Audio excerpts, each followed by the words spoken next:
you're live. Hey everybody, and welcome to the Free Assange online vigil. This is court reporting. It is week 4, day 2 of the second round of Julian Assange's extraordinary rendition hearing. As always, with these early morning streams, we're going to be going through the live tweets coming out of court by the court reporters. As always, we have Mohammed Almazi, Kevin Gostola, Mary Kostakidis, Juan Passarelli, and of course the Assange defense accounts. I will be putting those links into the chats for everybody. I am joined by the wonderful Steve Poikinen and Sleepy Josh. So I just want to thank them for being up heinously early, 3 hours earlier than me, to be able to do this and get this information out. So huge thank you to them for helping out, and huge thank you to the 15 people we already got watching. How are you this morning, we Steve? got almost 20 in Slow News Day as well. So thanks for being here, y'all. My coffee is strong enough that in the state of California, I have to get a permit for it, and that permit needs a permit, and then I've got to take a 3-day class in order to prove that I can safely handle the coffee.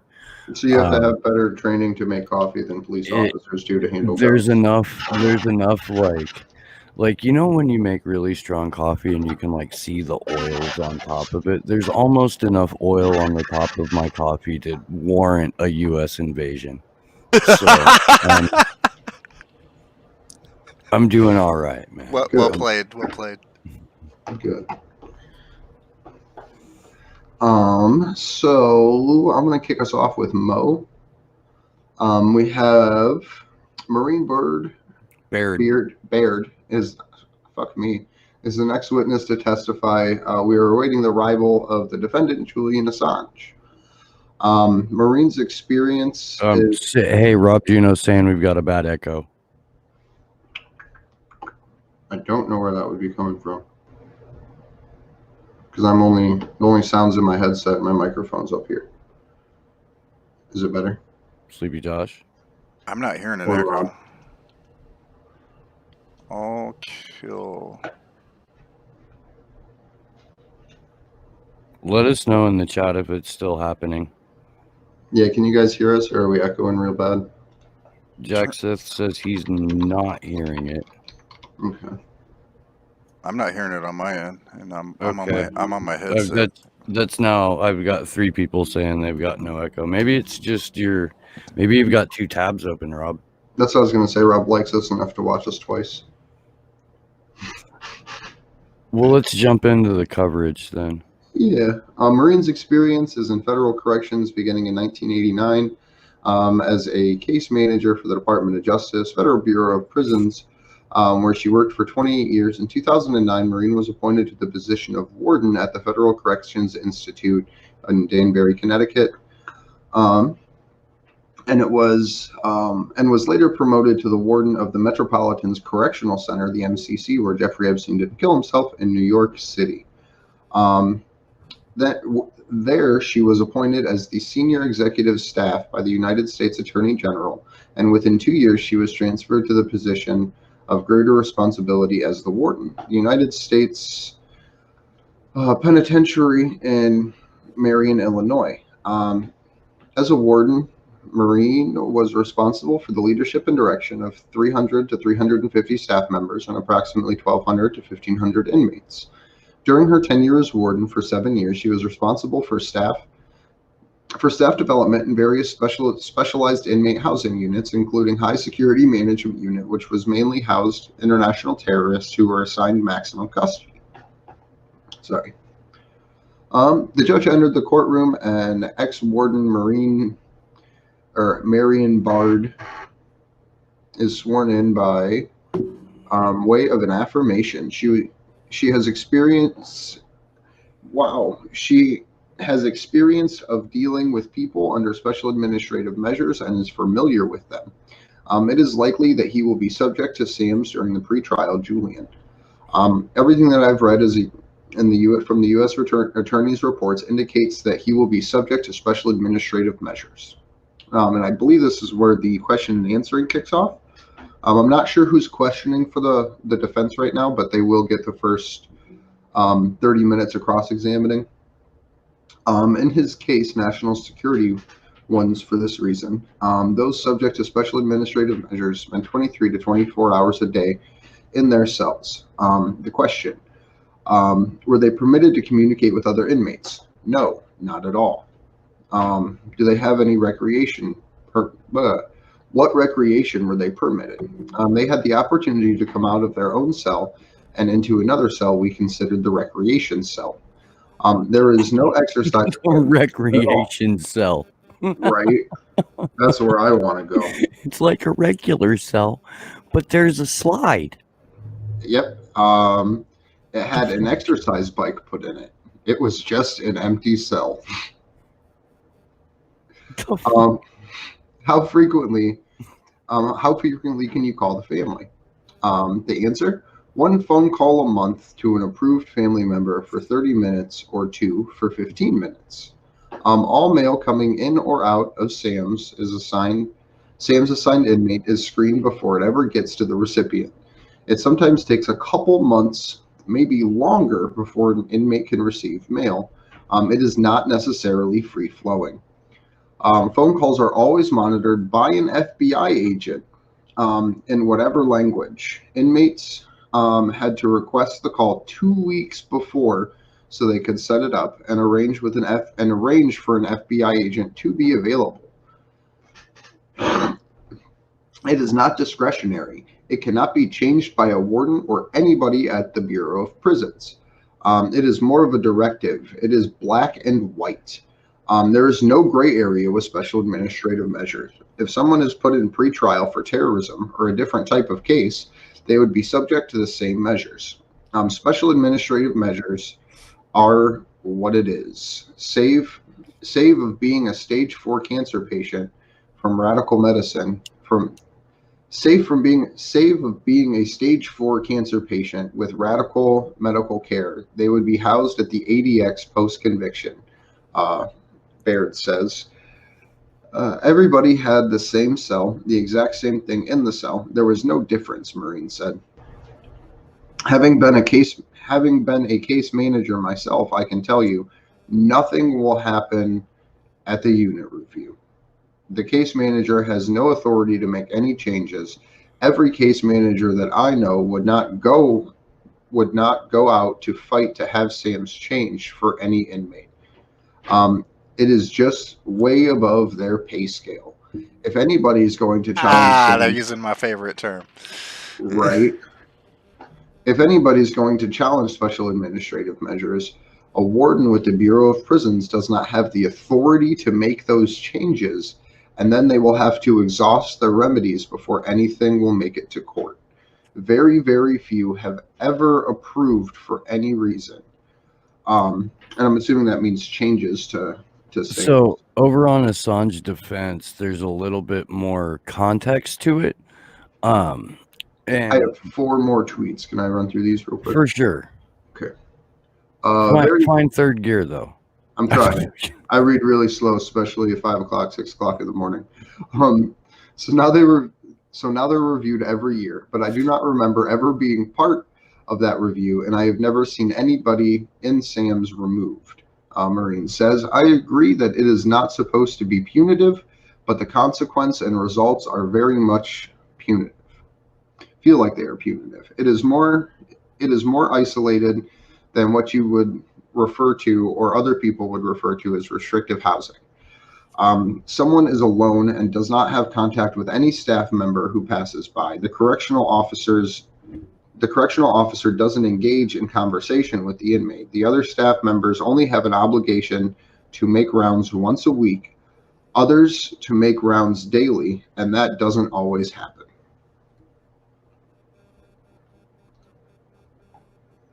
And that gets us caught up with Mr. Almazi. Well, Okay. no, there's 7 more. In like But 30 seconds. Right, 'cause So, he's a beast. there's a discussion between Baird and Fitzgerald right at the end about the Bureau of Prison Suicide Prevention Program, and it heavily relies on inmates self-reporting. So outward signs of suicidal ideation are often overlooked. And at this point, or at least about a half an hour ago, when that tweet was released, that was the end of the defense questioning. Claire Dobbin, whom you'll remember looks like Cruella de Vil's niece with somewhat crazier eyeballs. She did such a good job with yesterday's rather apathetic afternoon witness that they are, or morning witness, that they are second witness. They are letting her take another crack at cross. So Dobbin's first question to Mrs. Baird is, are you independent? I mean, just, hey, let's go straight to the part where I discredit your testimony. Right, like, let's get right in this. Yeah, Dobbin notes Baird consults a law firm which advocates for defendants, always advocates for lower sentences. Baird explains she helps more in things like trying to get home confinement. Dobbin establishes Baird's SAM's experience is limited to pretrial defendants. Were any other SAM's inmates imprisoned for espionage? She says no. Dobbin challenges Baird's assumption that Assange would get SAM's. Baird, it appears to be very much on the table. Mr. Kronberg references SAM's quite a bit in his statement, indicates to me that it's likely. Dobbin stresses that it's speculative, that Kronberg was only saying it's possible. Dobbin arguing that there's good reasons for SAM's, an intelligence agency and U.S. Attorney Office are often involved in the decision to prevent the disclosure of national security information. Dobbin, how can you say the risk of disclosure exists? Baird, he's being charged with espionage. Dobbin also questioning Baird's claim that all SAMs are applied the same across the board, says they can often vary and can be modified. Baird says, I'd say that's very rare. Any modification wouldn't change the isolation. Dobbin at length trying to challenge Baird's claim that SAMs can't be challenged and appealed. Dobbin says Baird was in a position to change these conditions at the MCC, like getting correctional officers to talk to isolated inmates under SAMs. Baird says that isn't their job description. That's not something that's done in the prison. Dobbin, again at length, trying to establish Baird didn't complain about SAMs when she was a warden. Baird says, if you've been to one of these facilities, you know that isn't what's done. Dobbin, this all suggests these conditions didn't concern you at the time. Baird says, I honestly didn't believe I had any control over it. It was all at such a high level. That is currently where the Assange defense account is left off.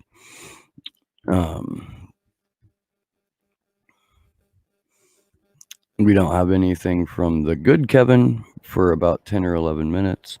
But this is just reiterating what we've already talked about. There is a nice quote here from Baird that Kevin has put up. It says, SAMS is not a policy. It's not discretionary. It can't be changed by a warden or anyone in the Bureau of Prisons.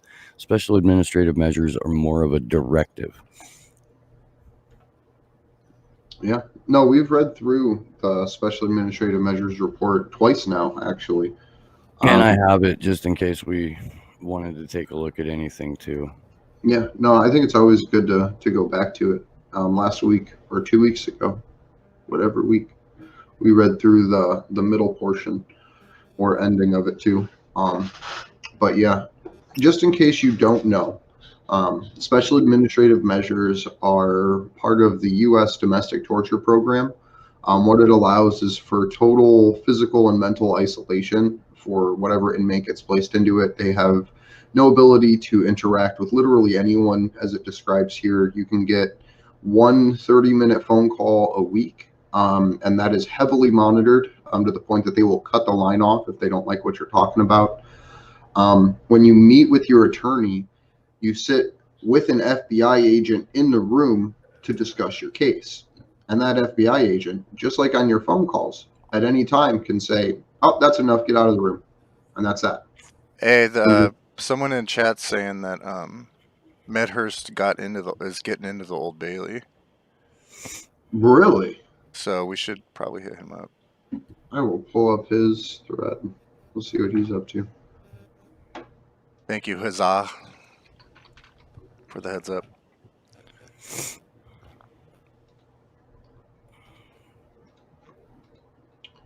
Yeah.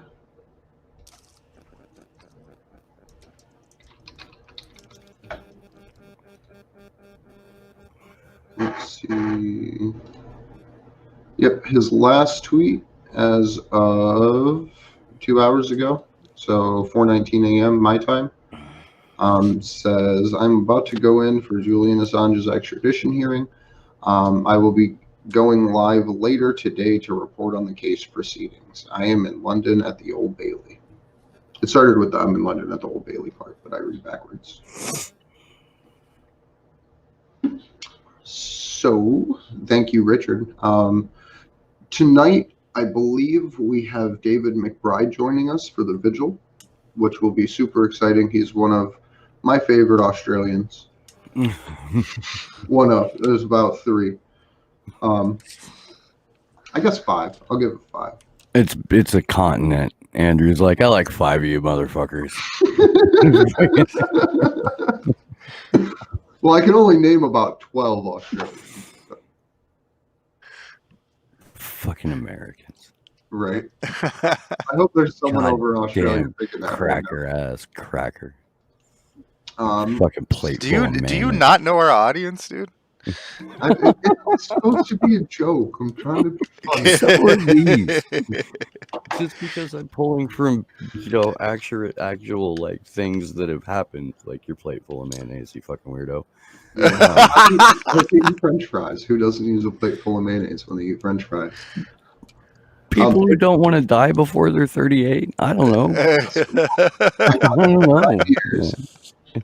If he's given special administrative, this is going back to Mohammed Al-Mazi's. If he's given special administrative measures, he will be subject to the same regime as terrorism offenses. Yes, the exact same conditions.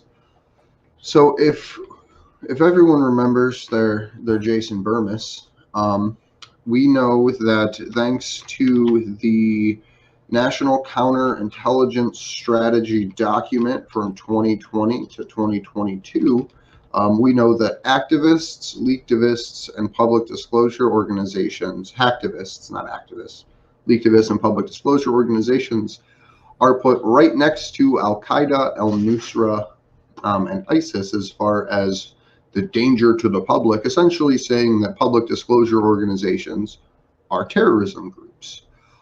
Which is why there's such concern on top of the Kronberg document that Julian will be held in special administrative measures pre and post trial. So let me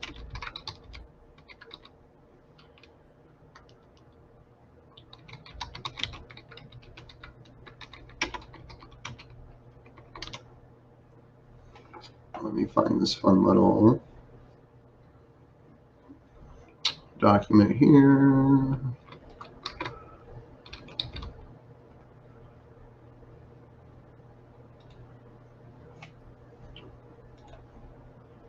Sorry. I gotta figure out what screen I'm using. So, we have a number of actors targeting the United States is growing. Russia and China operate globally. They use instruments of national power to target the United States and have a broad range of sophisticated intelligence capabilities. Other state adversaries such as Cuba, Iran, and North Korea, non-state actors such as the Lebanese Hezbollah, ISIS, and Al-Qaeda, as well as transnational criminal organizations and ideologically motivated entities. Hey, you need to zoom in on that a bit. It's like super tiny. Oh. There you go. Really There we go. Sorry.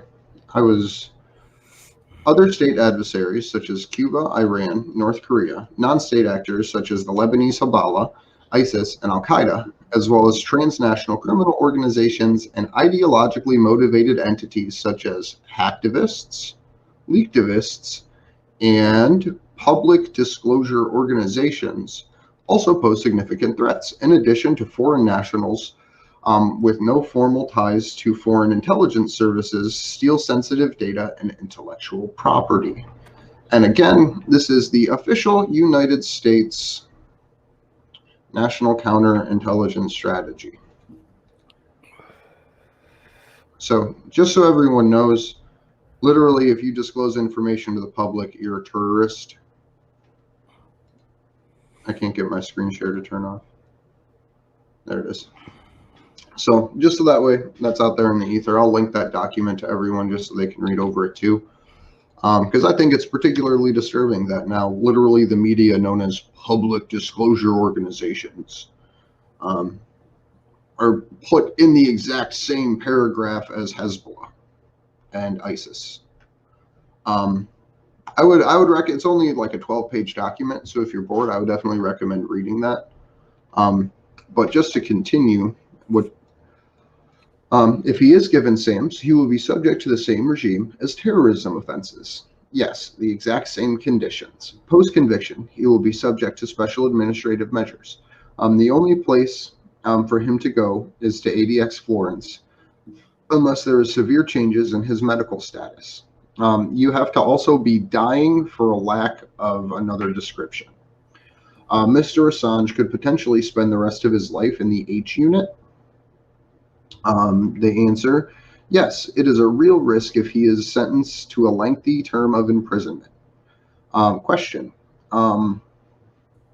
When asked about Al-Hajj in case in 2000, when someone was subjected to SAMs, was originally in solitary confinement for 15 months, and then after 15 months was permitted to have a cellmate.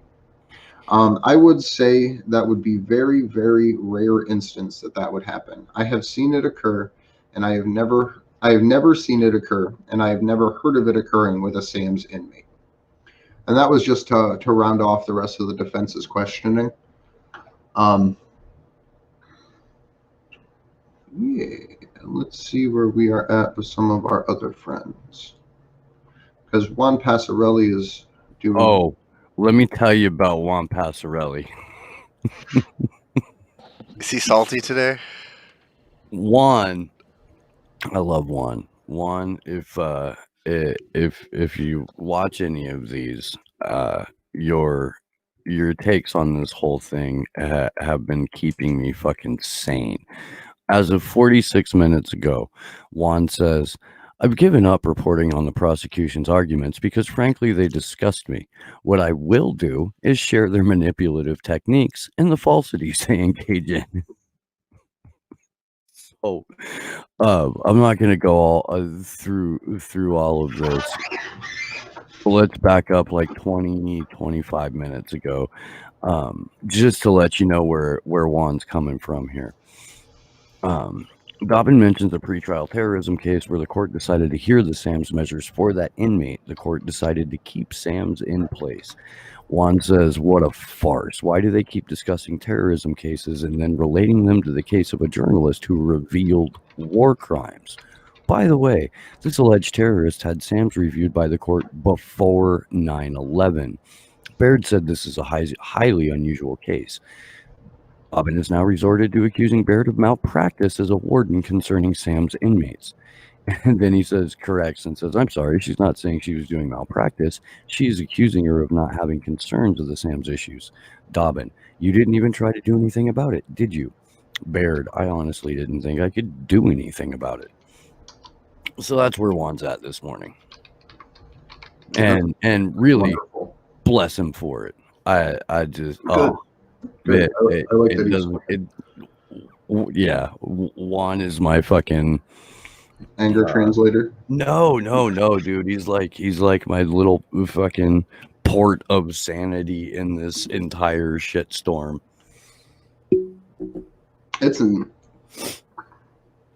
I don't know. It's a lot. Oh, and to all of the Australians in the chat, fuck you for it being like 8:30 in the evening. Oh my God. I just want. I mean, I love you guys, but it's just mean to point that out in my chat that it's like. I'm not even supposed to be here today. I'm just kidding, man. Greetings, Solitary Reaper, Alex Hills, and George, who is joining Oh, us Alex from is in? Melbourne. Yeah, she just popped in. It's lovely to see you guys. It's late night for Alex. It's like 11:30 in New Zealand. Yeah. But that's about the time that I went to bed last night, and I was up at 2. I'm too tired to do the math on that, but if you guys want to figure it out, you can send me sympathy coffee or I don't know, Flintstones chewable cocaine. I'm kidding. That's a joke, but I hope you understand that's a joke.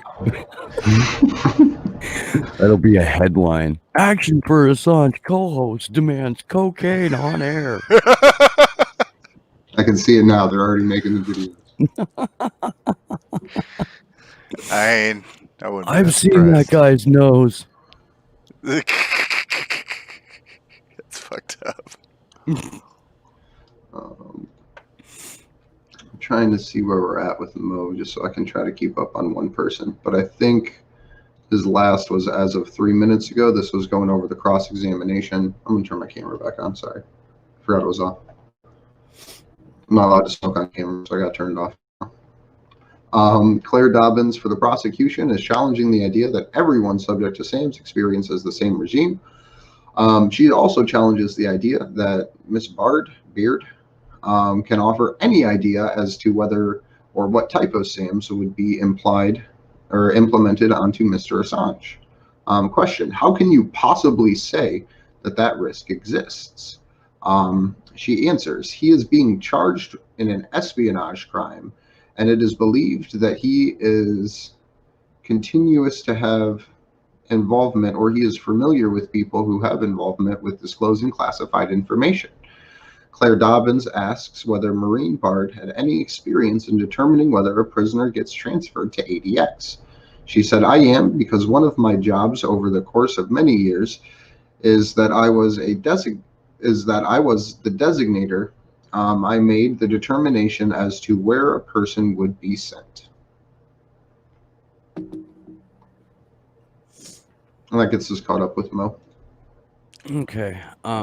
Yeah, I mean, the last from Defense Assange was 3-4 minutes ago, and it's just reiterating Baird was involved in placing inmates in specific facilities, including the ADX. Dobbin trying to argue there's a multi-layer review process. People are placed there for a good reason, exceptional security concerns. That Doesn't Gina Haspel get a say in who goes into special administrative measures? yeah. Oh Yeah. my God, that's cartoonish. Yeah. Yeah. Hold on. Keep No, going. I gotta find something. Keep reading. Ugh. Literally, the review board is like intelligence agencies and the FBI and shit like that. And the reason that they're trying so hard to paint or to put in the judge's mind the connection between terrorists and Julian Assange is because of the simple fact that they need to treat him like one. Oh my God, I just got sent an image by someone on our Discord. I gotta send it to you, Steve. Okay. Oh God, you're gonna die.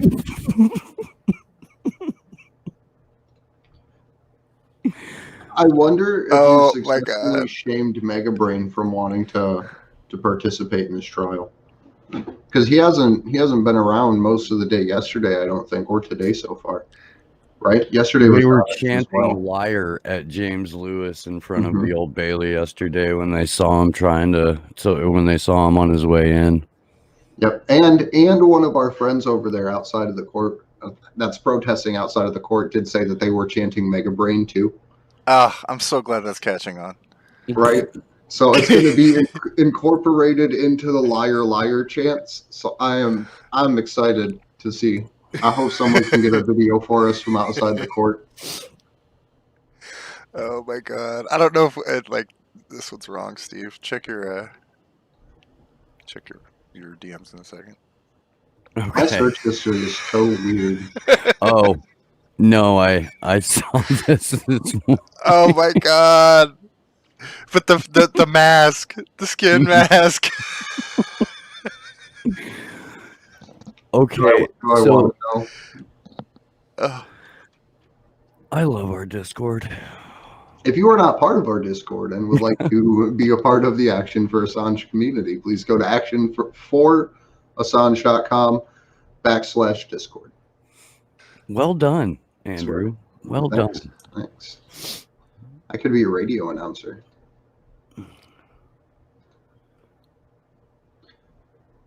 Let's see. What's Mary Costa-Hughes doing?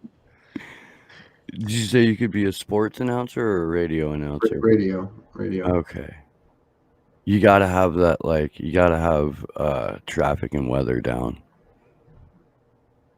Yeah, see, I can't make my weather change. And we're on the 20s right now. It's 3:40 a.m. Coming to you live from the Temperature top is 77 degrees. Expected high of 109. is it gonna be that fucking hot? I don't know, dude. It was like 104 or 105 at my job site when we left yesterday. I'm gonna go look and then probably weep. So, Marine Bard has been experienced with pretrial SAMs. She says terrorists and drug traffickers that I recall, referring to the type of inmates held in them, and none accused of espionage or national security cases in my time there. From what I read, the government says, I think that it is likely he will be in special administrative measures. So it is very much on the table, according to Kronberg. Kronberg says it's possible, Claire Dobbins, puppy killer, says. Marine continues that the Attorney General and intelligence community decide. My opinion, from everything I've read, is that he would meet the criteria, i.e., he is being charged with espionage. Cruella DeVille continues to ask, he has to be a threat to national security. Marine says, I believe that the Attorney General could present a case in that way. We already have Mike Pompeo calling WikiLeaks and Julian Assange hostile non-state intelligence actors. We just went over the National Counterintelligence Strategy 2020 through 2022, which shows that the government does consider hacktivists, leaktivists, and public disclosure organizations terrorists and putting them in the same class as Al-Qaeda, Al-Nusra, and a bunch of other bad guys. Cruella DeVille continues, you can't speculate. Marine says, I am basing it on how much Kronberg focuses on special administrative measures. This is the first case I've worked on where SAMS is on the table since I retired and have been involved in over a dozen cases since. Dobbins says there are a tiny number of subjects in special administrative measures. Marine says there is 45 to 50. Marion, don't know if I'm saying her name right. I get them all wrong. She continues that pretrial for SAMs are all the same. Cruella says in the prison you were at, but they vary depending on the person. Mrs. Bard says modifications would be very rare and minor. Yes, pretrial has allowed 2 family member visits per month. The internal admin remedy has to exhaust before going through the court post-trial and pre-trial. Though Dobbins is saying pre-trial can go straight to court. Justices in practice want to know if there is an internal process that has been exhausted. Dobbins, quoting from the prosecution bundle, in the case of Heisman, that there where the court heard the pre-trial complaint that the prison violated his rights to access his counsel, but found that special administrative measures is lawful. She continues spitting out Osama bin Laden's trusted lieutenant, though MB, so Marine, has dealt with El-Hajj earlier. Prior to 2001, very much Sorry, there was a weird letter there. Very much to the exception. I have never seen that before. I can keep going with this if you want, or if you want to pick it up, or if we want to check somebody else. But she has a couple more tweets out in the last 20 minutes or so. I'm just referring to other cases. Which she? Mary Kostakidis, Yeah. as of about 20 minutes ago, 25 minutes ago now. Okay. So just jumping down a bit and reiterating what we've already gone over. Baird. That's Baird, Andrew. Baird. Like and a D. Baird. Like beard, but different. But that is not inaccurate. Is it Troll Andrew morning today? I think so. It doesn't hurt my feelings anymore, though. It shouldn't, man. It shouldn't. It's out of Couple love. snails here. And how can you be sad with a plate full of mayonnaise next to you at all times? That's exactly what I'm saying. Fuck, man. I haven't even fucking. For anyone who doesn't know, my daily microdose yet. When we were in DC, I had some French fries that I was eating before one of the morning shows, and we didn't have any condiments in the house, and I love mayonnaise. So I put a bunch of mayonnaise on a plate, and I meant to throw it away, but I left it on the stove, and now everyone makes fun of me for eating a plate full of mayonnaise. Just to put that in context. Let's also put into context how much mayonnaise you bought when lockdown started. We're really gonna go there? No, man. No, that response says pretty much everything. It does. It does. That response is enough. Thank you for that, by the way. So 14 minutes ago, Mary Kostakidis, Dobbin reads that inmates are evaluated. There are reviews of those being considered for ADX, screening out seriously mentally ill. Mary editorializes that she has already been through this with Sickler. Baird says serious mental illness in prison means psychotic. Dobbin says there are only 14 with serious mental illnesses at ADX because there were other concerns about them. How do you know ADX is the only place that houses Sam's inmates? Baird says other prisons just don't have the facilities. Dobbin lists a few other prisons. Baird says they may be pretrial and female if your information is correct. Baird says phase 3 on paper at ADX, who can speak to other inmates, haven't heard phase 3. This is like this goes back to Kronberg's document where he lays out all of the ways that SAMs can be officially appealed, or the punitive restrictions that SAMs place on inmates can be lessened. So Baird says, I haven't heard any prisoners who have achieved that. Dobbin reads about the phase 3 program. The camera apparently panned over to Julian at that point. Baird says very few would make it to phase 3. It defeats the purpose of what SAMs are for, and that's corroborated by everybody. But I had a quote here. Oh, here we go. I think it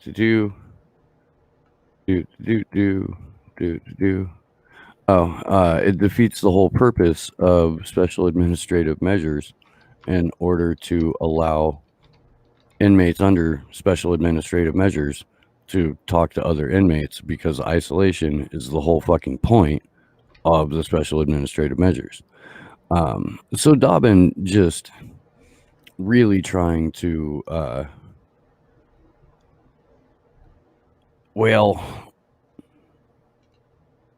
slap as much lipstick on that pig as she possibly can and hope that you don't notice that there is merely lipstick. There's no amount of lipstick that can be put on a torture program that makes it okay.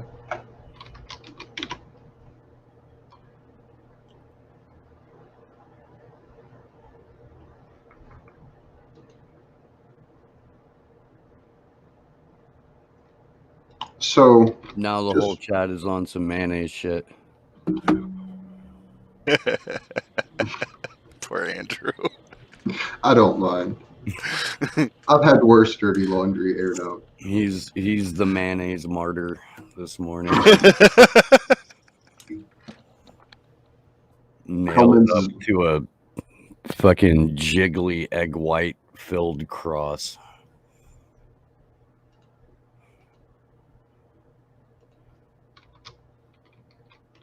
So, just so everyone knows and we can be on the same page with it, I know a lot of you know, but every morning Julian Assange is woken up at 5 o'clock. He is strip searched, he is x-rayed, he is handcuffed, he is placed in what other reports have called a vertical coffin inside of the back of a transport vehicle. So a literal glass box or box inside of a transport van itself. Driven inside, handcuffed, an hour and a half from Belmarsh Prison to the Old Bailey to be taken out and placed in a custom-built, custom-fabricated glass box inside of the Old Bailey itself. This heinous building, the Old Bailey, has stood for centuries as a symbol of political oppression. But this is the first time in the history of said political oppression that they built a glass box to hold an inmate inside of. During other parts of court, we have references and firsthand indications through journalists on a cloud video platform that Julian and his attorneys literally have to communicate by pushing their ears to the box to be able to talk to one another and to be able to hear and communicate.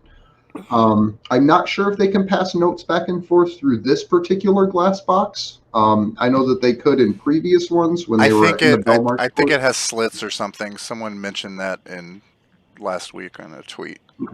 Yeah, I didn't want to say yes or no if I didn't know for sure.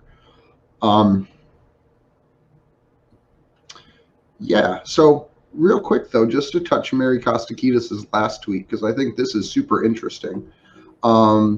Dobbins says, and this is referring to a previous statement about phase 3 detention with Sam's Baird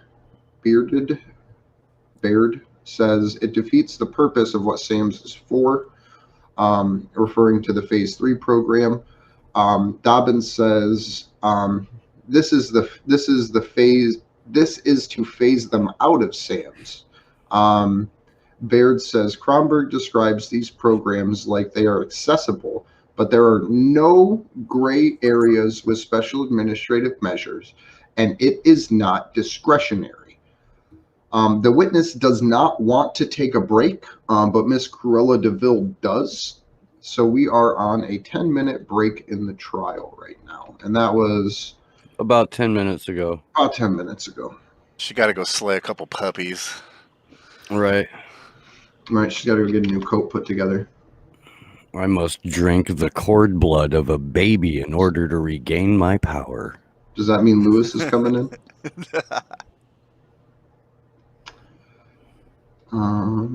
I feel like we haven't shown much love to Kevin this chat, so I'm gonna see where he's at.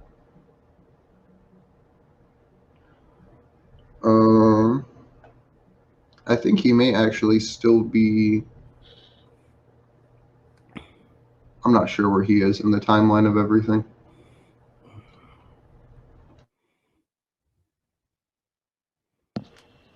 I believe he is back. I'm still writing about the defense cross-examination, but I could be wrong. No, he's on to, because he's talking about Baird disputing the Kronberg document, and that hasn't come into play until the world's most cerebral barrister to ever cerebe in a courtroom started her cross-examination. Yeah, I said cerebe. Fuck you. It's a verb now. So is Drop a Lewis. That's one of my favorites. Oh, man. I'll be right back. I gotta take a Wicked Lewis. Yeah. So Yeah. I mean, it just makes sense. I'm going to use this law here to say, please get out in the streets and do something. Hang flyers, pass out flyers, hang posters. If you are brave, find Trump rallies to go to. Pass out information there, issue specific about Julian Assange, and particularly the large rallies that he is putting on, simply because it is such a grandiose event that if you can get, I don't know, 1,000 flyers or 1,000 posters passed out into the audience, that's going to make a big difference. Being someone inside to actually get chants started for Julian during that time can go a long way. It's something I'm going to try to do. I just have to figure out when the next closest one is to me, because I think it is really important to engage in that way, even if others don't. Yeah, that's pretty much what I got there. Be the crazy person in your community. Be the one that actually stands up to do the things that other people aren't.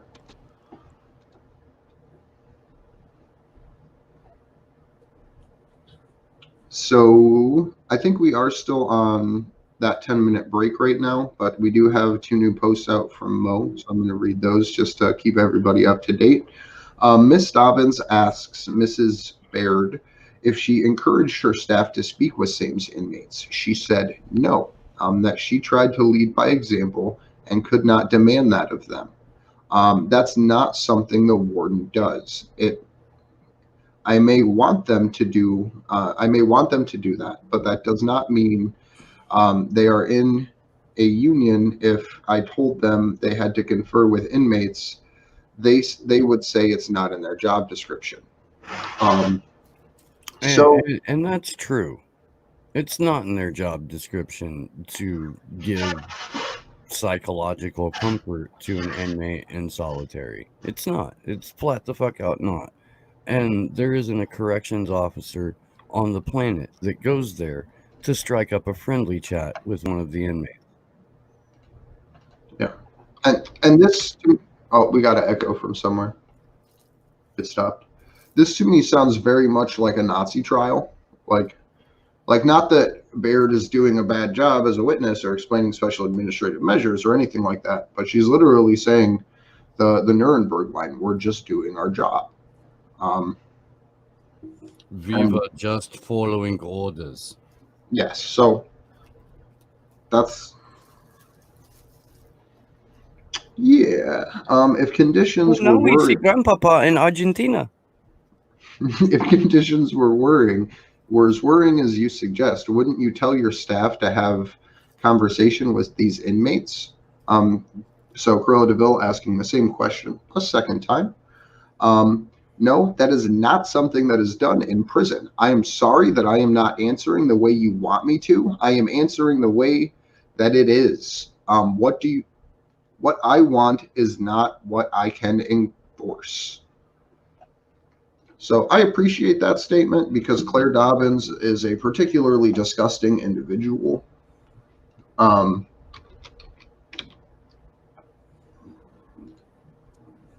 Did I?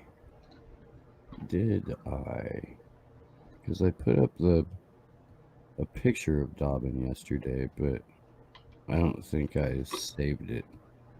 If you Google Claire Dobbins, it pops up. So Kevin Gostola, I think he's just getting into the cross-examining now. He says Prosecutor Dobbins is cross-examining former Warden Maureen Baird. Oh my God. Maureen Baird. Her goal is to discredit by arguing that Baird oversaw conditions that were inhumane and did nothing to change them. What? She never blew the whistle on the Bureau of Prisons, so why listen to her? So here's the thing about that argument, right? If she did blow the whistle, wouldn't Cruella DeVille just be arguing you have a bias because you're a whistleblower? Yeah. So that argument, she already tried that. She jumped right in with the cross, asking if she was like basically like an advocate or an activist, because she'd done some consulting at a company that does advocate advocacy for defendants.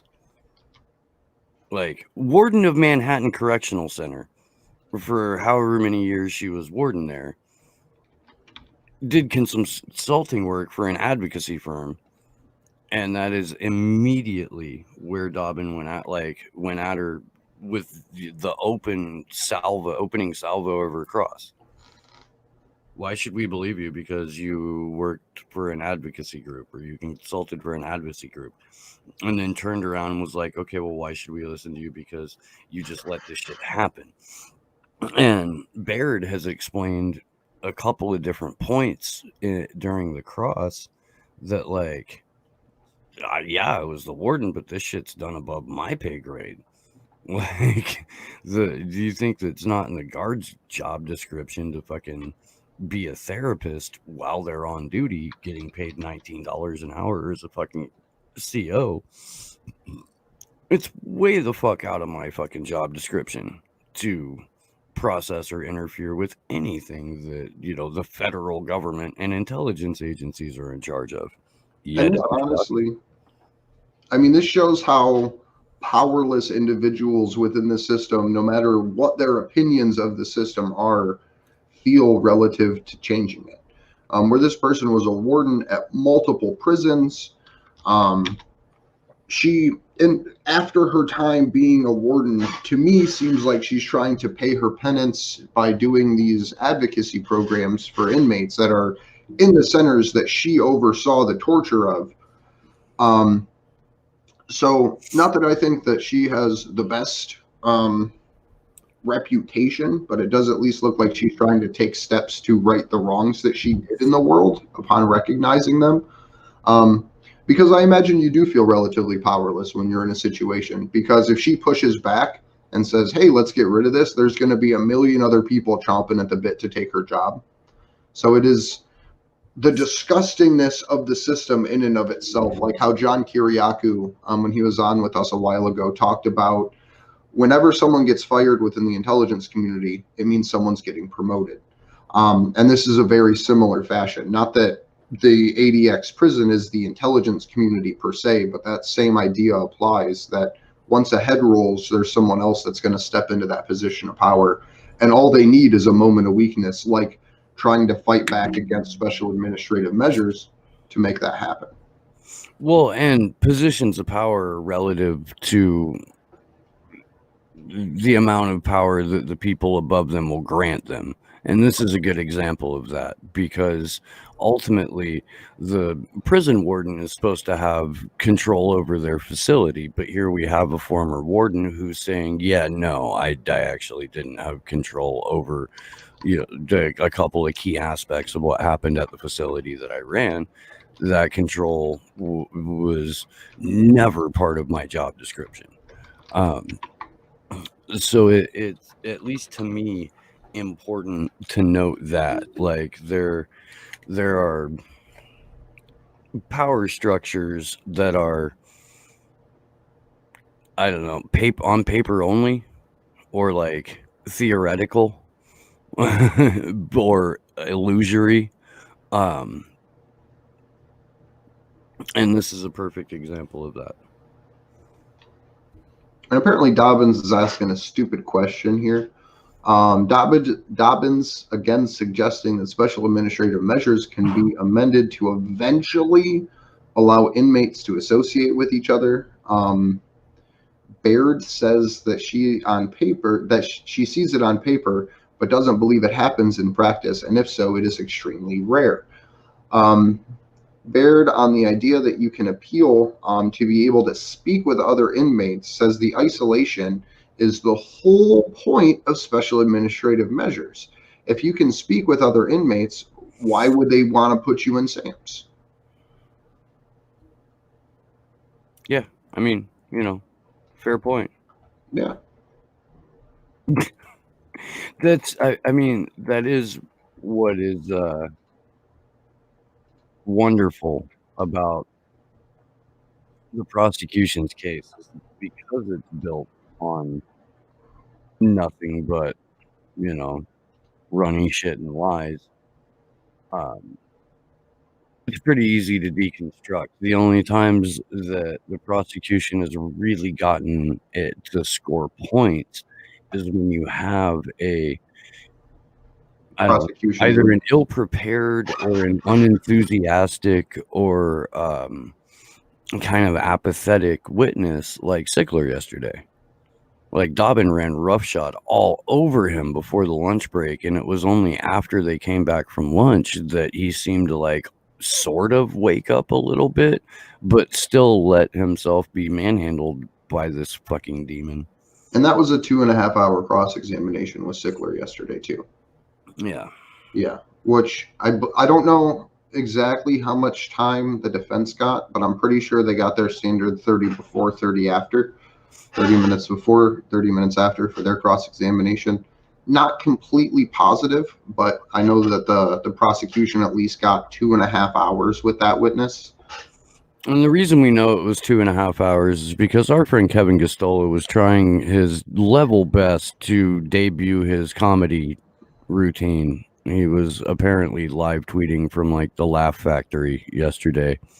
It was actually pretty good. We have to re-examine the parameters of our friendship and relationship because I'm supposed to be the funny one here and he's supposed to be the intrepid journalist, and that's just how shit is. Yeah, he was funny as fuck yesterday. Yeah, no, yesterday's quote, Barrister pauses to check on how much time the prosecution requested for Sickler. They asked for 2.5 hours. The judge checks the time. We've been going for only an hour, or we've been going for an hour and a half. There's another hour of this excruciating cross-examination. I love you, Kevin. Yeah. It's the definition. What he's doing is the definition of taking one for the team. Yeah. Kevin does a great job. He's been up relentlessly every single day. He's an hour behind me, so he has to be ready to go to hop on the video link. I believe at what is his equivalent of 3:40 in the morning. Yeah. Which is painful. Like, that's inhuman. Oh, shut the fuck up. Fucking both me and Josh are dragging ourselves. Well, Josh isn't even going to sleep really. Or Right. if he is, it's like during daylight. Yeah. You know, after this. Oh yeah, I go to bed around between 5 and 8.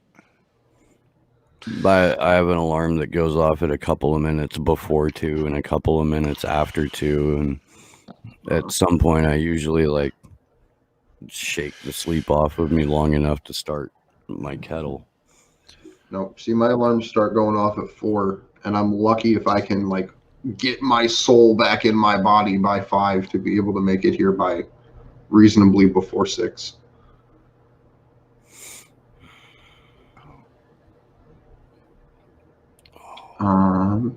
So 5 minutes ago, we have Juan Passarelli. Dobbins, Cruella DeVille reads a statement from the Department of Justice declaration that they were subject to the step-down program. She works under the assumption that we should trust the U.S. government's word at its face value. So I think their argument's dead. The prosecution pointed out that the figures she was reading from are not people who are under SAMs. So even while Dobbins is trying to make this heinous argument about why she should lock people in cages indefinitely and the U.S. has done nothing wrong and should be taken as every word is gospel, Fitzgerald says, you're not even talking about the same thing.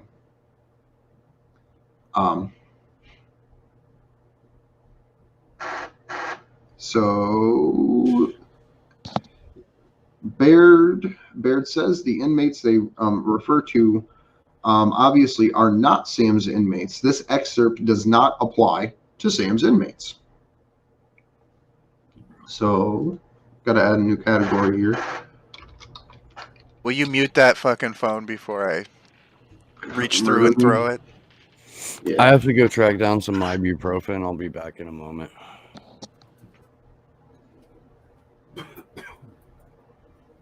I got about 20 to 25 minutes before I got to hop off here. But But we will later today, I believe, at the top of the 10 o'clock hour Eastern time, which will be about the last hour of court, probably about 10 to 10:30. Adam Kokesh is going to be popping in, so we're super excited about that. Tomorrow we should have Gordon Dimmick joining us for going over the court trial and the court proceedings. And we're also going to have Ian Rose from Australia. He's going to be joining us about an hour after we start, so from about 7 to 8. So I look forward to having him coming on board with us too, because he's someone that's super, super knowledgeable about Julian's situation and has done great work on the ground in Australia.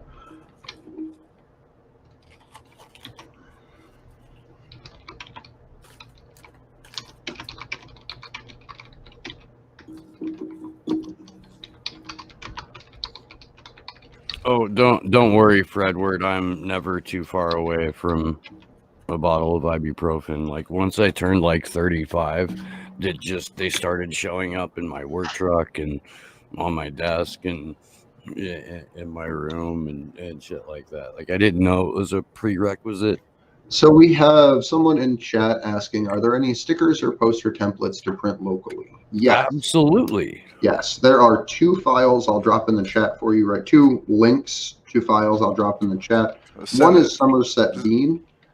Those graphics are very, very wonderfully well done. They are very colorful.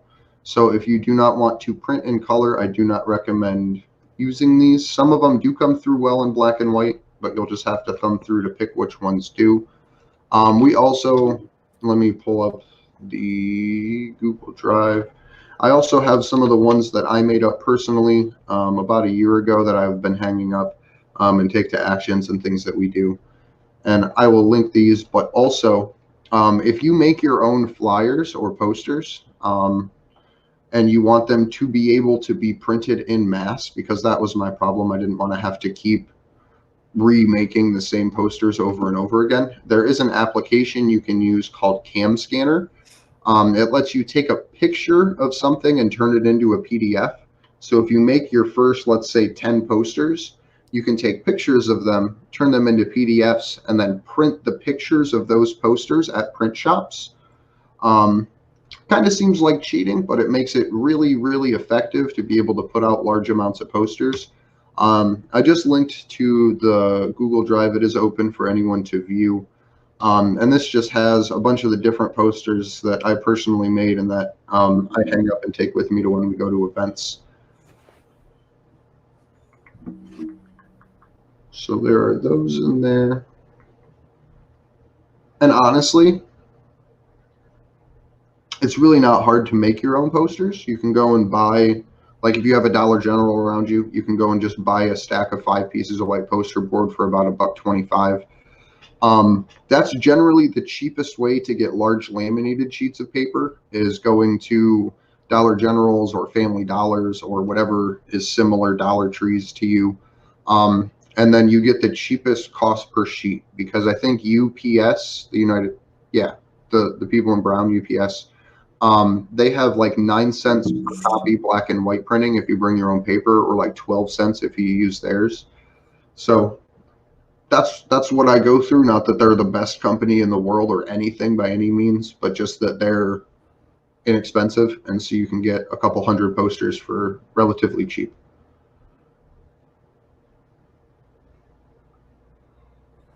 And I'll put the name of the app in the link too, or in the chat. It's called, again, Cam Scanner.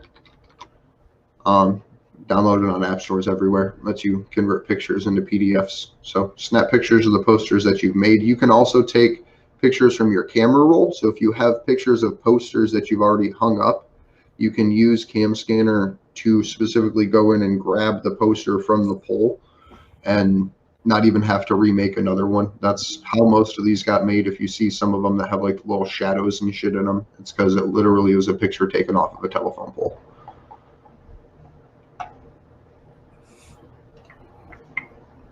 Let's see.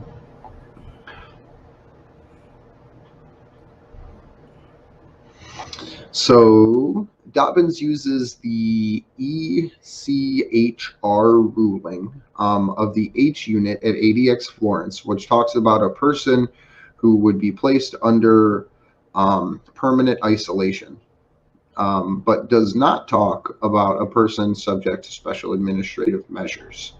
And this is just clarifying, I believe, a little bit on Cruella DeVille not even knowing what the hell she's talking about.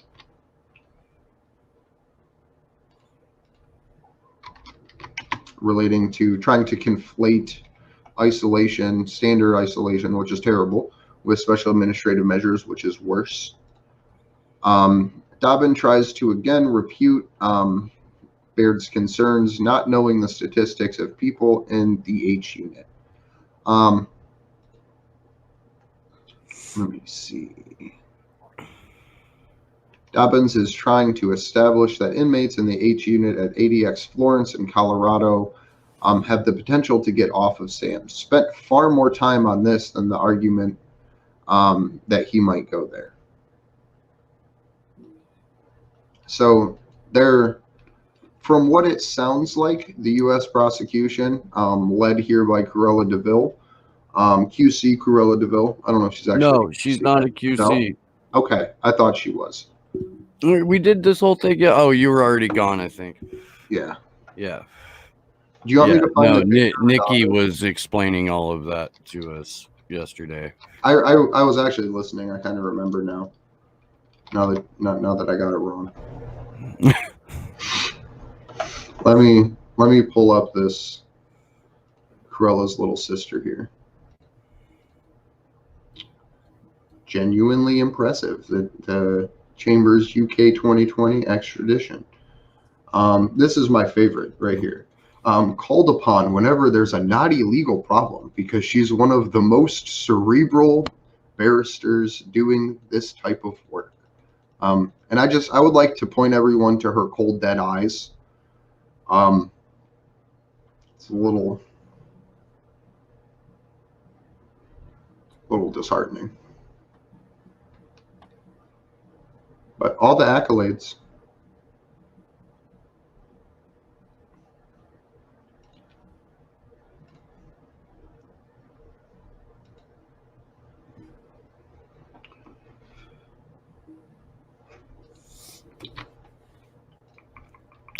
Over on Mary's thread, we've got a little bit more of this. We got Dobbin trying to box Baird into the "you don't know what you're talking about" corner. She's asking her to Dobbin is asking Baird to specifically name prisoners in ADX Florence that are under SAMS. And Dobbin then switches tactics to say that there's been SAMS inmates have been able to have group therapy when the agency who requested the SAMS approves it. Mary editorializes by saying, "Why would they give permission for a NatSec prisoner?" Which again, they wouldn't. So this whole tactic of the prosecution to only rely on terror suspects who are under special administrative measures and whatever, perks or allowances they were received have nothing to fucking do with what will happen to Julian Assange. Julian Assange will be under a completely different operational procedure because he's a national security prisoner. And I think you guys get that, but just so we're all perfectly clear. Mute Andrew. Sorry. I thought I knew. But yeah, just so we're all clear here, the prosecution is going above and beyond trying to obfuscate here. And again, as Andrew pointed out with the national security document, public disclosure outlets are terrorists now. Like this is all in that national security directive is in exact relation to these indictments against Julian and WikiLeaks. You don't label hacktivists and leaktivists, which is just a fucking made up word that the NatSec state came up with when preparing that document. Hacktivists, leaktivists, and public disclosure outlets. You don't just suddenly, in 2019, months after Julian's arrest, as you're bringing formal charges against him, decide that every kind of conceivable organization or individual involved in obtaining and releasing those documents are terrorists unless it's fucking related.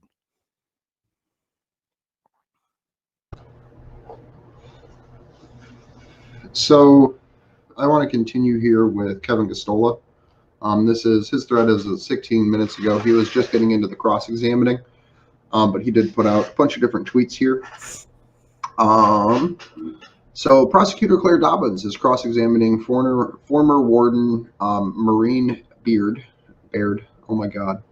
Her goal has been to discredit her by arguing that Baird oversaw conditions that were inhumane and did nothing to change them. She never blew the whistle on the Bureau of Prisons, so I listened to her.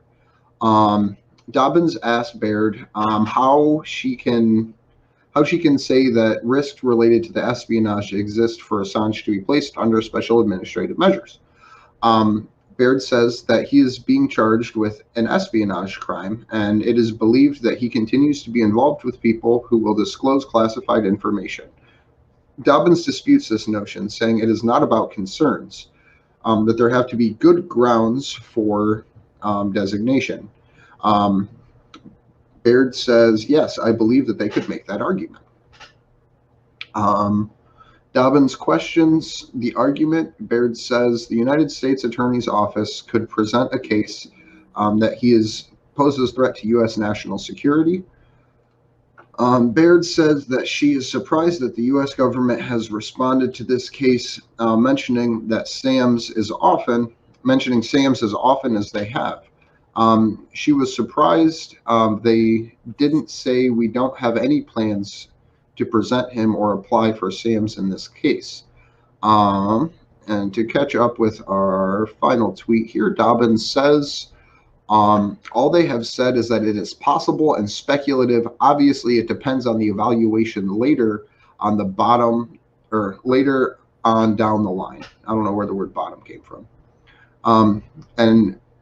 Baird says, really unusual to even make a proposal in many cases. So Dobbins saying, like, no, he's just talking about it, like he's just bringing it up in friendly conversation inside this 368-page prosecution document, to which point Baird says, like, you don't just bring up Sams. Like, that's just not a thing you mention without doing. Eric Cullen, thank you for the super chat. And guys, if you have any questions, man, go ahead and throw them in the chat. We're or at least I'm here for damn near 4 more hours. Just shy of. Is Kendra Jordan in today? I just sent her a text a while ago. She had retweeted the stream link, and I don't know if she went back to sleep after that or if she fucking dragged her happy ass over to the coffee maker. I don't know. Because I'll hang out as long as I can. I'm just going to have guys showing up here in about 10 minutes. Well, yeah, no, I get it, dude. And I can run this on screen solo with the help of the faceless Sleepy Josh. Huh? I was moving content into the new site. I was spacing. Wow. By the way, Josh has done an awesome job getting a new site going for us. It is not ready to launch at this exact moment, but it will be soon. So I just want to have everybody say thank you to Josh for working so hard on getting that going. Thank you, Sleepy Josh. So we have someone in chat referring to Claire Deadeyes Dobbins. It is Dobbins. There is No, an it's Dobbin. Her name's Dobbin. Dobbin. There's no S on it. You're right. There's never been an S on it. At least he's not calling her Dubins anymore. Right? Right? So That only took me 2 weeks to not do. That was fun.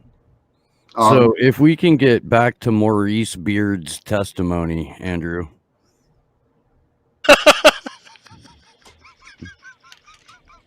Poor Andrew. As of 3 minutes ago, do you want me to pick up with Mo? Sure. There is an extensive back and forth as to whether people subject to special administrative measures in theory or practice post-conviction can engage in group participation. SAM's inmates are not entitled to group participation. Ms. Baird says repeatedly, Ms. Baird has repeatedly insists. Dobbins challenges the quotes. Dobbins challenges this assertion and quotes the Cunningham statement. I'm not sure what the Cunningham statement is, but we will figure that out. And he continues with his last tweet as of 3 minutes ago. Early during the cross-examination, Dobbins put it to Baird, these conditions do not cause you that much concern at the time, and it is only now that you are being asked to provide evidence in these proceedings. To which Baird says, they did cause me concern. I had just convinced myself that they were okay. So I just want to say thank you. Even if this person did oversee a torture facility, for at least coming out now to talk about it. Because this court trial, what she is doing here is essentially, in a way, whistleblowing. It is putting her personal reputation at risk. It is putting her at direct odds with the Justice Department, the Bureau of Prisons, Gina Haspel herself, who's running the CIA, that gets to have a say in how SAMS is imposed.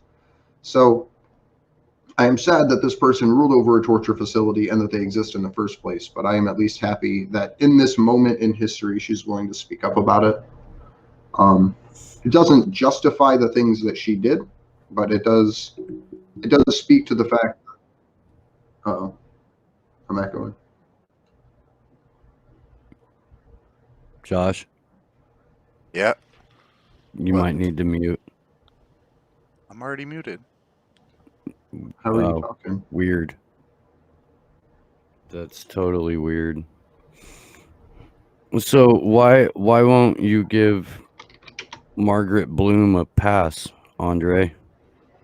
I mean, it's not that she does or doesn't get a fucking pass. with you, dude. Okay. Fucking with you. Like that's a deep question for this early in the morning. Man, you're a dick this morning, Steve. What did Michelle Brown ever do to you? Oh my God.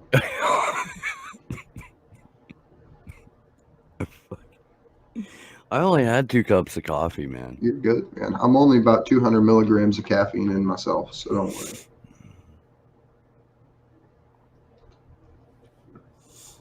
Oh, wow. This has been a good exchange this morning, though. Like, this is definitely, of the week, I would say this is the best cross-examination so far. Well, I know it's only Tuesday, but we are 3 witnesses in. Yeah. I'm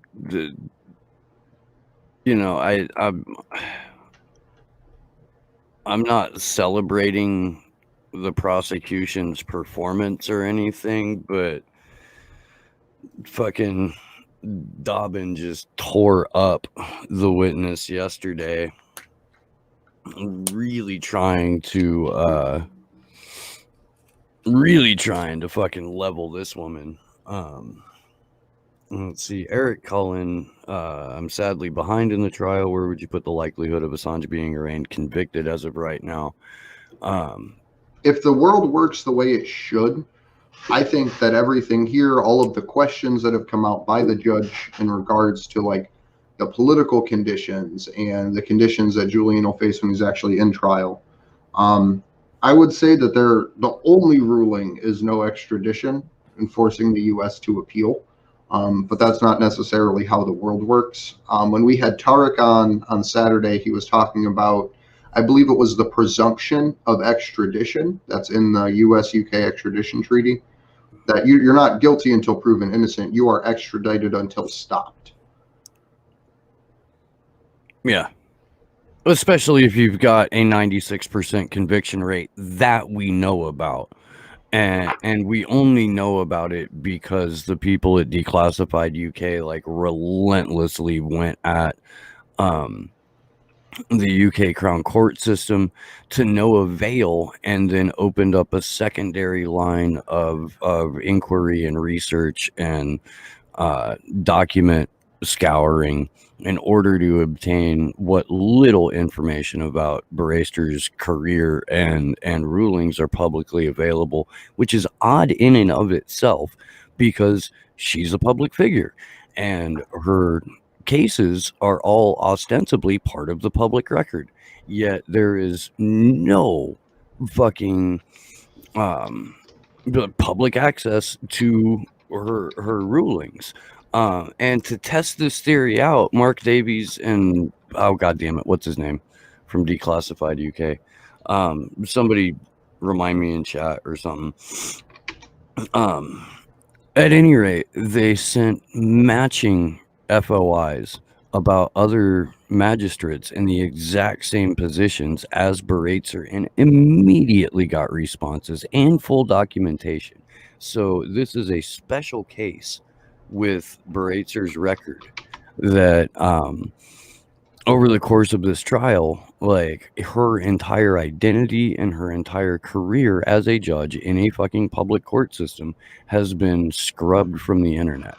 That should, in and of itself, let you know the links that world governments are going to protect the people involved in destroying press freedom. So I have a semi-philosophy question for you here, Steve. And this is, I know we don't know anything about the judges you were just saying, but Baird here is an insider. She's someone that dealt with the prison system directly, not in the same way that Baretzer does, but during this part here, the last tweet by Mo, earlier during the cross-examination, Dobbins put to Baird, these conditions did not cause you that much concern at the time, and it was only when you had been asked to provide evidence in these proceedings. Baird replies, they did cause me concern, but I convinced myself they were okay. Do you see any hope of Vanessa Baretzer through this testimony in particular, recognizing the fact that she might have concerns, but convinces herself that what she's doing is okay? I think everybody that's been put in a position of authority that where cruelty is part of the job description will do every amount of brain twisting and action justification to avoid admitting that cruelty is a part of their job. And that people can get very, very comfortable being a quote unquote like jailer. All you have to do is look at the Stanford prison experiment in order to see how this plays out. Even in a controlled setting like a college lab, in a more controlled setting like an actual fucking prison. So exponentially that goes through the roof. I have an interesting thought about that experiment, right? So for those who don't know, it was literally an experiment that got done to see what happens when people are just allowed to have free reign over individuals inside of a prison system, right? And it generally turns into torture-like conditions, even in a controlled experiment setting where like they just strip people naked and do all this weird shit that you see at a university and you're like, whoa, that's strange. But I think a larger portion, and this is just purely speculative, is that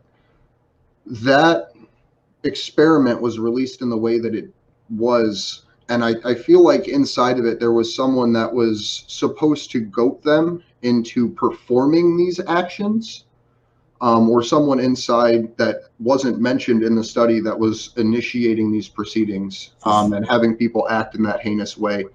And the larger thing with that entire case study isn't the fact that humans will just naturally act in disgusting and inhumane ways. I think it is that humans can be pulled to it if there is someone that they don't know is in the room that wants that to happen because of submission to authority.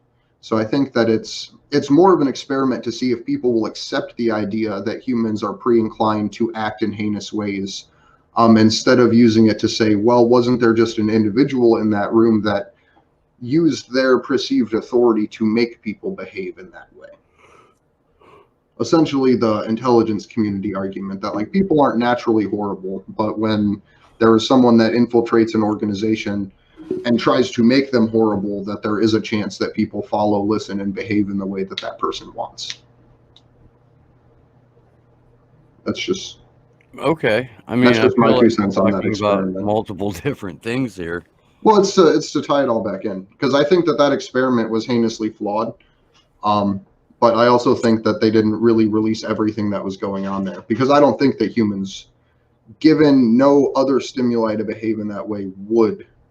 It is when there's an authority applied that people generally If you start acting introduce in a people heinous to way. a power structure, people are automatic. Look, man, a prison is a centralized power structure. Centralized power structures breed corruption and violence. And when your centralized power structure is quite literally like one of the, I don't know, one of the constructs of state violence to begin with, and the people that you're employing are coming there to uphold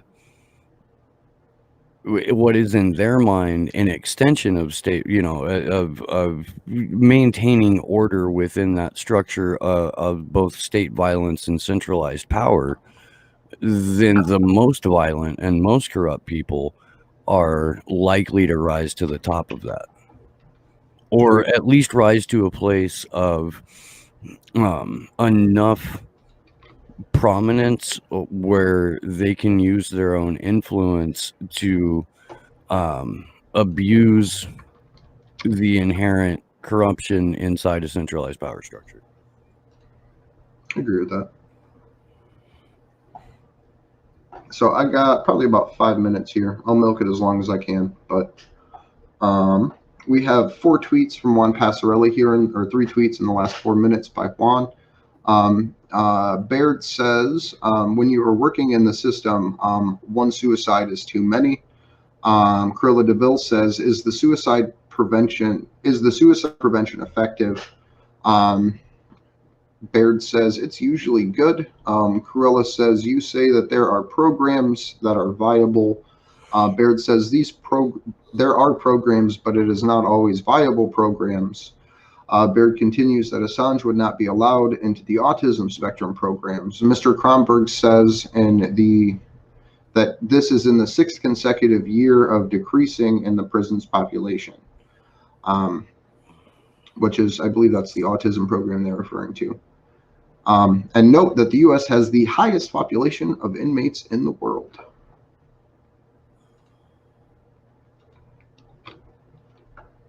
And that is where the prosecution rests, actually. So we will have 30 minutes. I'm expecting a short break as the defense convenes with Julian to discuss how they want to cross-examine. But that was, according to this, the end of the prosecution's cross-examination. I'm going to go grab some water. Okay. Trying to remember where if you guys go over, it might be in the description. I don't know if it went away when I updated the titles this morning. If not, go to actionforassange.com. We have a bunch of different call to actions up on there right now. We have asking for a pardon for Julian, like the U.S. Pardon Office. We have every member of the Australian Parliament's email addresses. We have all of the complaint lines for the UK prison systems. We have all of the email addresses I could publicly find for the Department of Justice, and a bunch of others. A bunch of congressional candidates for Reporters Without Borders. Please look either down below or at action4assange.com for all of our call to actions that we have up. If you have already done these call to actions and done them twice, please do them a third or a fourth or a fifth time.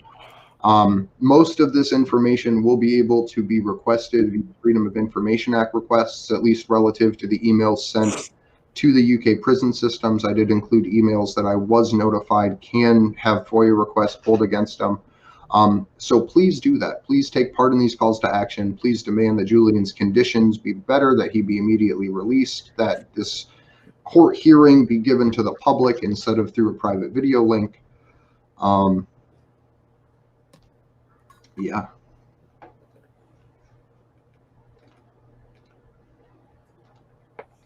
Are you back with me, Steve? Sounds like you're back with me. I believe so. Okay. Yes. I got nervous for a second. Yeah. I think I'm here. Right. That's the best all of us pretty much get at this point. Right. Right. I mean, I could be wrong about that. I could be. I wish during these lulls that the audio on the share screen worked better, because I would just play fucking very silly songs during these breaks. I would play my music, but everyone hates my music. It's not that we hate your music, Andre. It's that we hate your music on repeat. I mean, that's fair too. Yeah. Yeah. Nobody hates your music inherently. Oh, my friends hate my music, like real life people that I know, but it's probably because I'm real life people that you know. I don't. Well, I include Immortal Tech in that music. I do. Yeah, that's fair. That's fair. I wasn't trying to imply that you're not. Never gonna hate on Immortal Technique. It's not part of my chemical makeup, motherfucker. But I will make sure that Adam Kokesh has the link. As always, some other random people may be popping in. We could have Kendra joining us. Nikki's probably hopping in a minute again too. Cool. I really appreciate her joining us. It's the afternoon there, so it's far less painful than early morning, but it's still wonderful that she's joining us.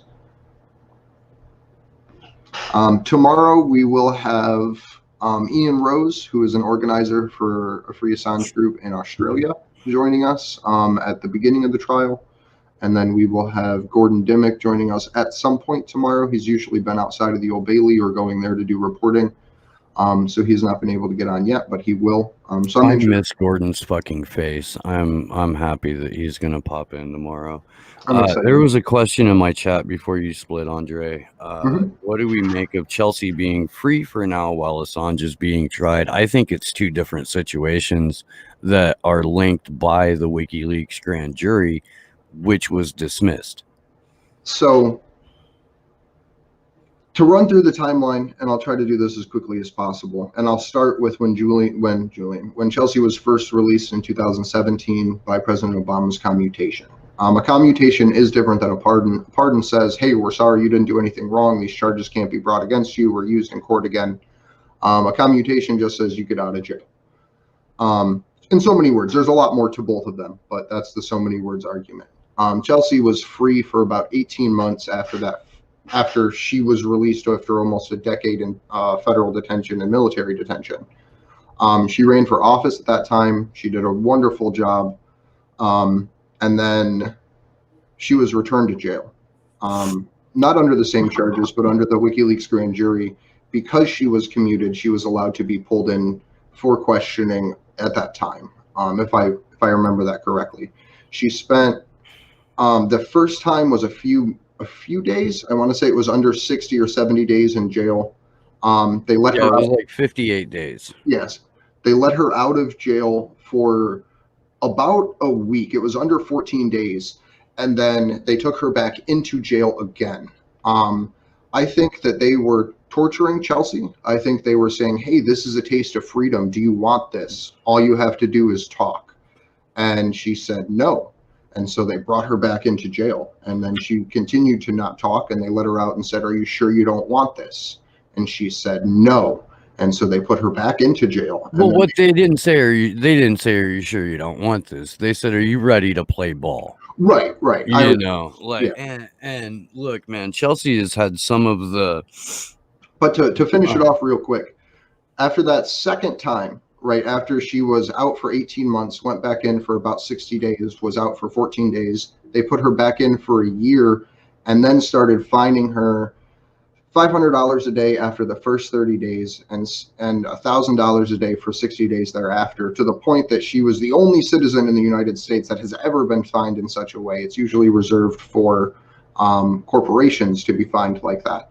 And then after literal 365 days in the Alexandria Detention Center, she was released again. And within 48 hours, the world crowdfunded enough money to pay off her debts and then continue to raise money to be able to give her a sustainable living.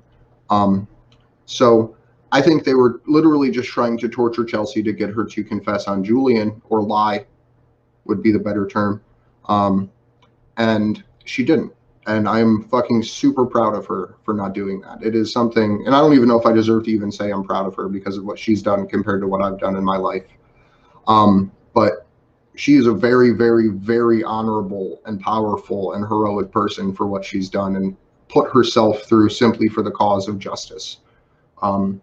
So I thank her for that. And I think she deserves every accolade in the world at this point for what she's done for exposing not only the crimes, but then staying principled and not breaking under U.S. pressure to lie about this situation. And Eric, if you go to sparrowmedia.net, I believe, you can read some of Chelsea's statements over the years about the grand jury process. Maybe tomorrow we could do that in a wall. We could read through the, because it's super long, but it's really good. Read through the different portions of that.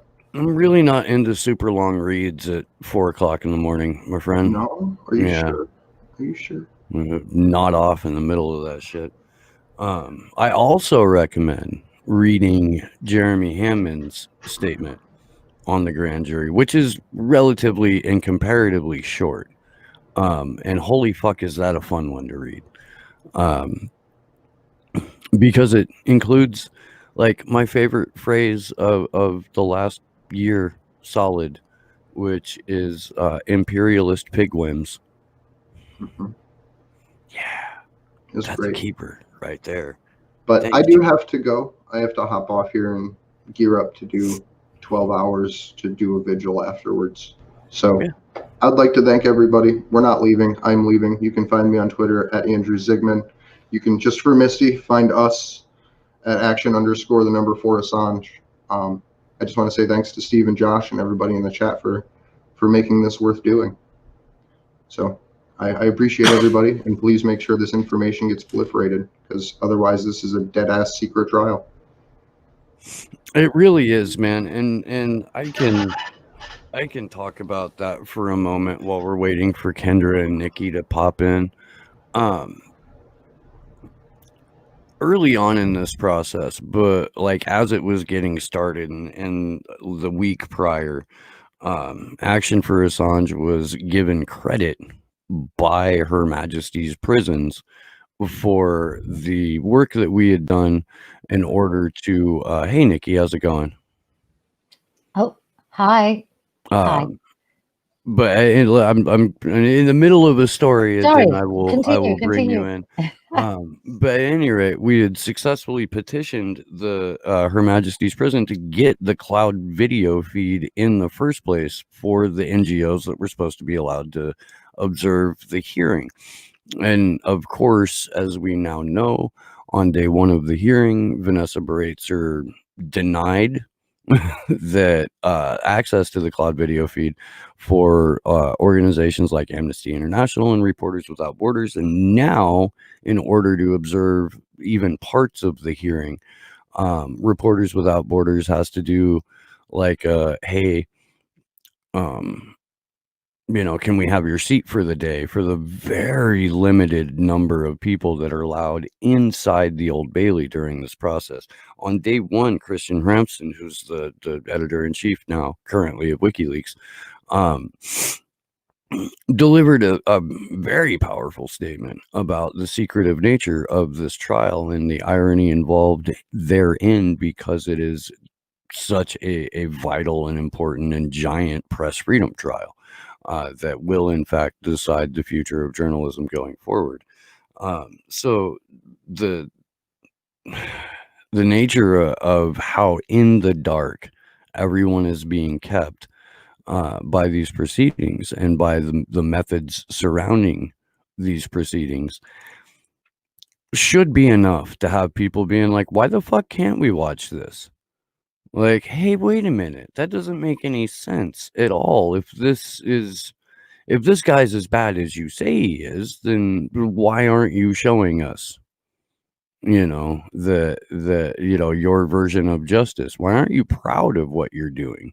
If you're hiding in shame like this, maybe the defense is onto something.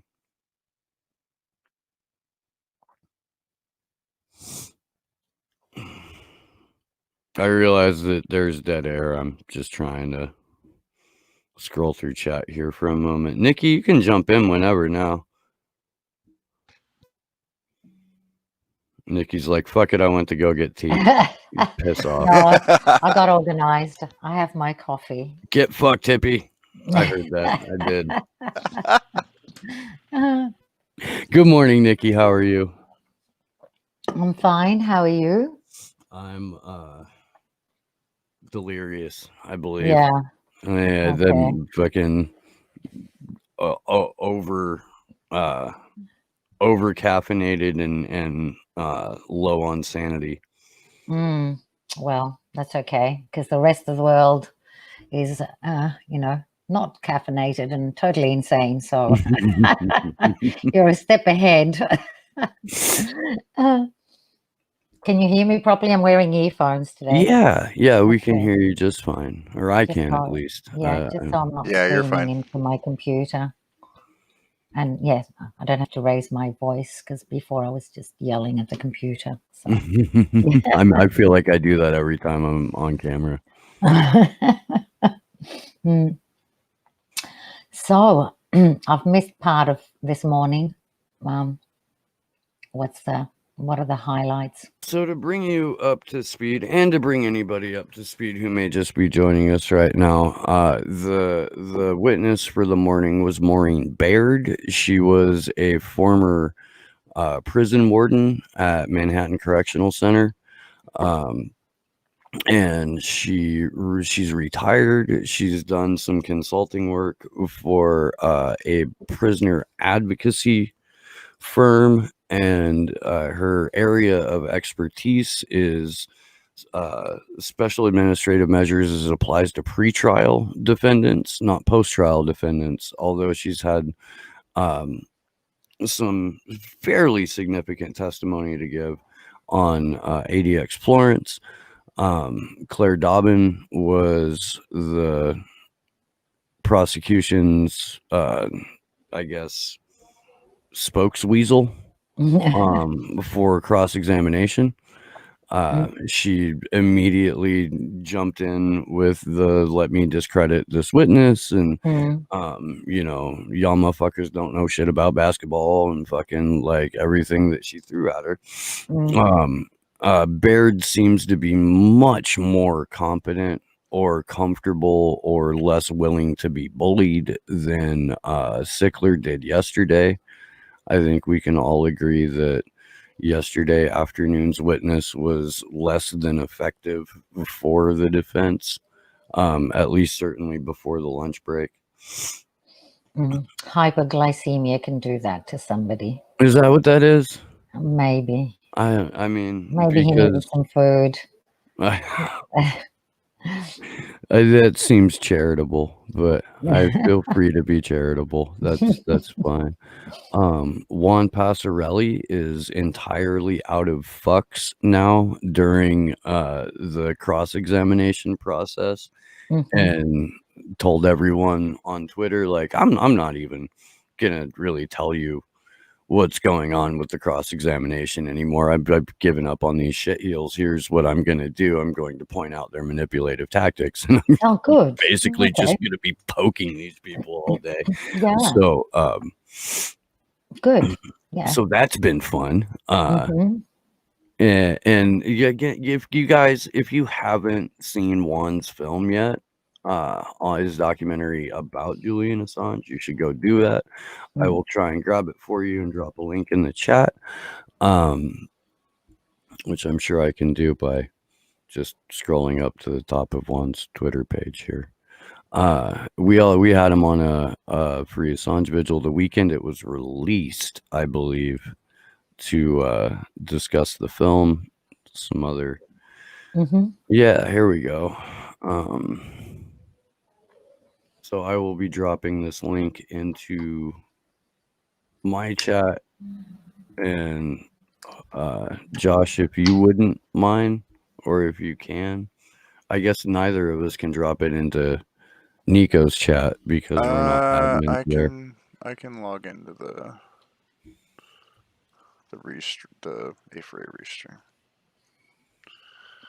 So shoot it over to me, and I'll do that.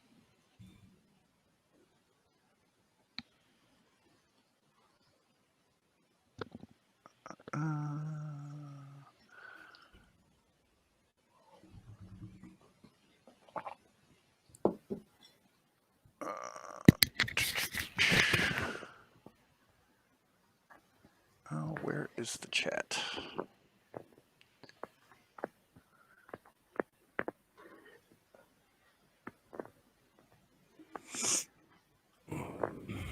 So I dropped it in our chat, and I'll put it on A4A's.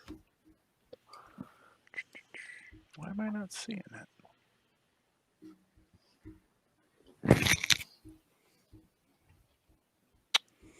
What did they just do? I think they kicked me off the YouTube chat. You what now? I said I think they kicked me off the YouTube chat. On Action for Assange? Oh, it's on the A4A one? It's on the A4A one. I had their chat open, not my own. There we go. Now it's on Slow News Days. Okay. It'll be easier to grab it from there. We run a tight ship here, in case you hadn't noticed. Early. We're we're lucky if we're firing on 3 out of 4 cylinders on any given day. I'm gonna be perfectly honest. As long as the right cylinders, right? And the right target. Yeah. Oh, nice. This is I think this is a peer. Oh yeah, it's a PeerTube instance. Nice. That's cool. Okay, so picking back up now because we're back from the break and we're back to redirect. Yes, I see that somebody said, I think it was Beard, that said SAMS is not fit for humanity. Yeah. Yeah, she's given, from the few tweets I have seen, she's given fairly damning evidence against the whole system.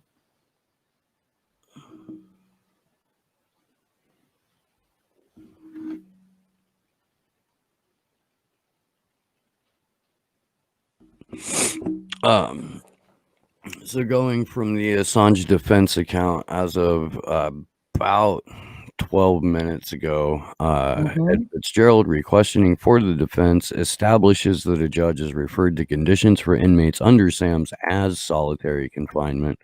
The defense establishes that Assange's conditions could be indefinite.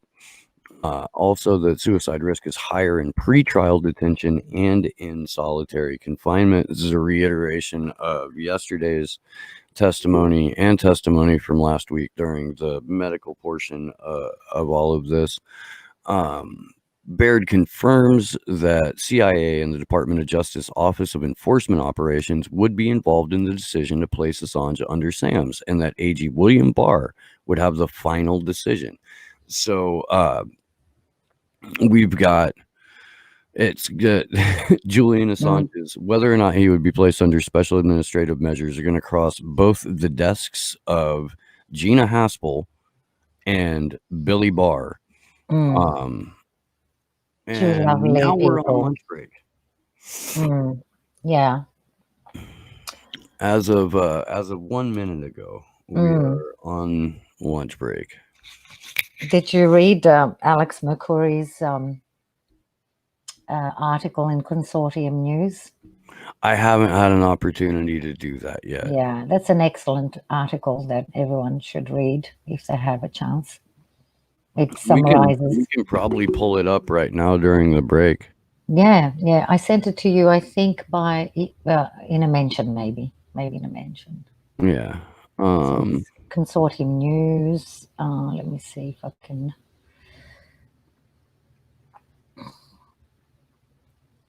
Yeah, I thought it was summarized the whole cock up quite well.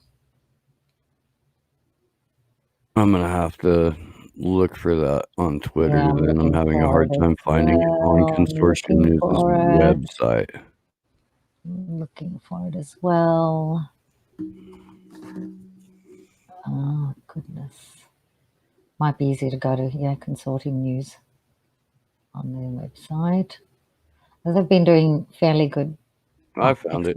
Excellent tweets, actually. I found it. Not live, but their tweets are good. You found it? Yeah, I'm gonna send it over to Josh, and hopefully over the next handful of minutes we can get it up and on the screen and go through it during the break. Oh. I'm gonna try and find it and put it up on my screen too. Where'd you send it, Steve? Element. Okay, I see it now. Is it a video? I don't know. No, it's an article. Do you want me to set it up, or do you want to share a screen? I suppose I could just share screen it. Yeah, that's probably way easier. I mean, I can set it up if you really want to, but no, it's all right, man. But if it don't have audio, there's no point of that. I will put it up on the share. Oh, there it is. Yeah. Excellent article. Excellent. Green jump. So Alex Mercurius here, it cracks me up because, and I'll get into the article in a moment, but because of how animated he is and how incredibly proper he is, he gives me these really strong Mr. Bean vibes. He's very clever. And so I told Elizabeth Voss this in the middle of a Consortium news stream that he was on and she was on. And if you go back, I'm not going to tell you which one, but if you go back to that stream, there's a point where you can hear Liz snort laugh. And then she doesn't say anything at all for several minutes, and it's because she's muted and fucking unable to get that image out of her head. And that's all my fault for nearly derailing a CN live stream. I'm not sorry. I do it again. Okay. Well, but getting back to the article here. So, following the Julian Assange case has progressed through its various stages, from the original Swedish allegations right up to and including the extradition hearing, which is currently underway in the Central London Criminal Court, has been a troubling and very strange experience. The U.S. government has failed to present a coherent case. Conscious that British authorities should, in theory, refuse to extradite Assange if the case against him were shown to be politically motivated and or related to Assange's legitimate work as a journalist, the U.S. government has struggled to present a case against Assange which is not too obviously politically motivated or related to Assange's legitimate work as a journalist. This explains the strange succession of one original and two superseding indictments. The U.S. government's first indictment was based on what was supposedly a simple allegation of computer interference, supposedly coordinated in some sort of conspiracy between Assange and Chelsea Manning.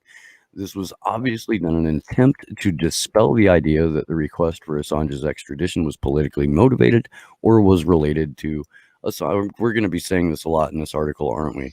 Assange's No, legitimate it's work as okay. a journalist. Yeah, you can. That's- Yeah. It's 3 times in 2 Mm. paragraphs. I would imagine it's going to Yeah, it gets better. raise itself again. However, lawyers in the U.S. had no difficulty pointing out the inchoate. Okay, sure. Facts of the alleged conspiracy between Assange and Manning, whilst both lawyers and journalists in the U.S. and elsewhere pointed out that the facts in the indictment, in fact, bore all the hallmarks of an action by a journalist to protect the source. The result was that the U.S. government replaced its indictment with a first superseding indictment, which this time was founded largely on the 1917 Espionage Act and was therefore closer to the real reasons why the case against Assange was being brought. However, that made the case look altogether too obviously politically motivated, so it has in turn been replaced by a second one, presented to the court and the defense team virtually on the eve of the trial, which is sought to veer back towards strictly criminal allegations, this time of involvement in computer hacking. I'm not entirely sure that I'm going to go through all of this lengthy article, but no, I mean, there are bits and pieces to highlight. If you have any sections that you're already familiar with, I should have highlighted it earlier. Let me have a quick look again. I mean, it like brings up all the confusion and the things that we were discussing yesterday as well about the validity of a trial that starts on this original indictment that's replaced by another indictment twice. And so he becomes more specific later on in the article. But I don't know where I can point you to directly right now. And so, perhaps searching for the interesting bits to highlight might take too long and might bore the audience. I think it's a really good article. So if people want to have a look I threw the link in the chat. Yeah. And I'll jump down through the article here a little bit because generally the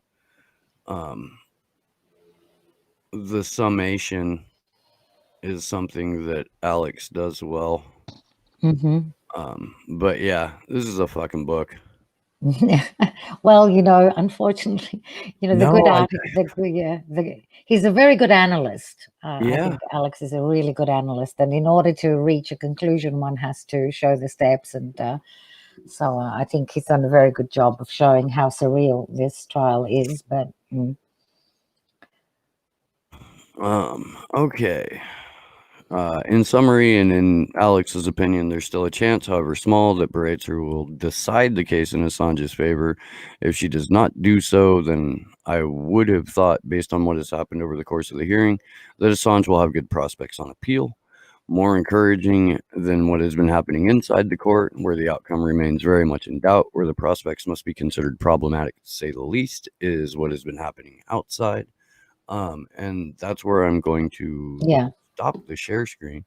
But we can definitely speak to what's been happening outside of the Old Bailey, because these are our friends that we talk to like pretty much every day. All of this, and they've been doing just some wonderful actions and demonstrations and being appropriately irreverent in terms of the coming dystopia that we all face should Julian Assange be thrown into a black hole for 175 fucking years. Well, did you see the Channel 4 News went to interview Wei, and they brought up the rape allegations again? No, I didn't see that. Yeah, they did it again. They just won't stop. Somebody should tell them that this is a violation of Julian's human rights again. They're still portraying him as a rapist when, there's been no charges. The case was dropped. There's evidence of conspiracy between the UK Crown Prosecution Service and the Swedish Prosecution Authority. It's most likely a stitch-up, and in any case, there were no rape complaints filed by the so-called Well, we've got the emails that Niels Melzer obtained in his investigation of this. And Yeah. we've got orders from the UK saying don't get cold feet and don't file charges and keep him in limbo. And we just need to get him on Swedish soil. And this is not just any extradition case like all the others, etc., etc. Yeah. No, there's lots of evidence that there was a conspiracy between those two departments, but it's well, it's worrying that the mainstream media continues to breach his human rights, and in fact, Neil Smeltzer specifically spoke about a breach of human rights when you continue to portray someone as a rapist when there's been no conviction, no charges, no conviction. You know, it's malicious. It's not just, it's defamation, it's malicious. There was a GoFundMe set up to start an action for defamation against The Guardian for the Manafort story. And I don't think that I don't think that took off. I don't think enough money was raised, and plus all these other events happened straight after that. So no, the lawyers were overtaken by more urgent matters at the time. But yeah, these are things that need to be dealt with. So at some stage, there has to be defamation suits directed against The Guardian as a paper, as a media organization, against Luke Harding and David Lee. Hi, Kendra. Hey guys, how are you? Good How are morning. you? Good morning. Good morning. I didn't mean to interrupt. No, it's fine. No. We're just talking about how Julian should take defamation action against papers like, God, it's amazing we call them papers, rags like The Guardian for the Digital Manafort fish wrap. story. I'm so sorry? glad you guys were talking about that, because I was wondering about that the other day. Why not start some of these countersuing, or I mean not countersuing, but just suing Yeah. Well, they did have a GoFundMe account, but then soon after that he was shut down, arrested. The GoFundMe, I think, started in December 2018, and then everything else kind of took over, and it wasn't on the top of the priority list, a defamation suit. Plus, I don't think they raised enough money to go ahead with the defamation against The Guardian. But I was talking about Channel 4 yesterday that went up to Weiwei, the Chinese artist, and was asking questions about the rape allegations and what he thought about them. And I was saying how this is a continuation by the mainstream media of violating his human rights and defaming him. So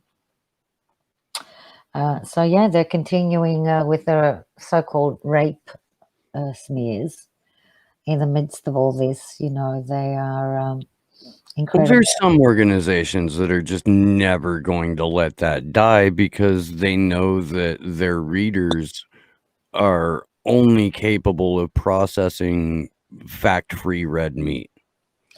I don't think they're worried about their readers. I think they're more worried about their bosses. And Well, certainly, but look, as somebody who interacts with an audience on a regular basis, at least in this format, in the format of the independent media, and certainly it carries over into the established media, there's a like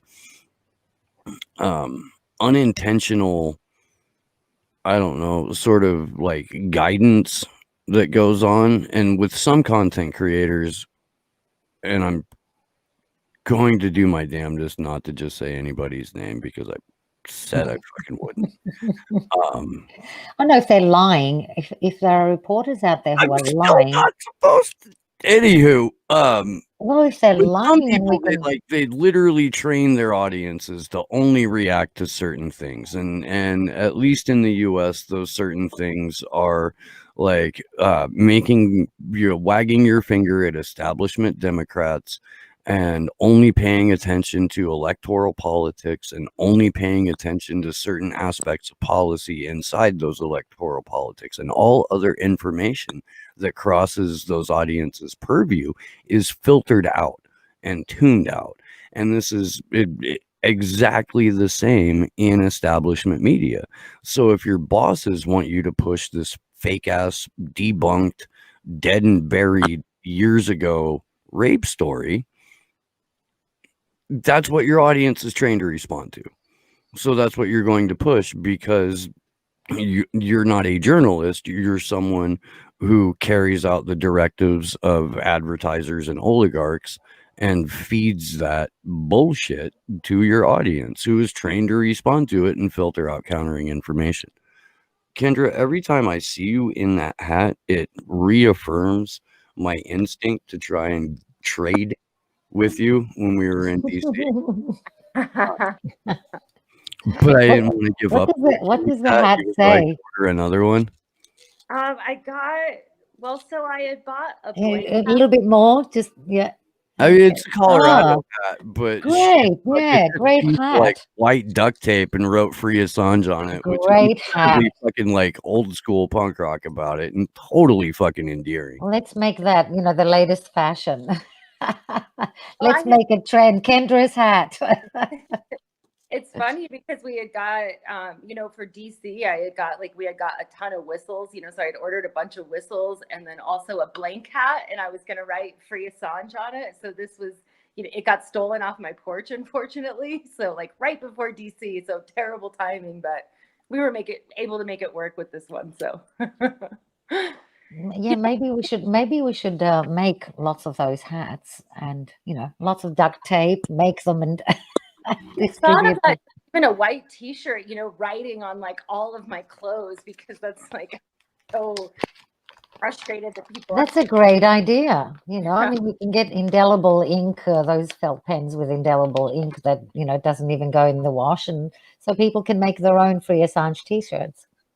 One thing I was going to ask you guys, since you were, about it before I popped in, is, I had two thoughts. One, that it would be really hard. It must be difficult to bring sort of litigation to a media organization. And I don't know if that's, obviously the Guardian would be one that they could really, focus on. But then I wondered too, is it just so scattered all around that it's difficult to, bring a case against people? But then two, I was wondering, there has to be some sort of something we can do about this propaganda. I mean, because it's so harmful. And the government, I was just wondering, the government released basically its own propaganda by that press release, by saying hack, when that wasn't really what it was for. And I was just, I don't know, it just stuck in my mind where I'm like, we have to somehow be able to do something about this.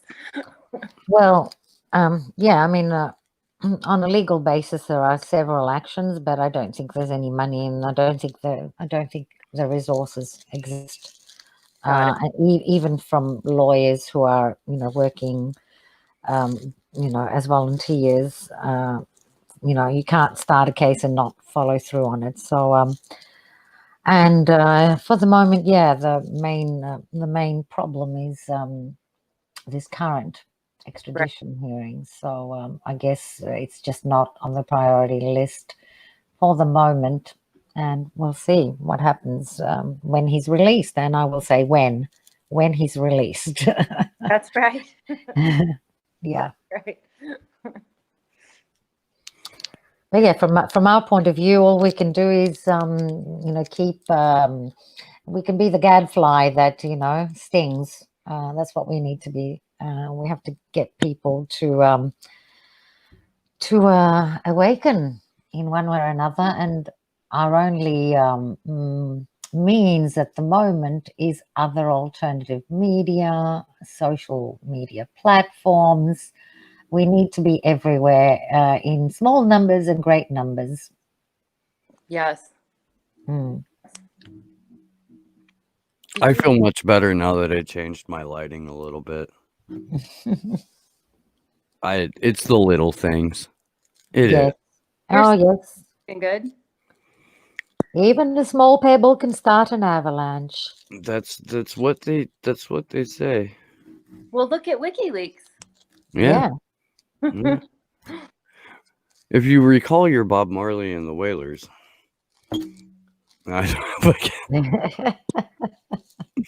I was going to go straight into small acts there, but I don't know who I'm talking to, like in the chat. I remember Bob Marley. You I'm know, old they'd be enough like, to "Oh yeah, remember that Bob. song, fuck you, hippie."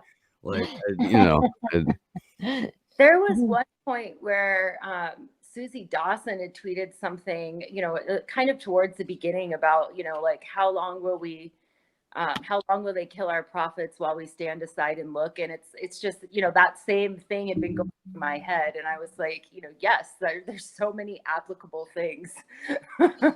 Mm. Yeah, well, except yes, except that Julian is not a prophet. He's he's Yes. talking about reality now. It's it's not about the future so much. It's the now, the past. It's a very ugly reality. So yeah, but they're definitely killing our heroes, that's for sure, because God forbid that we wake up.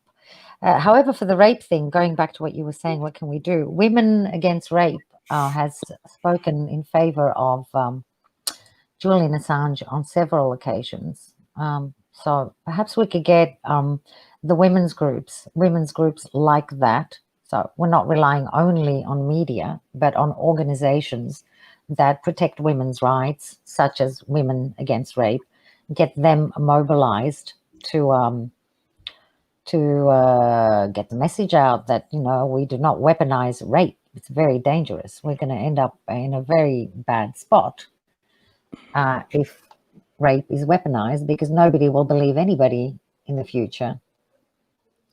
Yeah, one thing if something like that is treated so lightly. Well, and it does make a big difference. One thing too, I do want everybody to know that I understand that Julian Assange is not a prophet. So just to clear that up. But one thing, Nikki, it was, and Steve knows about this, but here in Denver, we had a connection to an art gallery, and we're still hoping that they come around. But the pushback was basically that the board was, because of the rape allegations, so we had sent an email back with the Lissa's speech, which was incredible at one of the Free the Truth events. We sent the full statement. Basically, we sent everything back, and the decision we got back was these two.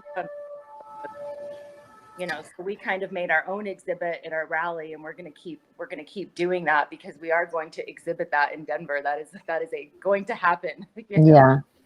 Well, the situation about the allegations is covered really well by Neil Smelter in his letters to the Swedish government. So if they're hesitant about holding an event, you could also send them Neil Smelter's reports, letters, articles, and we do need, I think, to mobilize women's organizations, associations. And so Women Against Rape was one of the original sponsors of our DC events, and I think Andrew still has an email contact for one of the people there. If you want to follow up on that, Kendra, I think we need to. Because the director of Women Against Rape, speaking up for Julian Assange, makes pretty fucking bold statement as to the false and spurious nature of that particular stitch up. Oh, sorry. I was just there was that great article too that had come out that a lot of people signed on to, just, about that weaponization that I think, again, actually, that Susie had written. And yeah, she did. She wrote an excellent article. Yeah. So because I relate everything to Bill Hicks and stand-up comedy in general, because it's my only fucking vehicle for processing information, and not, just choking random people as a result of the shit that I know.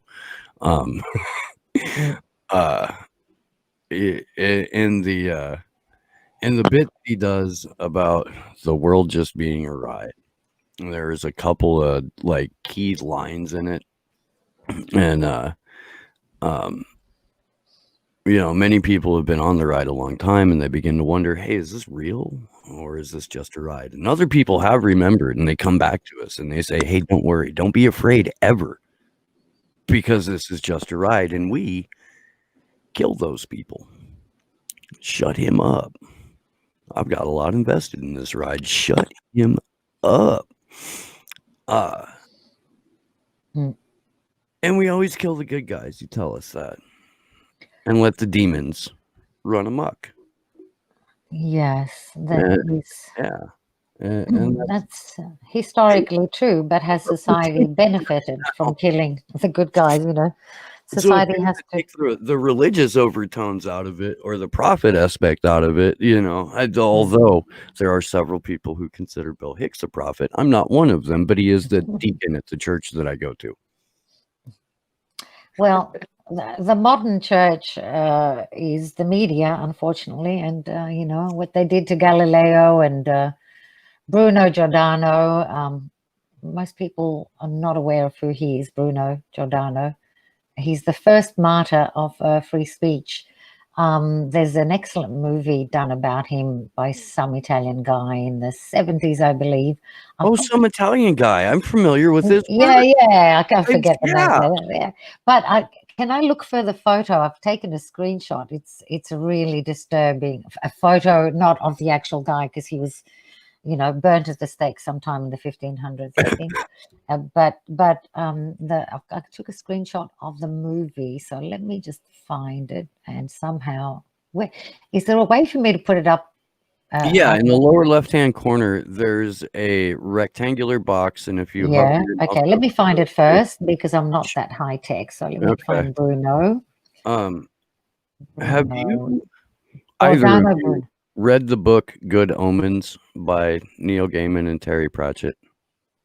No. Okay. Well, so I dump my brain out at the end of every day, because otherwise I won't sleep. And my method for dumping my brain out is grabbing a book that isn't that's not a nonfiction book or a research book or something like that. And both Neil Gaiman and Terry Pratchett have created incredible fantasy worlds and alternate universes and things like that. And Good Omens was actually turned into I believe a TV show there for a minute.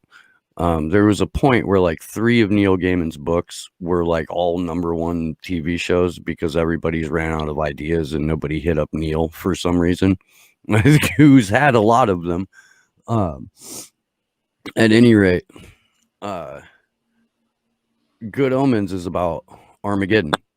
And it's about the 2 principal characters are an angel and a devil who have known each other since the literal beginning of time, and the relationship, if not outright friendship, that they develop by dint of being stuck in the same place for millennia. So there's some incredible fucking just little moments in there. I don't even know why I brought that up anymore. I'm fucking sorry. Did the thing come through? Because I had a point to that. I did. Like I had a whole thing that related directly to it. I was gonna tie Bill Hicks in with it as well. I'm fucking. I'll come back to it. You'll remember it. Okay. It's a really good book. I recommend it. Is it a series or is it just one? I have owned and re-owned and owned and re-owned and given away and lost and gifted and bought for the sole purpose of giving away, and fucking sat down and like forced people to start reading it in front of me because I knew they couldn't put it down after they were like 80 fucking words into it. It's really good. It's really good. Steve, I sent it to you by DM because I don't think I managed to do the screen share. I'm so glad to hear about this person who I didn't know about. And you just want the screenshot?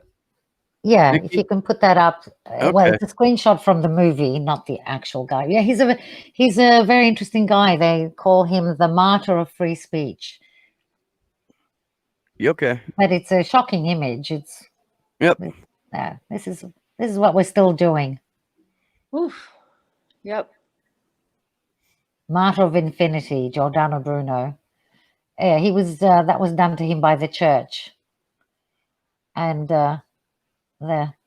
have a similar image with the duct tape today. We really do. I'm bad at that shit, but maybe we can get the American flag over Julian's mouth juxtaposed next to that particular image.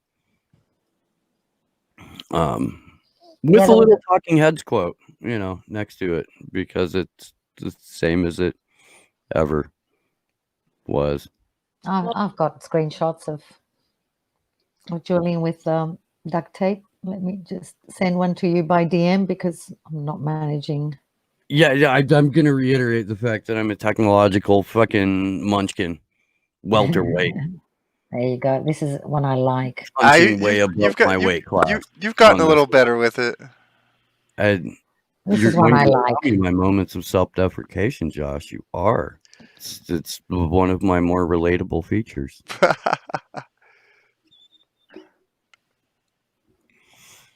Did you get it? Yes, I think. I don't know. I haven't checked. Yeah, I did. I got it. Yeah, I will. I actually do have the software to fuck around with that on this computer, but I'm not gonna do that in the middle of a live stream. So where are we? Are these guys are not on break yet, right? Yeah, we're on lunch break right now. We are on lunch break? Yep. Ah, okay. We should be in the next 10 or 15 minutes, for 10 or 15 minutes, be being joined by Kevin Gustola. Oh, great. Who is been doing such an incredible job. I mean, this is like, Nikki, have you ever tried to live tweet anything? To live tweet? Yeah. Shit, I can't even do that shit, and I'm not trying to keep track of court at the same time. Oh, yeah. Mohammed Almazi, dude, Mohammed, that guy like can pump out like 10 tweets in like 8 seconds. It's Mo, he really, like, because he's got a legal background, I guess his shorthand game is strong. Maybe he gets it a bit faster. And you know what I mean? Because I'm not saying that the others don't get it. I'm just saying if you're legally trained, you get what's happening faster. That's what I'm saying. No, he's got a background in the law, so he doesn't have to. He doesn't have to listen as hard because he already understands the language. So he can go faster, and it's easier to follow in many ways what he's saying because he's not lost in the confusion. I really appreciate everybody's different of course. It's like there's always just so much, somebody will catch something really well, someone will catch something else. That's why I wanted Mo and Tarek on the vigil on Saturday, because they're having very different identical experiences. And I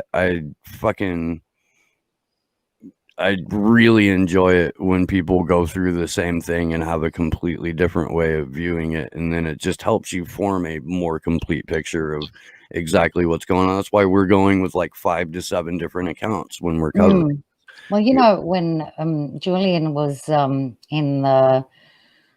in an appellate court, I can't remember which one, for the Swedish extradition case, they allowed 90 journalists to follow. 90 journalists were allowed to follow the case, and it was live streamed or something like that. They had it was a public hearing. That was a public hearing. 14,000 people watched on the first day alone. Now that was done properly. This, 8 years down the road, and they have all these technological problems. They're talking about open justice, but closing the court essentially to most. It may as well be taking place in Spain in the 15th century. Yeah. Or Yeah, 14th they're century. getting When the Inquisition actually was. Maybe it was earlier than that. Maybe. I I don't know. I don't know the exact years. Well, Yeah. we could look up, Wikipedia and Bruno Giordano. They can't get it too wrong, right? Sure. I don't believe. If Mel Brooks can figure out when and where Torquemada was up to, I'm sure we can. Yeah, I'm just Not going that to I'm saying look I'm at the smarter time. than Mel Brooks, but I'm probably smarter than Mel Brooks.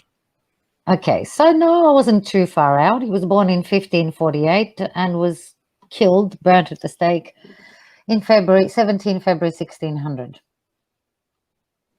Okay, so he had 52 years of heresy. Yeah. Okay. He didn't have a long life. He spoke the truth and they burnt him at the stake. See, I've already died twice and have nearly died another time. I've been in the bonus round since I'm like 27 or 28. So, I'm not, Yeah. I'm not kidding. So yeah, when I look at somebody who's even my age now or like a decade older than me, I'm like, shit, you had a long go at it, Perspective. Now my audience is like, that long fucking stare. Like, what did that guy just? You what? Never mind. Let's go back to. This is Steve with no sleep. That's what this is.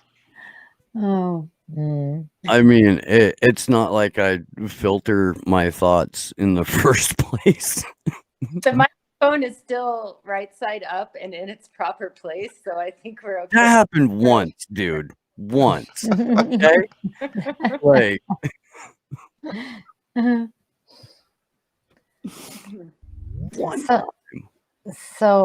Yeah, getting back to we got a Kevin. Hey, Kevin. Hey, it's a party. It's a party. It is. Yeah, there's a few of us here. Good to see you. How you doing this morning, my friend? Pretty good. I'll let you keep going, and I didn't want to interrupt. So is that the green room at the Laugh Factory from where you've been reporting this week? Yeah. You were fucking cracking me up yesterday. And I thought that I was supposed to be the funny one, so I was, hurt. It was too much. I honestly had a difficult time managing it. I've held it together throughout the whole trial, but that cross exam yesterday was just, I couldn't believe it. Even I was even able to tolerate the picking at a U.S. attorney who was brought on to be the expert on Espionage Act law. I was able to tolerate her on that, but just talking to this guy, it was the combination of Joel Sickler not caring at all. Like, it was so clear he was done. He did not want to be part of this, and I think he regretted ever agreeing to help Assange with this case. That was how I felt. And then there was Claire just insisting that she's going to ask questions that he can't even answer, that he has no experience with any of this. It was excruciating. That's 2 hours of my life that I'll never get back. Oh my God, dude, it was painful. Like, I thought that last week with the medical testimony was painful. In fact, I know it was. But like, yeah, yesterday was, or at least with Sickler, that was more demoralizing for me than the entire week of medical testimony. And that shit actually brought me to tears. Like, Sickler didn't, but fuck, dude, it was just like, okay, can we get rid of this clown, because he doesn't want to be here any more than we want him here at this point. Yeah, it wasn't clear to me, it wasn't clear to me that he was actually helping the case at a certain point. And you can't really do anything about it. The prosecutors are going to get as much time as possible, but I almost was wondering, all right, don't even come back with questions, defense. Just let it go. Just say goodbye. Yeah, no further questions. No, we're done. We'll clean up the mess during closing argument. We'll clean it all up. he seemed to have like a moment or two of fight in him when they came back from the break yesterday. Or at least like he was, briefly done being bullied, but then he just rolled back over and showed his belly again and said Yeah, that no, was it. that was it. But today's good. Today is a lot less tedious. Today, as even as offended I am. I mean, my takeaway for today was that we have a former warden who has gone on to try and do some good in for people who are caught in the system. She's willing to go take the stand and testify in extradition cases and other federal cases on behalf of defendants to try to help them navigate the prison system to get better sentences. And she's being blamed like she did something wrong. Like she had to sit there for a whole half hour, 45 minutes and be attacked by this prosecutor for not being a whistleblower, basically. I mean, it's just absurd. And this is the system that they're representing. But in order to hide what it actually does to people, they have to attack a woman who is in her professional life now dedicated to challenging things that she admits she was complicit. She even said, the words that I heard when she was put under this pressure was, I had to tell myself this was all okay. Yeah. To me, that suggests there's some trauma that you now look back and these people were just stuck in these cells and it was inhumane. And so now you're doing something that you can help, you're doing something so you can look at yourself in the mirror in the morning and feel good about yourself, that you're not a horrible, evil person anymore. Yeah. And this prosecutor comes at her and tries to make that a negative. No, I have respect for anyone who tries to make it so their medicine cabinet is not how they go to sleep every night. Yeah. And, we've had that often. There's a lot of people like that. And there's a lot of people who have benefited from WikiLeaks documents who were able to speak out, and say, like, I was part of this stuff. I mean, Ethan McCord in the Collateral Murder video is somebody who's known to have spoken out. And he said, look what I did. Look what I did over there. I saw this video and now I'm talking. But, we wouldn't discredit him because he was involved in all of that. We say, good job on you to admit that you did something that you shouldn't have been doing. Well, and had she been a whistleblower, then they could have turned that around as well. Well, that proves that you're biased. Yeah. You're just against the system. Yeah. So yeah, you're right. That's a good point because they play it both ways. It's both. You're biased if you only do work on defendants. The other thing that I've learned from following this case is the institutional belief that if you've done only work to represent defendants, then you must not be credible because defendants are always lying. We're supposed to believe that anything that happens with people who are accused of offenses, any experiences they have in the system, they're all just exaggerating them. It's not true. None of this is happening. And that's the way they acted yesterday with both of the witnesses. Do you think the witness today has done a better job handling that? Yeah, I do think it's been much better because she seemed to hold her ground. And while she still admitted that she didn't know what some of this stuff was, that she still was able to stay on point.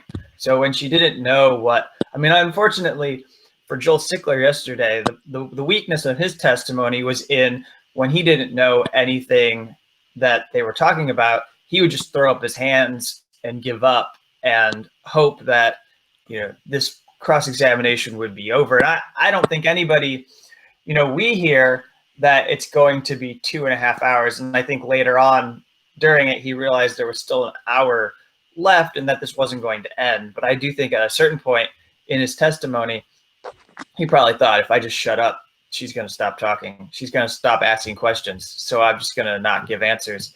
And that didn't help him come off that well.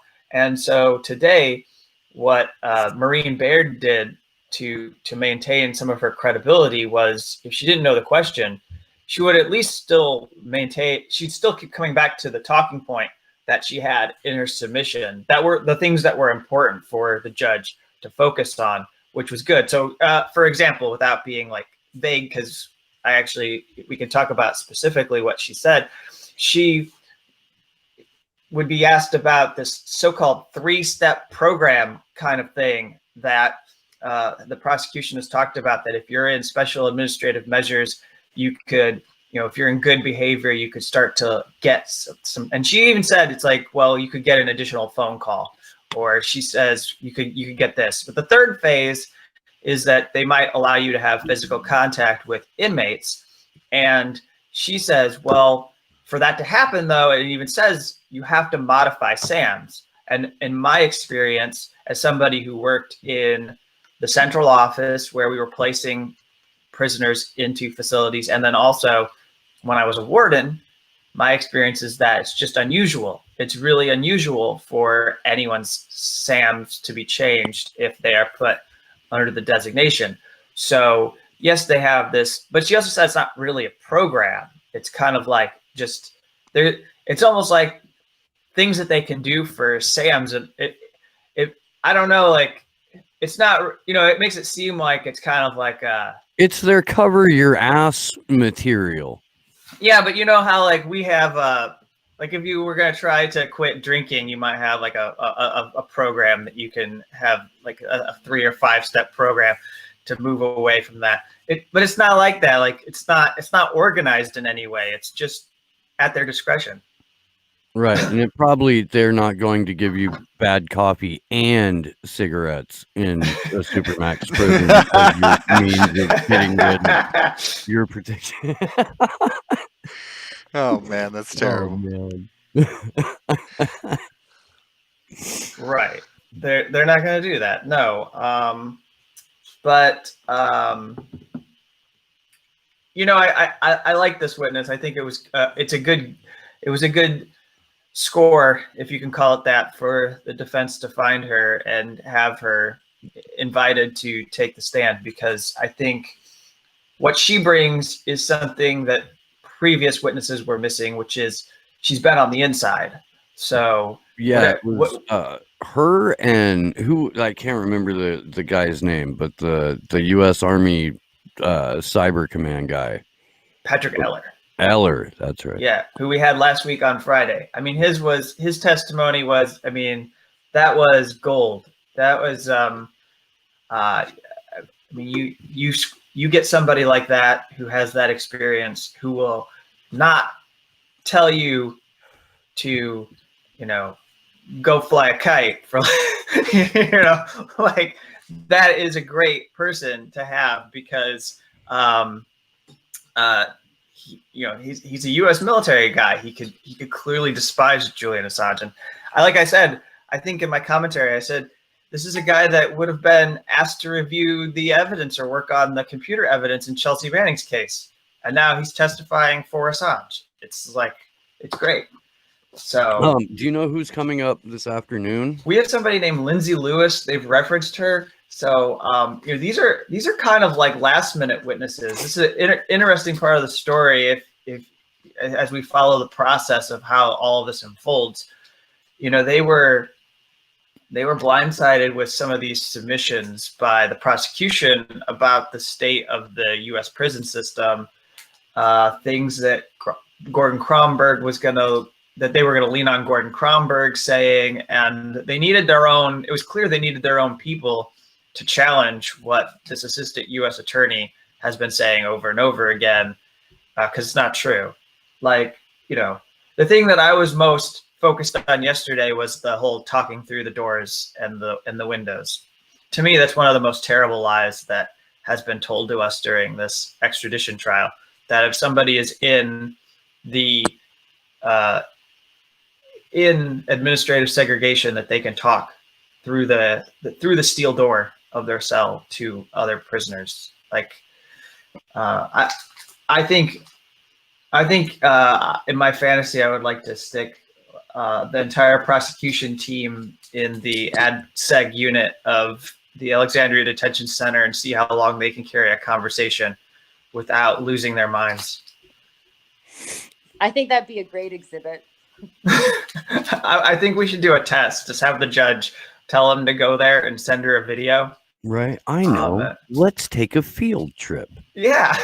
I'm getting a little stir crazy with this Old Bailey courthouse. Let's all charter a jet and we'll go to Alexandria Detention Center. Isn't everyone else unnerved by that glass box back there? Wouldn't you like to just get out of that atmosphere for a minute? Right. Let's go to ADX Florence. You know? Oh yeah. Well, I think we should probably take a field trip there because we keep telling so many lies. The prosecution won't talk about what actually happens there, and the defense can't seem to find witnesses who have actually had a lot of time there. So we've all this is as much as I'm on the Assange legal team side for most of this. I do think that like one thing that they're lacking is somebody who can speak in more detail about ADX Florence. I'll also just put out my own dissent here, which is I kind of actually disagree with them. I've been mulling this over in my head, but I have done a lot of reporting and coverage of the communication management units in Terre Haute and at Marion County, Illinois, because there are known political prisoners that have been sent there before. And I actually think that it's a good possibility Julian Assange will be sent to those because and those aren't a picnic. Those aren't I mean, it's not like he's gonna be staying in a boutique hotel if he goes to the CMU. It's pretty harsh. Like the Center for Constitutional Rights has had their own cases against the CMUs, and they're pretty horrible. And it's not too much different from ADX Florence. Nikki, you wanted to jump in? Yeah, hi, Kevin. Hey. I just wanted to ask about the transcripts because Mary Kostakidis applied to get them from the court, and then Beretta said she has no say over it because they're privately owned.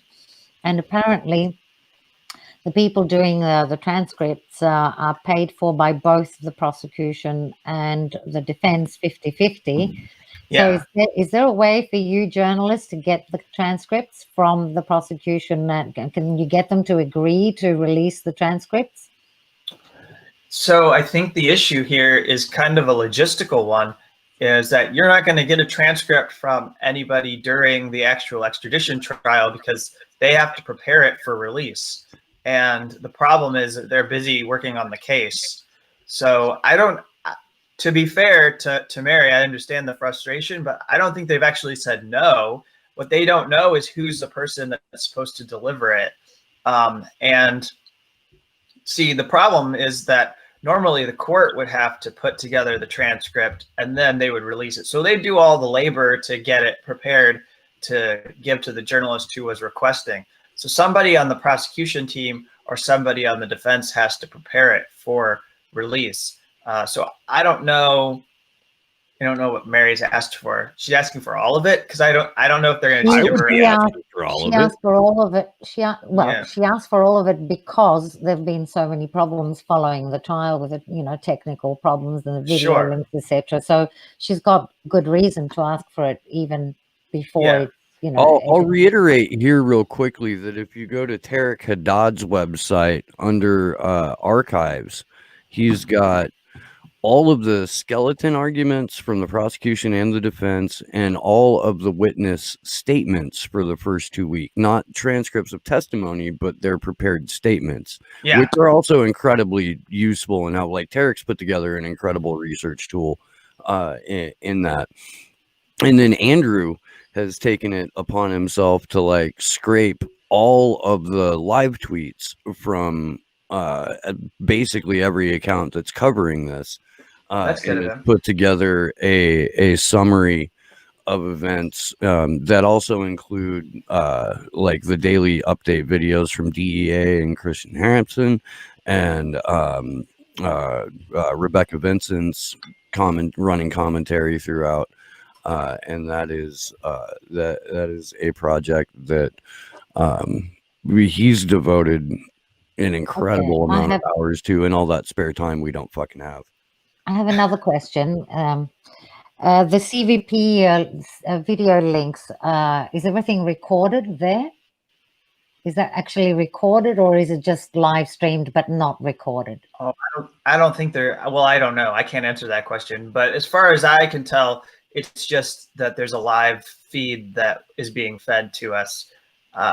Maybe they're taking a video recording, but I haven't heard anything about them recording. Because that's the court. That would be the court. The court would be recording it. Okay, I mean, so we could FOI. I certainly am not taking recordings, and you know, they would not want me to. Yeah, no, I'm just thinking we could FOI the recordings. If they existed, yeah, I don't know though. Or we could ask them if they exist, and they have to say yes or no. Well, they would be public records, because everything that has been done has been open court. There hasn't been any private sessions yet. Okay, so we'll try and FOI. Sorry, my battery is about to die, so I'm going to plug it in. Sorry, I'm just going to turn off my camera. And Sure. We know from Declassified UK's reporting how hard it was to get any public information about a case in which Breitzer was involved in. So is this going to be another one of those things where, because she's the magistrate, it's basically scrubbed from the internet? Well, I just maybe the answer is no, because the defense and prosecution control the transcript. She's expressed frustration because one of the things she actually said related to the transcript of court proceedings is it's out of her control. And like, I can tell that she's not happy that what happened is the defense decided that they were going to pay for their own transcript. This happened early back in February. And when they decided they were going to do their own, the prosecutors got really fussy and upset, and they made a big deal out of it. And then she said, well, if you're both agreeing to it, if you both have access to the transcript, then I don't see why I should have to stop it. So you're paying to do a transcript. You know, she decided she would allow it if there's an agreement between both of them. But what that meant is then that if the prosecutors wanted to be part of it, they had to kick in their own money to pay for half of it too, because the defense was paying for it out of their funds. So now it's actually combined, that they're both paying for transcripts. They both have the records. They don't have to wait on the court, which in some, you know, you can see how that might be good, because you don't have to keep asking the court to get you material, and you have it on demand if you want it. It's your transcript.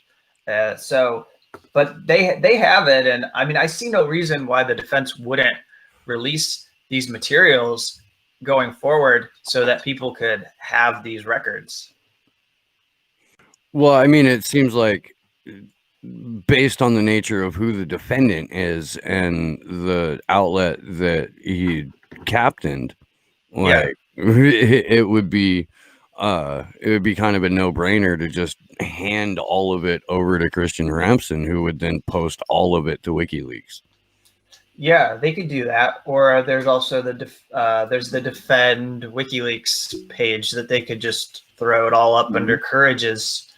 Under Courage Foundation could share it with all the legal materials. So I do definitely hope it becomes available. Our plan in the interim weeks between the close of the hearing and the beginning of closing arguments in November is to each Free Assange vigil take witness testimony, or at least a witness statement, and just highlight and keep fresh in people's minds exactly what went on during the trial and why it's important to give a fuck about it.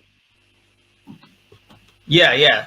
I'm going to have to drop out. We've got our second witness, and it actually is who I thought. She's pretty young. I didn't actually think that this was the person they were putting on, but this person is like, she must not be she's in like her 20s or something. So I'll be interested to see what she can do for the defense. So I'll check in with you tomorrow. Okay. Excellent, Kevin. Right. Thank you very much. Thank you, Kevin. Bye. Good luck. Kevin Gostola, shadowproof.com. Please go support that outlet for the entire month of September and the month of October. All Slow News Day super chats are going to shadowproof.com. I don't know, because the lad deserves it. And also, if you are interested in what is happening worldwide with whistleblowers, Kevin and Raina Kalik host Unauthorized Disclosure, which is a podcast that focuses entirely on whistleblowers, what they've disclosed, and what they're facing as a result of it. So highly informative, very, very well done podcast, and you should check it out. Yeah. I can't do that shit for my own show.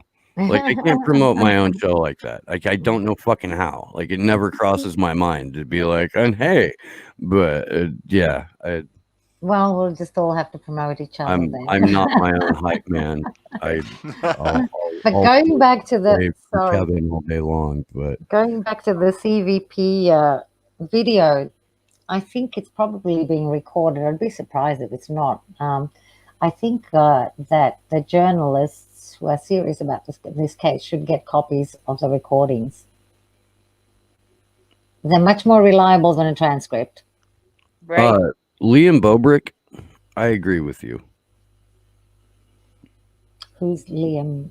He's a lad in the chat. He's also out front of the Old Bailey. Okay. Or And he has been out agrees. front of the Old Bailey. I think that's a great idea to start asking for the video now, you know.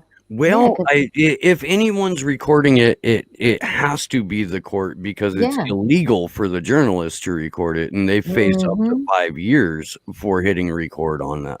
They Mhm. face up to 5 years for sharing their screen with anybody who doesn't already have access to the cloud video. But it's easier for the journalists to get a copy of the recording than it is for us. They could get it a lot faster than us. Right. Because they already have the access. Well, they've got special rules as well applying to them. Okay. So, yeah, for the serious ones who are watching this, they should definitely ask for the CVP video recordings because they're part of the public record. Mhm. Yeah, absolutely. Have we picked back up with the coverage yet? No, because it's still too early. But yeah, for you in the chat, yes, this is another Lewis. I believe Kevin said Lori Lewis. I don't know. But yeah. So and we may get some Lewis on Lewis violence, like we had with Eric Lewis and James Lewis during the first week, and I think there was another Lewis the second week as well. Good Lord. Yeah. It's like a bad Abbott and Costello. It really is. But I mean, you know, we have a similar situation here where we all have just collectively decided to refer to the NSA agent tasked with monitoring the chat. We've decided to nickname him Kevin, and yet we have a good Kevin in Kevin Gastola. Actually, I'm pretty sure that the good Kevins outweigh the bad Kevins, but I don't know that for a fact. I've only met a couple. I can think of one that I grew up with that was a downright douchebag. Most Kevins I know are cool.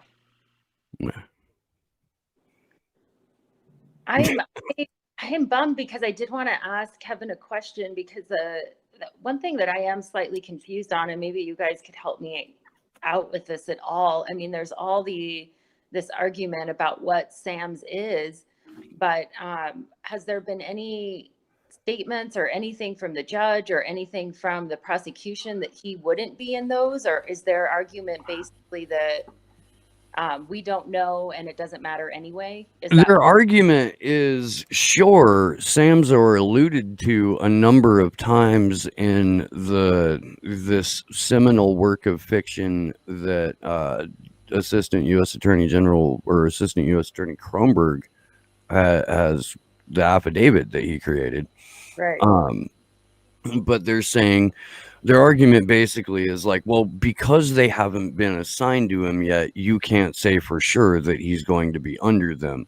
So, and because of that, we can only sort of discuss this in the hypothetical, and we're only going to relate it to terrorists who have been put under special administrative measures because it's the prosecution's aim to make sure that Beratzer is viewing Julian as a fellow terrorist rather than the nonviolent, rather reserved human being that he is. So it's just But because we're not at the point yet where Julian is a pretrial defendant.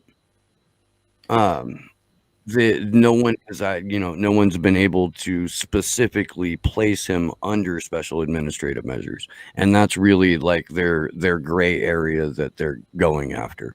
But the UK is not allowed to extradite somebody if they're likely to be tortured. And I think that although Kronberg said that SAMs are part of the Disneyland world, there's been enough evidence led by the defense showing that it's likely that he would be placed under SAMs.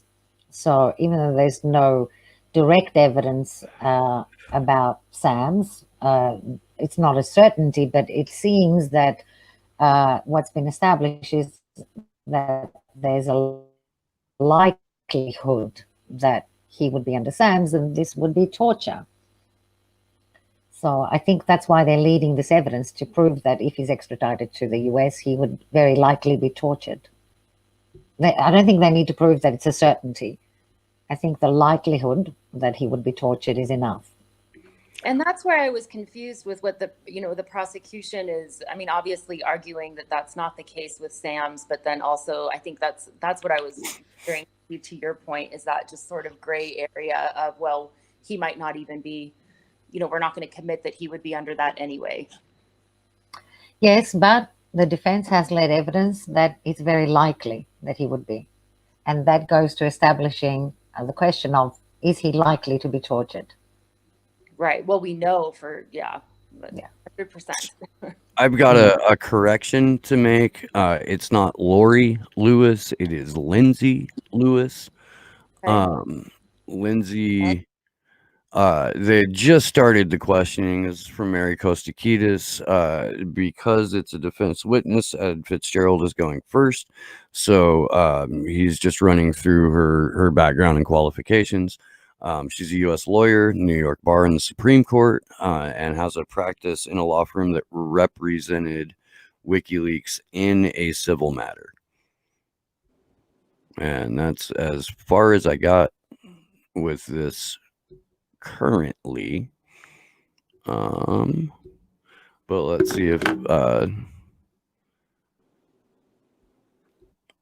according to Defense Assange, there will be a discussion of anonymous witnesses after Lindsay Lewis's testimony. That is something I did not know. There are witnesses that are going to speak anonymously.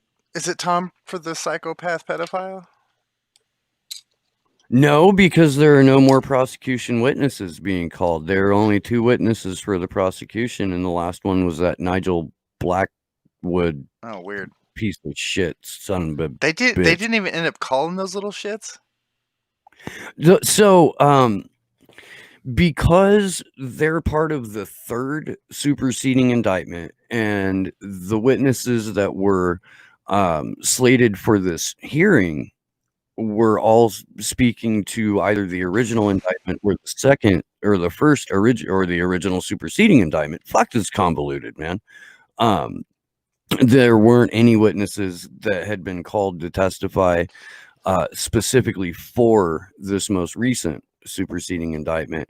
The reason that Siggy and Sabu are a part of it is because the U.S. wants to rely on their testimony during a trial in the Eastern District, because there will be no one there to discredit the witnesses save for Julian's defense team, who will be speaking to a jury comprised entirely of NatSec people.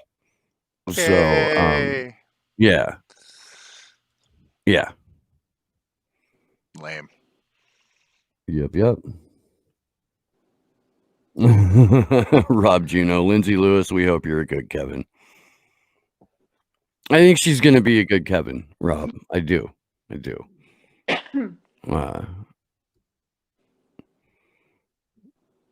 fuck. I have too many tabs open. I'm Hey, interested. Kendra, would it help you at all to have the Center for Constitutional Rights report on SAMs? Because I can email that to you later. Yeah, I would appreciate that. Thanks, Steve. Okay. All right, I'm I just gotta sitting- I gotta walk away for about 5-10 minutes. For sure. I'm just wondering where this testimony is going to go here on Mary's timeline, where she said, Fitzgerald, representations were made in the English courts that he would not be sent to ADX if he was extradited. LL, yes. European court and English magistrate relied on those undertakings. He was nevertheless sent to ADX. LL, yes. That seems pretty darn powerful.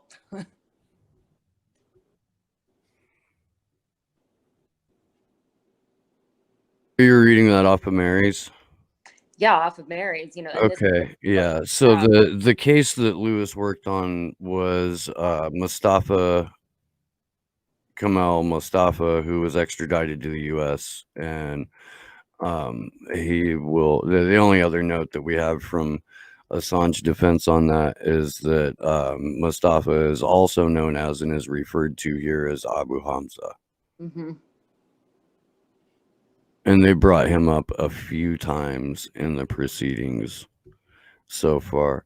A quick reminder that Juan Passarelli is out of fucks, and during cross-examination, his role in live tweeting this will be to point out the bullshit tactics, manipulations, and errors in the prosecution's testimony.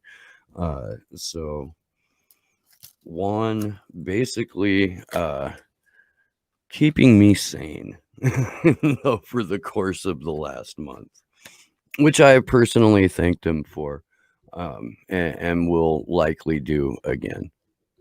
Man, Julian Assange is such an amazing person. His friends and supporters are pretty incredible.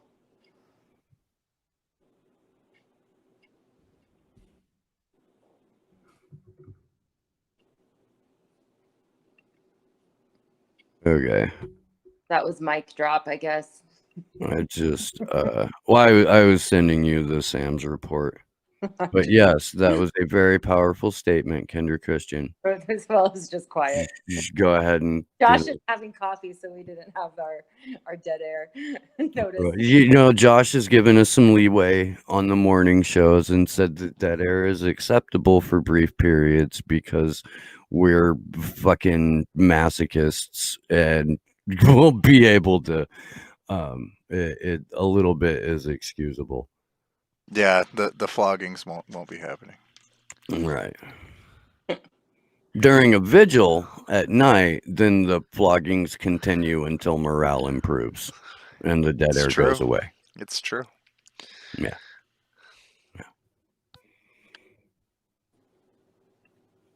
I really don't get enough credit for keeping a straight face during all of that shit. I have too many windows open. I'm just trying if there's Mary. Okay.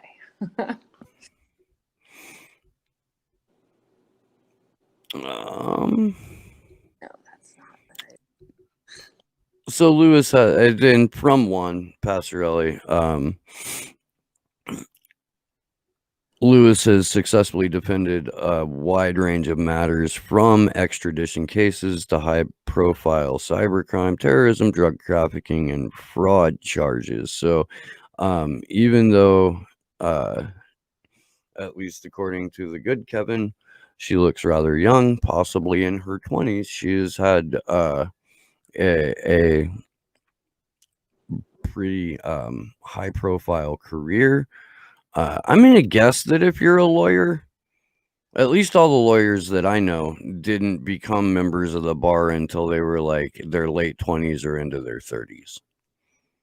Just because of the process here. That's in the States, probably. Yeah. Is she Yeah, she's with the New York bar, or she's her bar registration is out in New York State. Mm-hmm.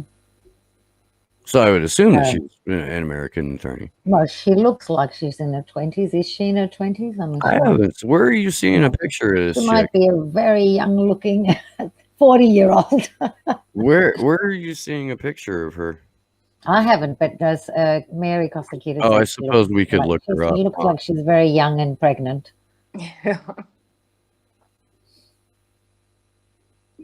Well, you know, you don't have to be old in order to recognize the truth. Yeah, Right. exactly. Well, assuming she got into college at 18, that's what, 3 years plus how many years for the course? 5? Is it 4 or 5? It's only 3 years. Okay, 18 and 6 plus another year maybe, what, to give it a margin. So 18. So you can finish and be a lawyer at 25, I would imagine. Yeah. Rob is asking Kendra if there's any way that he can donate to Denver specifically. Oh, You should set that up, Kendra. I know. I mean, our group has been just like, donating together. That's a great idea, Rob. Yeah, well, let me get you my email. Can you email me? Denver Action, 2, free JA at _ squiggle strawberry.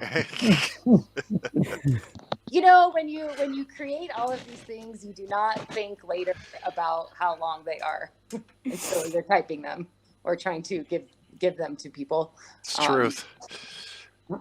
Thanks, Rob.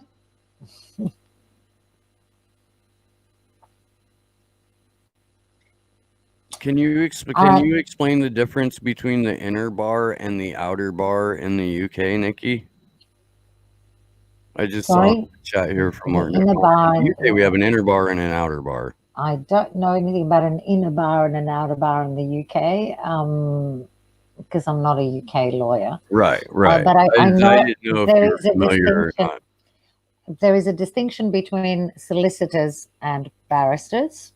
So I don't know if but I don't know anything about the inner bar and outer bar. And then amongst the barristers, you've got the highly ranked ones, the QCs, and those are political appointments. It's got nothing to do with merit, really, So, yeah, they were appointed by the Queen as Queen's counsels and otherwise known as silks. But generally, barristers plead in court and solicitors do the paperwork. Generally, it's a loose rule. But yeah. Well, our tech problems in the hearing are back. I saw that underwater. She sounds underwater. And now they can't see her. So according to Lindsay Lewis, and Mary Kostakidis, let's see. Let's go back up a little bit. What was the last one you read off, Kendra? I've got it up if you want me to read it. Last one, okay. Fitzgerald, European court and English magistrate relied on those undertakings. He was nevertheless sent to ADX. Lewis, yes. And then also Lewis, he was held under Sam's pretrial in New York in Unit 10 South. He was almost never out of his cell, and we had difficulty seeing him, and he always had issues getting family calls. And then judge complains about the sound, and it sounds like they're trying to fix that now. Okay. to me, I mean, I think that's huge. You know, here something was argued in the UK by the US saying that this wasn't going to happen, and then it happened. I mean, that's a big on an undertaking, because an undertaking is a serious thing to give to a court. I mean, it has legal value. right. So they gave an undertaking to the court formally as a state and breached it, not only to the UK courts, but to the, sorry, let me just have a look at that tweet. European Court and English Magistrate. Okay, so they lied. They lied to two courts, the European Court and an English magistrate. They lied. They breached an undertaking, which is more serious. Interesting. I think Is it in the purview of like the people who are covering it? Like it could, because Craig Murray has talked about trying to get some sort of action against Lewis.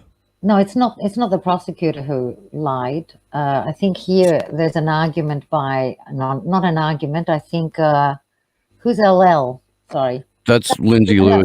No. I'm trying to find the other thing. Sorry, the other tweet where they lied when they gave the undertaking. Where is it? LL is the witness. Lindsay Lewis. I'm just trying to find the. It was right above, 2 tweets above that one in the thread, Nikki. Yeah. The European Court, Fitzgerald. Yeah. So Fitzgerald is just pointing out that they lied, but I don't think. Well, Mega Brain hasn't contradicted that. So.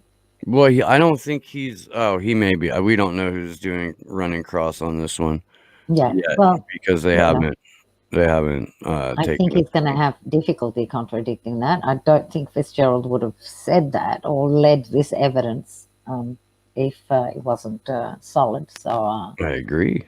Yeah. Breaching an undertaking is not good. And we lie, we cheat, we steal.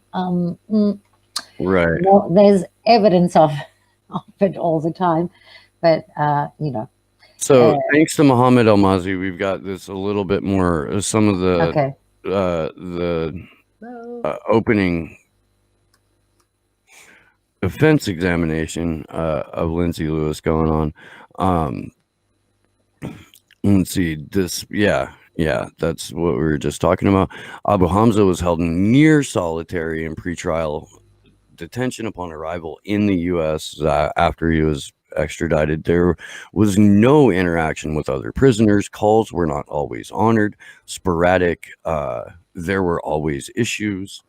And that was with the phone calls. The calls were sporadic. They had, made up the same thing that's been happening to Julian while he's at Belmarsh. And lawyers also had difficulties accessing him. She says, I do believe that under the CFR, Mr. Assange would be eligible under SAMS, and that he would be subjected to them due to the national security nature of the case and the claim of the harm done. Mr. Assange will almost certainly be subject to SAMS, says Lewis. And let's see, the sound is improved, but they still can't see her. Let's go over here. So that's, again, this is the whole point. The idea that the prosecution focuses entirely on terror suspects is one thing, but here the defense is using what happened to Abu Hamza as sort of an example of how routinely SAMs are used on that genre of prisoner, and trying to draw a parallel that because Julian would be a national security defendant, that it would be an automatic ruling by the DOJ and the CIA to put him under special administrative measures, because again, it's not the warden of the prison that decides this. It's not the Bureau of Prisons or their board that decide this. It is the CIA and the Department of Justice who make the determination as to who receives special administrative measures in the United States. And they haven't even discussed COVID, right? In these facilities. They haven't discussed any other Not risks. today. COVID was mentioned in a couple of witness testimonies yesterday and last week during the round of medical questioning, and it was brought up a number of times. But the risks of COVID within these prisons, has Yeah, that it was brought okay? up What was specifically said? yesterday on a both witnesses, in fact, spoke to, And and the prosecution was immediately trying to both downplay and dismiss that that particular reality, because it's the prosecution's job apparently to make U.S. prisons sound like a fucking luxury getaway that in no way, shape, or form would ever be able to let a virus penetrate its walls. Okay, right.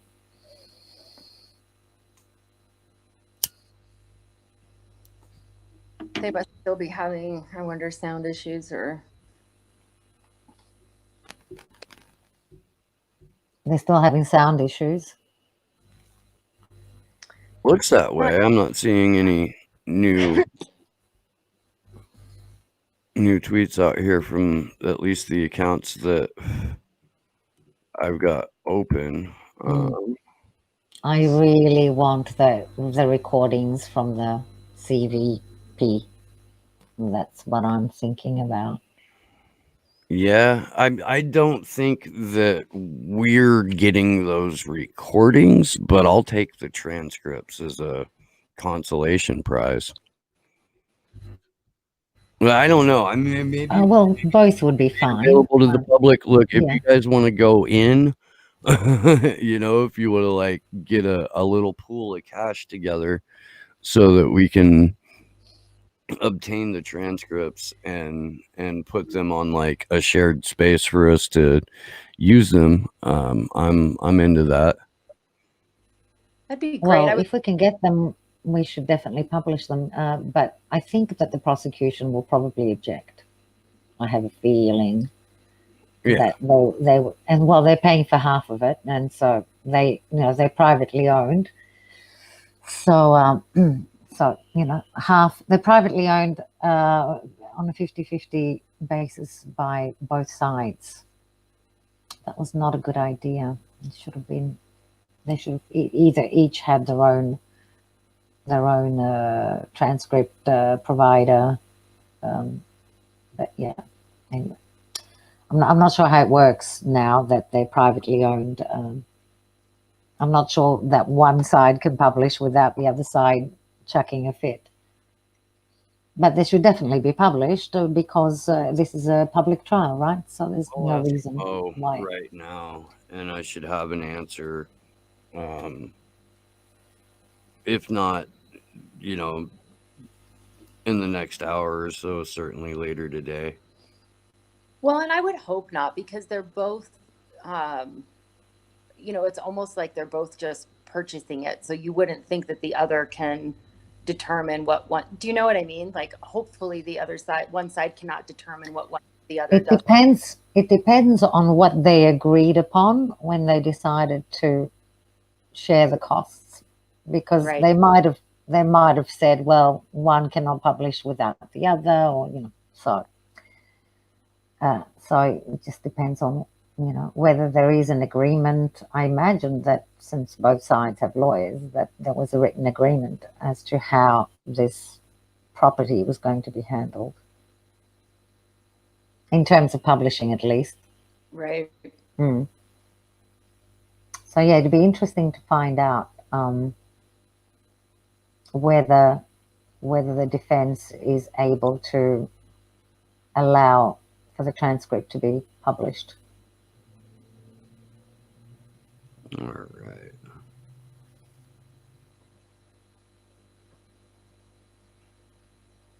I hope it will be. I was thinking actually to, you know, Rob's question, and I was like, we really just need a GoFundMe that's just all for printing flyers and information and putting it on people's doors. And, you know, I mean, This would cost a lot of money to get. No, but that's, I mean, the thing is that Mm. we, you run into stuff like just not a lot of people who are, I think, would be supportive, and people that we've met in our group, we've met through other means besides the, I mean, and in person, and a lot of people aren't online with certain different, do you know what I mean? It's just, it's hard to Yeah. find somebody, and Mm. but you're right. I mean, that's part of the reason why, I mean, we print our flyers and hand them out and do things like that, but that we haven't done a huge campaign is because it's so expensive to print things. Mm. Yeah. Well, I mean, as I said on other vigils, one of the good things about all of this is that a lot of the dirty laundry about the torture and the war crimes is back in focus. So, if the U.S. government was trying to hide this and hoping it would go away, they're really fucked up. I mean, it's right back there in their face. So, perhaps what would be good would be if civil rights groups in the States could get moving on this information that's coming out. There's a lot of information coming out about other people as well, and about the whole system and how it works. So really, even if the mainstream media refuses to report, other organizations have the power to look into this and make noise and get the alternative media to report. At the end of the day, what should happen is the mainstream media should be squeezed out of existence for not reporting, for misreporting, for lying. This is a great opportunity to squeeze them out of the way. I mean, that's fair. That's essentially. I think that was the original idea behind citizen journalism and independent media. We've moved pretty far away from that.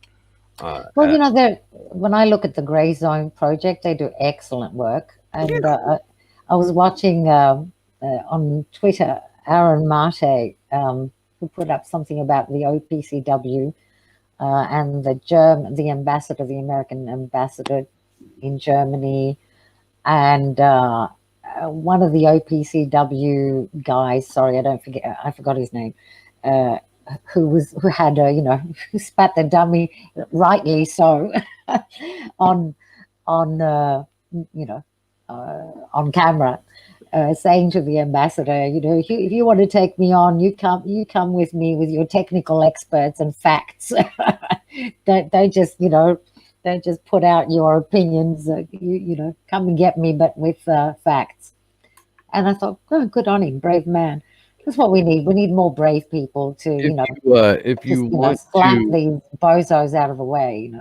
If you want to watch some hilarious moments in interview history, you should look for Aaron Mate's interview with the one and only Luke Hardy.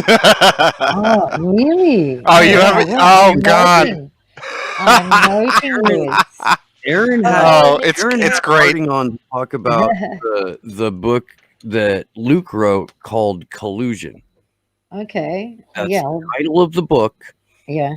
Collusion. Okay. So Aaron asks him, "Do you have any proof of collusion?" And Harding just melts down on like to the point to where like the interview's cut short and shit. Like he rage quit. He rage quit the interview. Yeah. What did he do? He rage quits the interview. Oh, really? Oh, wow. The interview. Fucking fills his goddamn diaper and fucking slams the door. Is there anybody out there that still reads his stuff? Yeah, apparently.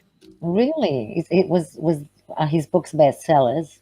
Well, yeah, and he's writing the kind of pulp Russiagate fiction Okay. that keeps it's basically like fucking Viagra for neoliberals. Okay, I wonder what his psychiatric illness is. Since we're all into psychiatric illnesses. I'm going to guess What's the his. psychiatric illness of a traitor to humanity? I won't call him a simple traitor. He's definitely a traitor to humanity. It says my microphone appears to be noisy. It'll say that from time to time. Oh, okay. Yeah, you can Especially ignore if you're like rolling a cigarette next to the keyboard or Oh, anything, wherever the mic thing I is, see. I'm too close to the keyboard now. it'll pick up. Oh, well, I'm definitely going to search for that interview between I'll Aaron send it Martin. to you. It was when he was with the Gray Zone. Okay. Or not the Gray Zone. Real News. I'm sorry, the Real News. My bad. Okay. Yeah. Very funny. that He was- said something recently on it too that was like, would you like to have another interview on it? I don't know. It was just parents. He did. I laughed. I've got. I was Oh, going to no. say I've got my list of journalists I trust, and the Grey Zone, all of them, they're fantastic. As individual, Mary Kostakidis is fantastic. Who else? Definitely Declassified, Matt Kennard and Mark Curtis. Great. So there is great journalism out there. Yeah.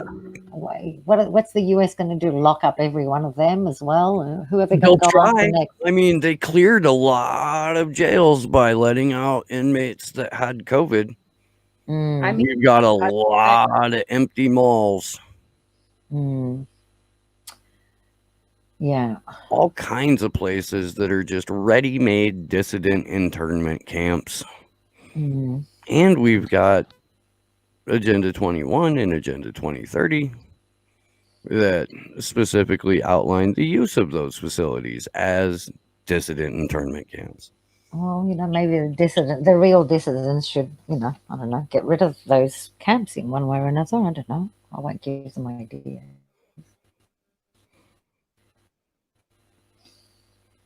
But definitely, I think that we need to mobilize civil rights groups, women's groups, trade unions, where, people have to get mobilized about the state of things before they get much, much worse.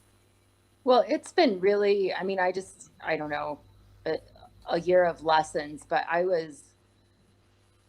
of how things work, honestly. I mean, I was shocked. Like our first rally, I'm like, what if I have like 50 people here? Do I need to, and I really thought that we'd also have a lot of activist groups that have experienced themselves, not being able to get information out or being reported on, incorrectly or anything. I just expected everybody to flock, to answer the call that's needed right now, which is the end of freedom.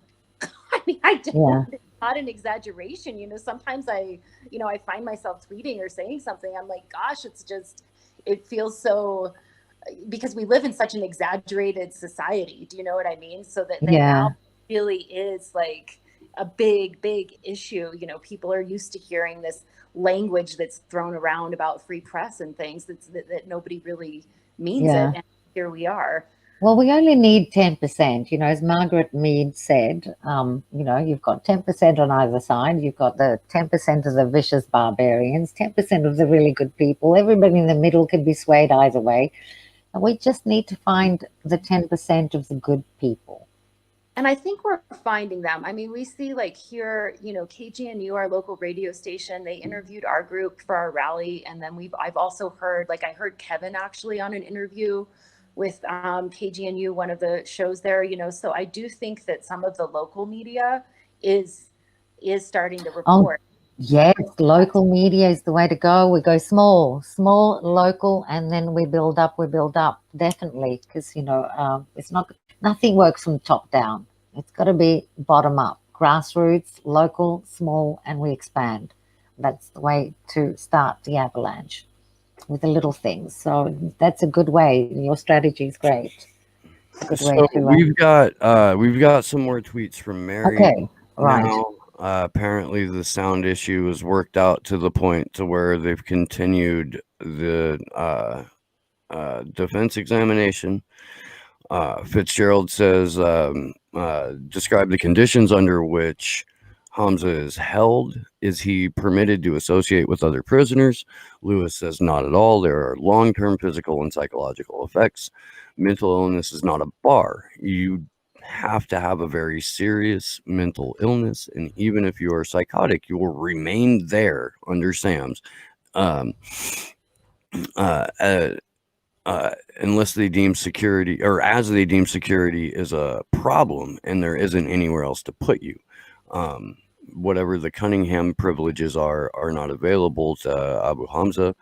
If you are in H unit under SAMS, you don't benefit from Cunningham. I'll have to look up what that is. She says this is Abu Hamza is frequently moved from cell to cell, and that has been made public, so I can say that, but otherwise I can't speak about it because of restrictions on me. Fitzgerald, as the lawyer of someone under SAMS. Lewis, yes. Julian, and Lewis continues, Julian Assange would be held under SAMS at ADX. And then this is one of those cliffhanger tweets that Mary likes to put out.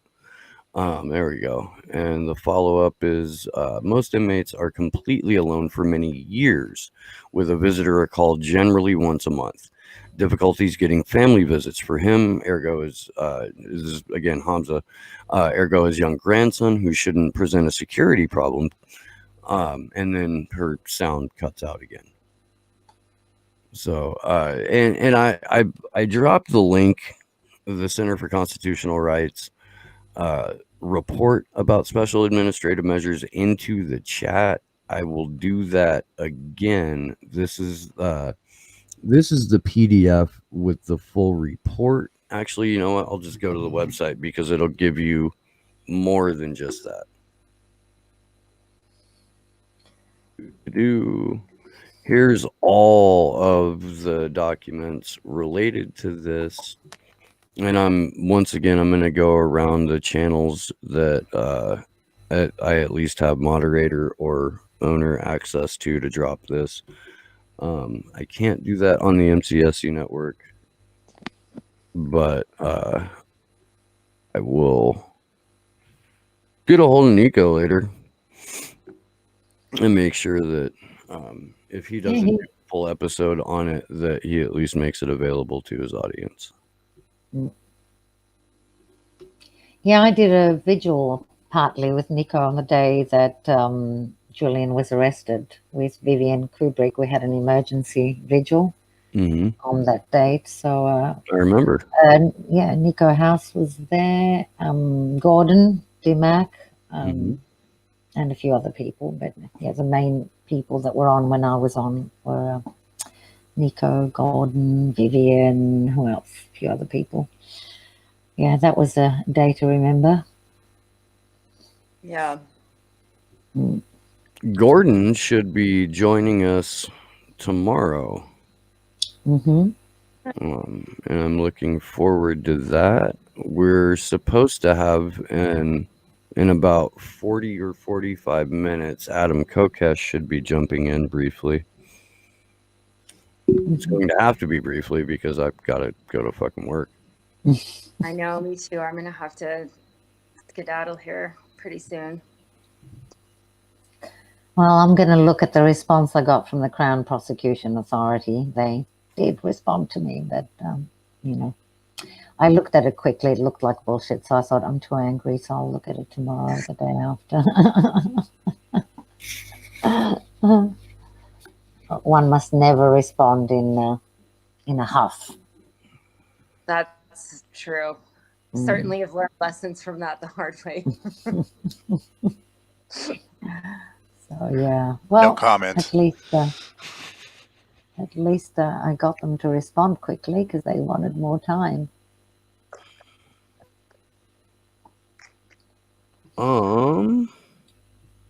So we've got one more tweet from Assange defense. And this is once again raising the work of, and this is necessary, exposing the Kronberg affidavit as the work of fiction that it is. Kronberg suggested SAMs could be lifted after a year. Lewis says this is Hamza's 8th year under SAMs. It is extremely difficult to challenge them. Must go through a long, drawn-out process, administrative remedy process before going to court. And Lewis personally doesn't know of any successful attempts to go through the administration remedy process. So here again, I mean, the Kronberg's document, I think every time a member of Julian's defense team stands up, like one of the things that they need to do is just reestablish for the judge here just what a complete and utter fantasy this affidavit is, and for as much as the prosecution is relying on it as if it's their like spiritual guidance textbook, it needs to be completely and utterly discredited inside of that courtroom. Well, it's already been discredited by the defense witnesses, and the fact that they're not bringing their witness in the stand to be cross-examined shows that the evidence is weak and probably not credible, and that's why they're not bringing their witness in to be cross-examined. A real judge would take all of this into consideration, that their witness has not been brought in to be cross-examined, that there's very strong evidence from the defense witnesses that Julian would very likely be tortured in one way or another in the US. And also, I think the groundbreaking, the big bombshell was that they have breached an undertaking given to the European Court and the UK Court. So they don't have a good record of giving undertakings. And I hope if Lewis Megabrain has to give an undertaking, I hope he considers that very carefully and says something like, I'm instructed by my client to give an undertaking. But in any case, as a prosecutor, he's not in an ordinary position of an ordinary lawyer. You know, he's got higher duties as a prosecutor to respect due process and human rights, etc. That, you know, that list of 8 principles that you put up on the screen now from the speech given by the former Attorney General in 2013, the UK Attorney General. So I think the prosecutors will have to think long and hard about what undertakings they may give on behalf of the US in this trial, given that they have these extra duties. Isn't the burden of proof on the prosecution anyway, you know, to prove that this isn't, you know, that he it's not a normal it's not a normal criminal trial. Nope. Because it's an extradition hearing. I would have to think about before I say anything. But it's not an ordinary criminal trial where the onus of proof would be on the prosecution. I think in this case, because the presumption is for extradition under that stupid agreement that the UK has with the US, there's a presumption for extradition, and there's a whole mess with the extradition treaty of 2003. The extradition Act of 2003, which again is very favorable to the US, and the extradition treaty of 2007, which expressly excludes political offences, and the prosecution has been trying to argue that the treaty shouldn't be taken into consideration. They're trying to, yeah. Well, I think it's a stupid argument because it's, you know, as Craig Murray says and others also, the Extradition Act is an enabling act. It enables a treaty, once it's signed and ratified, to come into effect. Therefore, of course, the treaty, because you can't have a new act every time the terms of a treaty change with the country. You're not going to, have a new act every single time. So you've got one enabling act, and then you can change your treaties afterwards as many times as you like. Do you know what I mean? I mean, that's the logical way of thinking about it. Otherwise, it just wouldn't make sense that every time there's a new treaty with one country, you have to change your entire, amend an act all the way, or, well, I suppose they could amend an act, but anyway. I think that the treaty is a legal instrument that must be taken into consideration, and it clearly excludes political offences, and we are clearly in that context. So that's another thing to that I imagine will be considered. I'm not sure what the closing argument will be about that aspect. We'll see. I'll be interested to read the closing argument about the act and the treaty. Right. Yeah, it's surreal, as Alex Mercury says. Because on top of all of that mess, we've got, one original indictment, and we're on a third superseding indictment. And who knows if there'll be a fourth and a fifth. I don't know. When is like a Rocky 5, Rocky 6? I don't know when it's going to end, Will they ever end this? So you think some effect too, as far as like knowing what could, because that's been a part of the argument, is that once he's in the U.S., who's to stop them from seeking the death penalty or adding more charges or doing, all of this type of thing? Nothing. Of course they can. Yeah, of course they can do all of that. And given their record of breaching undertakings, I think that, whatever undertaking they may give is worth, So last week, or 10 days ago, week and a half ago, Felicity Ruby, over on or through Popular Resistance, published an article called Kafka on Acid as a description of this trial. And it's a very well written article. I'm going to go ahead and throw that into the chat right now too. I had originally wanted to cover it on a vigil, which we may end up doing tonight, just because it's so well written. I'm going to get that link into. I also saw a couple more tweets out of Assange defense. Do you want me to read? Please. Yeah. Okay, so Lewis says the restriction Sam imposes on lawyers too means she can only discuss Hamza's case because some of it is in the public records. That's the last one where we ended off. Lewis confirmed Sam's conditions: extremely limited communication with the outside world, no interaction with other inmates, solitary confinement for sometimes years at a time. Kromberg suggested Sam's could be lifted after a year. Lewis says this is Hamza's 8th year under Sam's. Extremely difficult to challenge Sam's. Must go through long, drawn-out admin remedy process before getting to court. Doesn't know of any successful admin remedy attempts. Right. Let's see. Judges in El Hague case referred to the first 15 months of his detention as solitary confinement. Lewis confirms this is the right term to use. So now next will be Claire Dobbins examining, but cross-examining. Okay. Cross-examining. Yeah. Oh, well, we know what's going to happen. She will try to discredit the witness. Got a real baby in your belly. Yeah, exactly. Fuck. Oh man. Thank you, Kendra. Thank you.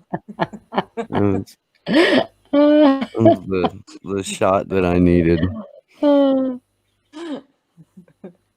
let's see what do they do each time they try to discredit the witness? They try to, well, they get angry because they seem to confuse cross-examination with being cross, so they'll get cross. Yeah. They'll get cross and try to upset her. So they'll get cross and try to crucify her. Let's make this as punny as humanly possible. Yes. And will Barreta have any sympathy for the witness? I doubt it very much. I mean, Although apparently she seemed to have she apparently showed some emotion when the torture victim was allowed to read his statement, but not allowed to really give evidence, just to read the statement, and only because Julian insisted she was going to throw that out. I forget his name. Do you remember the name of the torture victim that gave Masri? Yeah. Khalid al-Masri. Yeah. Yeah.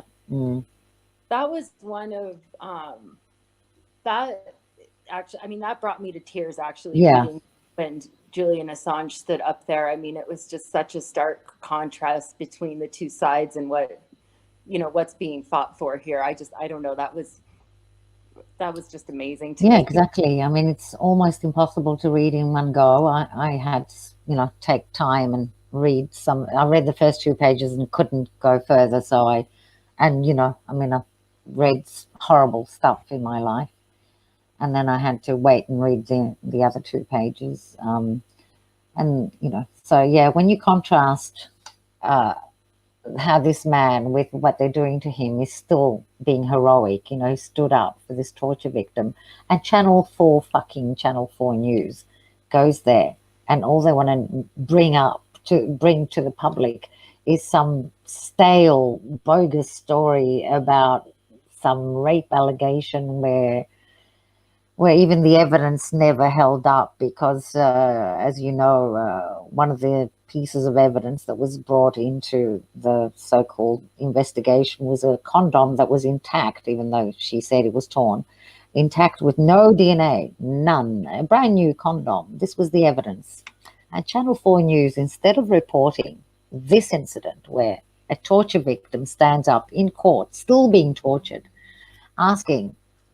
demanding that another torture victim is heard, that was not reported by anybody apart from some alternative media. It's pretty disgusting. Yeah, no, the mainstream press over here reported the one time that Julian spoke during week 1 when Lewis was QC Lewis was being so absurd towards Daniel Ellsberg that, or no, maybe it wasn't Ellsberg because he was the second week. It might have been Trevor Tim. But it prompted Julian to blurt out nonsense, and the U.S. media jumped all over that. Outburst in the courtroom, and the judge threatened to expel Julian Assange, and that's what they ran with. Yeah, but same language. He stood up in the name of a fellow torture victim, fucking crickets. Yeah, you're right. It was just a handful of people in independent media that reported on that. Oh, they're very careful and lots about of credit to Lee Camp for being so steadfast in his coverage of this. He's been doing some very, very good work, and I was definitely fortunate to be able to spend about half hour, 40 minutes with him live on Slow News Day. Yeah, I watched Sunday. So if you guys haven't seen that, you and all of the people watching, go to my channel, Slow News Day, and check out the interview that I did with Lee. We discussed in pretty good detail the amount of algorithmic censorship that is centered around this trial, to the point to where you can't put the reason that these videos are titled Press Freedom on Trial and don't say Julian Assange's name anywhere is because they will be even more buried than they already are by sheer use of the words Julian or Assange in the title, the tags, or the description. That's why he called his own show "The Man That Cannot Be Named." And yeah, I think it's a very clever way. I realized I saw Lee Camp underneath "The Man That Cannot Be Named." I thought this must be about Julian, and apparently that particular video went well. We got a lot of traction. Whereas if you're right, if you put, Julian Assange freedom, it'll be buried somewhere in Cyberland. So yeah, we have to find a way of getting around those algorithms. The man that cannot be named is good. Right. No, and this is something that, like, I've had conversations with Nico House going back almost a year about how to use tags in a video, and I never fucking do it, and I should, because he knows what the fuck he's talking about. He worked for a company that did internet marketing and shit like that, so I should be listening to him. And I do. I'm fucking short on the follow through on that, at least on my own channel. Well, when you do the crowdfunding or whatever you do, you should. Sorry. What, Kendra? Sorry, guys. I just was going to say bye. I got to jump Okay. Well, great Bye, seeing Kendra. you, and Bye, Thank you, Kendra. bye. Now I was going to say, when you seek out funds or whatever, one of the things you can seek out is human resources, people that can help you out with marketing. Do you know what I mean? Things like that, or other technical things. So sometimes people can't donate money, but they can donate time and skills, and it's a whole new ball game with Assange stuff, though, because I think Gordon used to actually do that stuff for a living, and so he kind of knows how to get around a lot of that stuff. And man, he's getting off YouTube just because his channel's so freaking oppressed. He doesn't get any new subscribers, ever. And since he mentioned Assange's name. Yeah. It's crazy. Yeah. The day that he went on air and read the letter that Julian had written him back from Belmarsh was the day that YouTube decided he would never see another subscriber. Yes, but he can get around YouTube. But look, I think YouTube. Oh, he's going around it. He's gonna, he's gonna be doing a podcast. It's just he's not gonna rely on YouTube anymore. As an ad revenue source, because he's trying to eat. He's still gonna cover Assange. He's made that pretty damn clear. Well, I think at the end of the day, YouTube is going to kind of, shoot themselves in the face, not just their foot, because if they keep doing this, people will get around them. They're not the only provider on the internet. So there are others that are popping up everywhere, and they're more, they're more freedom of speech. So. I mean, even the Juan Passarelli thing, that's on a PeerTube instance, I realized. I was like, oh, shit, nice. So, I mean, it's... A lot of people are going to these alternative, PeerTube, DTube, other tubes, YouTube is... they're not gods. They may think that they're the only thing that's available, but, technology moves fast. People move fast when they realize they're being conned, and people... will find they will look for their journalist, and they will find him somewhere else. If I'm following a journalist and I don't see him on YouTube or her, I will find them somewhere else. I'll look for them. Yeah, for sure. And I think Gordon has enough now. He's got enough of a public, his own public, where he can do this. He's not unknown. Oh yeah, for sure. So coming out of the Assange defense account, we have begun the cross-examination of Lindsay Lewis.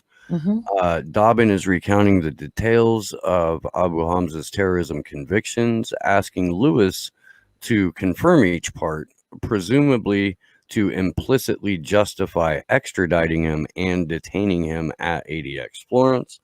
Dobbin then recounts his subsequent legal issues, requested new trial, filed appeal, and asks, was he able to do all this while in ADX Florence? Lewis says yes, but with significant difficulty. And says that Dobbin is being dismissive of the substantial differences and difficulties in working with lawyers under special administrative measures. And this may be rehashing some of this for the people who are watching right now, but it is worth reiterating that when someone is in the U.S. under special administrative measures, there is a gag order placed on their legal team to where the lawyers themselves face jail, criminal prosecution for even discussing the fact that their client is under special administrative measures. There was a point in the defense's questioning of Lindsay Lewis, where she had to say, okay, well, I can answer this part of the question, but I can't answer the second part of the question because I'm this person's lawyer and I am subjected to, these limitations in my speech because my client is under special administrative measures, to the point to where when she meets with her client in person, there is an FBI agent who sits in the room with them. That's fucked up, y'all. Yeah. Did you say before that they're not even allowed to say that they're under SAMS in the first place? Is that what you said before? Yeah, they're not allowed to go hold a press conference and talk about special administrative measures and the fact. But are they allowed to say we are under SAMS? That's all they get to say. That's all they get to say. Okay. Yeah, they don't get to go into any details. They can only describe it broadly, and not as it applies. It's so weird. Like, they can describe what special administrative measures are, but they can't relate it to their client. And they can only be like, there's publicly available material on SAMS if you go to blah, blah, blah. But they don't get to go into any details. They don't get to tell people that they have to conduct lawyer-client meetings in the presence of a federal agent. And the only reason we know this is because of the Center for Constitutional Rights report, and all of the documentation that helps form the meat and potatoes of that report. Yeah, I mean, they're not coming for you, are they, Nikki? Not yet. Okay. And they won't be able to find me very easily. I always tell people that when they come for me, they're not going to turn the sirens on. You won't hear it. They roll up quiet when they come for me. At least historically. Yeah, well, I'm not worried about things like that. Because the couple of the 2 interviews I gave in French, in the chat, people were saying, "Aren't you scared? They'll come and get you." I said, "For what? For telling people what the law is, the law that they passed." I'm just telling people what their laws are. We may want to discuss this while we're waiting for more to roll in from Cross, Nikki. Yeah, sure. Mariana in my chat says, don't news channels tell the truth sometimes to keep idiots from realizing the real reason they exist is to lie and misinform them? Sure. I mean, there's always going to be a nugget of accuracy in any given report, unless it's, like about Russiagate or what they're calling Bountygate now, which a month or so ago, that was 2 unnamed sources say that Vladimir Putin himself is offering bounties to Taliban troops if they oh my God, yeah, kill U.S. soldiers, and it was a thing that the U.S. media just picked up and ran with, and they were like, oh, it's over, to the point to where a sitting fucking senator, Tammy Duckworth, even after it was exposed that this was all built on shit, she's still tweeting about how come the president hasn't said anything about Bountygate yet.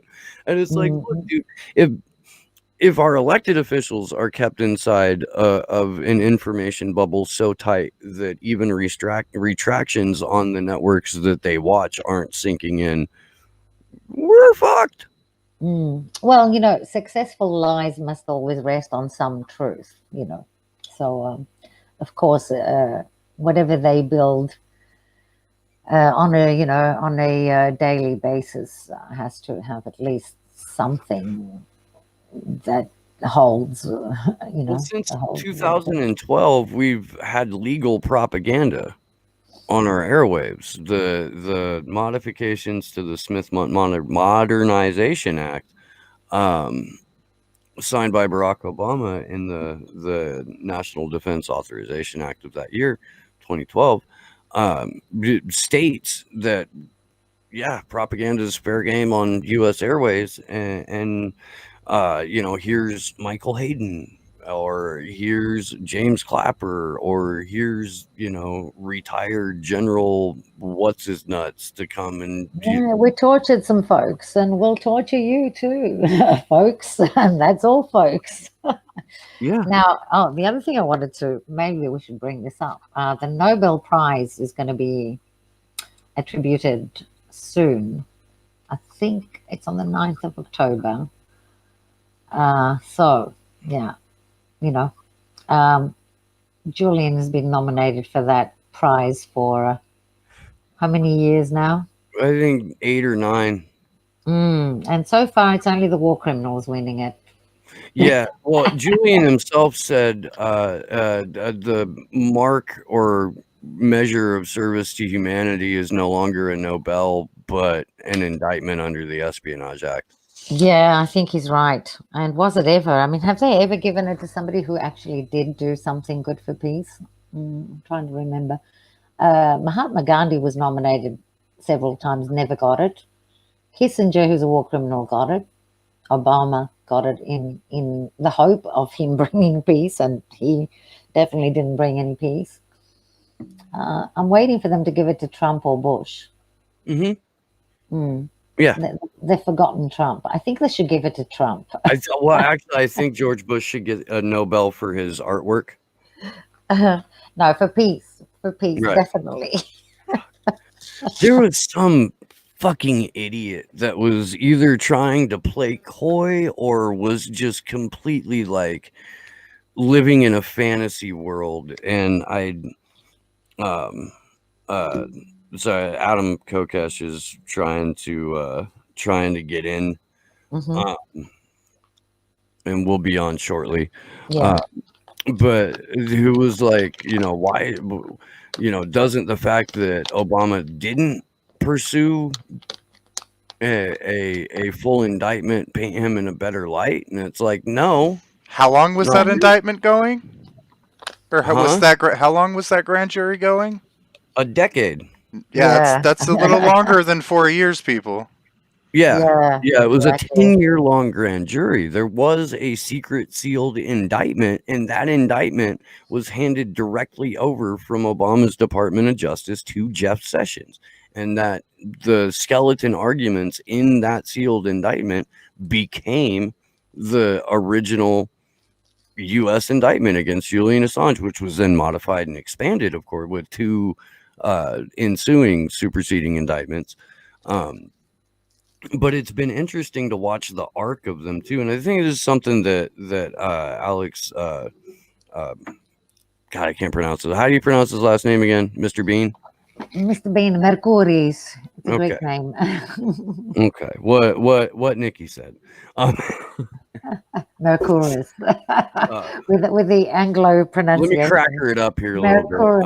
Mercuris. Fuck, dude. I'm sorry, Alex. I'm not. I do it out of love, my friend. I do. I promise. I do it out of love.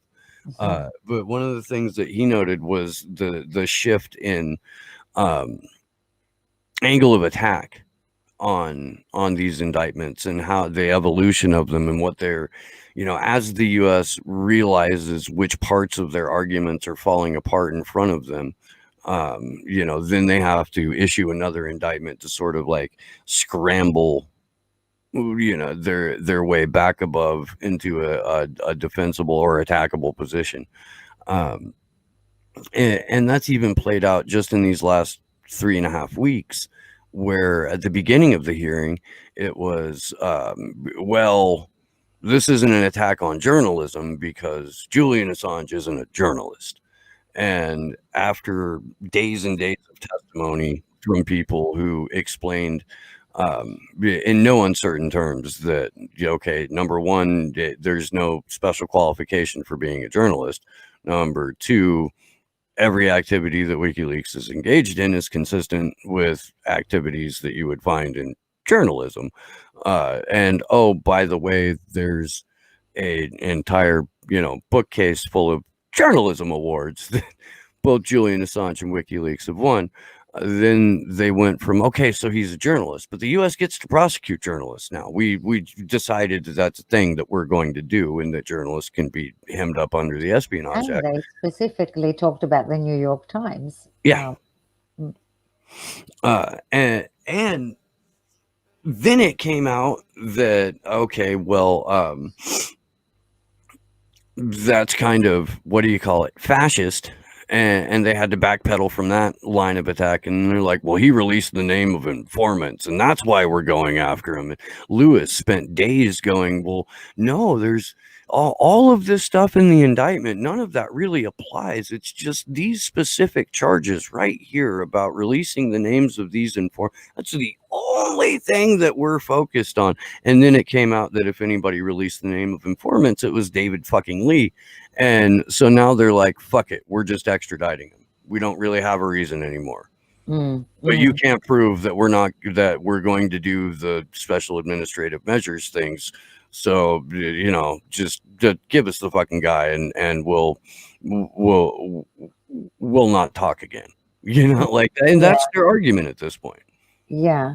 And I think that they kind of forgotten about the superseding indictment, unless I'm wrong. I mean, has anything happened with the third superseding indictment? I imagine they're not going to lead evidence under the first superseding or the second superseding. I don't even know what's in the third superseding indictment. So in the third, hey, welcome to hello, Adam Kopesh. How are you, sir? You look chilly, buddy. It's just been an interesting morning here in Gardenia. But thanks for having me, man. It's an honor to be invited to be a part of this. And as always, I'm grateful that there are people willing to put in the time and the effort to stay with a case that's of the importance of this. Yeah, since you're on the West Coast, you can certainly feel the extreme sleep up in pain that Sleepy Josh and I have been putting ourselves. We're up at like 2 to get ready to come on at between like 2:45 and 3 o'clock in the morning for these. And I'm gonna have to hop off here in about 20 minutes because I got to go to work for another 8 hours, and then I'll come back and do the vigil tonight, and then maybe get a handful of hours of sleep and wake up and do it all over again. But fuck, dude, every time I start to feel sorry for myself, I'm like, there's a guy at the Old Bailey who has to sit in a fucking glass cage, who had to get, strip searched and then put in a vertical coffin as a transport vehicle to be brought to the glass cage so that you can watch a show trial play out that will decide not only his fate, but the fate of investigative journalism going forward. And then I don't feel so bad about my sleep debt. Well, it's not just about him, but a big part of what they're doing is trying to do is not just control him, but send a message like, oh, you're going to challenge our authority. You're going to expose us. Well, guess what? And I think what you guys are saying back, and I'm honored to have a smaller role even in the message that the people are sending back to government about Julian, to say, no, when you do something that important, we're not going to forget you. And I've been on both sides of this. Just yesterday, I interviewed my friend Brandon Robb, who I met when I was doing Adam versus the Man in 2012, because he was disappeared almost. It's a small exaggeration, but FBI agents showed up to his house because of Facebook posts and had him committed to a psych ward against his will, and they were gonna just commit him and force medicate him and do horrific things. And because his family was there and called attention to it, and I was there when I had the bigger platform to take it to the next level, Because of that, he was let out within a week. And I've been on the side where I've gone to jail for sometimes for intentional civil disobedience, where it's like, no, guys, it's cool, I meant to do that, But then I've been to jail when it's like, shit, I don't know what's going on. Can you guys keep an eye on this case? And I've had those situations where I'm obviously I've never done anything. I don't think as significant a contribution to humanity as what Julian Assange has done. And I've never quite faced the threat, but I think I'm uniquely aware of those dynamics and what it means to have that support on the outside is the difference between going crazy or not sometimes, or giving up because if what it's one thing to be an activist and fight for a cause that other people don't understand. But to go to jail and to say nobody gives a damn about me being here, like, there's no point. So for humanity to be able to express its appreciation through support for those who are being persecuted unjustly for their activism, it's really a critical message, and there isn't a better case than Assange's. And to that point, I need to send out love and support and undying gratitude to all of the people who have been showing up in front of the Old Bailey every single day to just raise fucking hell about this. And it's been so uplifting and entertaining to watch. There have been some moments of high hilarity, and also just incredible amount of solidarity between the friends, family, and supporters of Julian Assange. And every time you see a picture of like John Shipton and Craig Murray with their arms around each other, it's like, okay, well, at least they know that they have each other and that there are people who really are giving a fuck. Have you been able to keep up with the hearing much, Adam? No, not directly. I rely on people like you. Okay, fair enough. I'm totally willing to come back on your show and give as brief a breakdown as I possibly can. Yes, absolutely. It is rather involved, and we're now 3.5 weeks into testimony. But I hopefully there's been a little bit more movement with this witness that is testifying now. She's been incredibly hard to hear. They've been having technological problems throughout. And mostly the point of today was just to establish the fact that if extradited, if black bagged, broad daylight kidnapped, renditioned, Julian Assange would be put under special administrative measures. And these are, I'll send you the Center for Constitutional Rights report on special administrative measures, Adam. I think you would get horrified to the point to where you would feel compelled to talk about it on your show. But it sounds like stuff I experienced a little of that when I did my longest stint in jail. I mean, and a small measure of it. But I lost 20 pounds in the first couple of weeks I was in jail. I was in solitary confinement for the first 2 months because it was a high profile case. But I want to make one other big point here that to encourage everybody who's out there at the Bailey and who's paying attention to this. And I mean, for my part, it's I cover the story, as an important part of what I present in my worldview with Adam versus the Man, and it's absolutely critical. And I'll tell whoever's listening again that Julian Assange and at the time Bradley, now Chelsea Manning, of course, had a major impact on my life and my activism as an Iraq veteran with the video Collateral Murder. And what they're doing, like you said, it's a show trial that's happening right now, and that's obvious that that's what a trial like this is. And what they're saying is, do you buy it? You buy the show? Do you agree with us? can you if we do this evil thing to Julian Assange, will you still love us? Well, we don't really care if you love us, but will you at least continue to obey us? Will you give us the credibility that the shred of credibility that we have left with the public? Will you let us hang on to that? And what we're saying is no, absolutely not. Screw you. What you're doing is criminal. And we recognize that you're criminals trying to cover up criminal behavior by attacking the guy who's pointing out that you're criminals. If anything, this trial has highlighted just how depraved and, I don't know, almost like fucking syphilitic that our Five Eyes nations have become. And I've made the point before, and I wonder if you'll concur, Adam Kokesh, that we don't have governments that run intelligence agencies. We have intelligence agencies that run governments,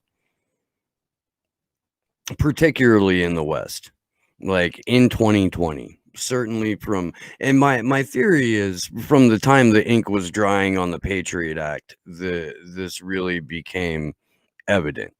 I mean, I certainly agree with the central point of that statement that intelligence agencies are highly under-recognized centers of power, influence, and actual control in society, and that the Five Eyes Union, I don't know, that's what you call it, the cabal regime. I don't know if we can use that word without making heads explode. Conspiracy. Yeah. Anyway, the Five Eyes intelligence apparatuses are outsized and capable of and committing some significant evil. I don't know if I agree with the blanket nature of that statement, though, because the role of corporatism and lobbyists and in the banking industry, would have to be weighed on the same level. And really, and I would point this out, like, to me, I'm more confident that, like, what's the real purpose of government? And none of their bullshit, none of the shit they're telling you in the government-run schools. What is the purpose of government based on your observations of reality, of how it actually operates? And the only thing that to me sums it up really well is that the purpose of government is to keep the super rich getting richer and the rest of us getting relatively poorer. And maybe there's some psychos operating in intelligence agencies who have their own fun little crazy side agendas, and there are people within government really trying to do the right thing. This isn't to condemn everybody who wears a uniform or shows up at a certain kind of job necessarily. But when you go look, what is the actual purpose of government? Oh shit! Yeah, you point it out like that, and you go, "Yeah, that's the reason governments exist. Like, to perpetuate the existing power structure and centers of wealth in the world." And so, to say that intelligence agencies run governments, there is a lot to be uncovered to the public that I still only have, like, a vague sense of how much power and influence is wielded unjustly by intelligence agencies, in particular the Five Eyes. And I don't know. I'm not that hopeful for it. I mean, I talk about COINTELPRO as an activist. For those of you that don't know, anybody who cares about Assange's case or is any kind of activist yourself or independent media producer even, you need to know what COINTELPRO is, and that's Counterintelligence Program. So it's like COINTELPRO, as it's written. There's a pretty solid Wikipedia page about it. Cynthia McKinney has studied this, and this is how the FBI actually had a program to render ineffective the anti-war and Black Panther movements in the 60s and 70s, and a lot of the assassination by cop incidents were the responsibility of this program. And it was only exposed because a group of activists in the 70s, I mean, how scary is this shit? Before the internet, before you have that sense of the world and that connectedness and the safety that we have now, when they can actually disappear, like, remember, before the internet, people just disappeared. Like now people kind of get disappeared, but they get really noticed, like it's hard. We're really good at loving and supporting and keeping track of each other that way, like never before. In the 70s, a group of activists broke into an FBI field office, stole the documents, mimeographed them. This sounds like ancient shit. This was your parents' generation, if not yours.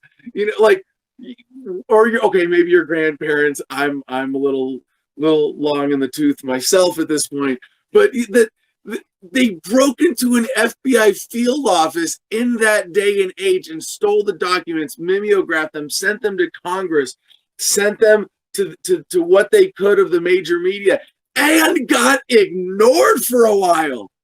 How scary is that? Like, you reveal that this evil is happening, and then you think that there are authorities in society to report it to, and the authorities go, we might be in on this. In fact, some of us are, and we're going to have a hard, it's not going to be as easy as you think. It's in the 70s. Holy crap. I can't imagine how much scarier that, I mean, the first time that I got arrested, it was like for activism, what, 2007? And, it was already the age of the internet. We already had that level of connectedness and accountability. So, I think about people not having that awareness of COINTELPRO, of what's going on. And that's just what we know from 50 years ago. And, they got called on the carpet in front of Congress, and the FBI said, "Oh, my bad. I'll never do that again. I promise." Like, okay. Now what the hell are you doing now?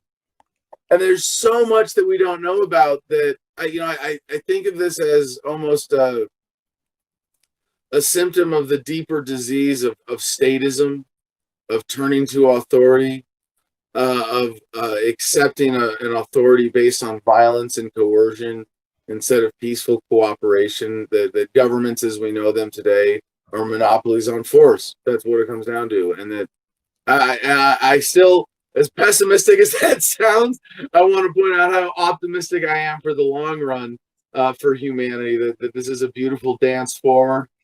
2 steps forward, 1 step backwards, maybe, but humanity progresses.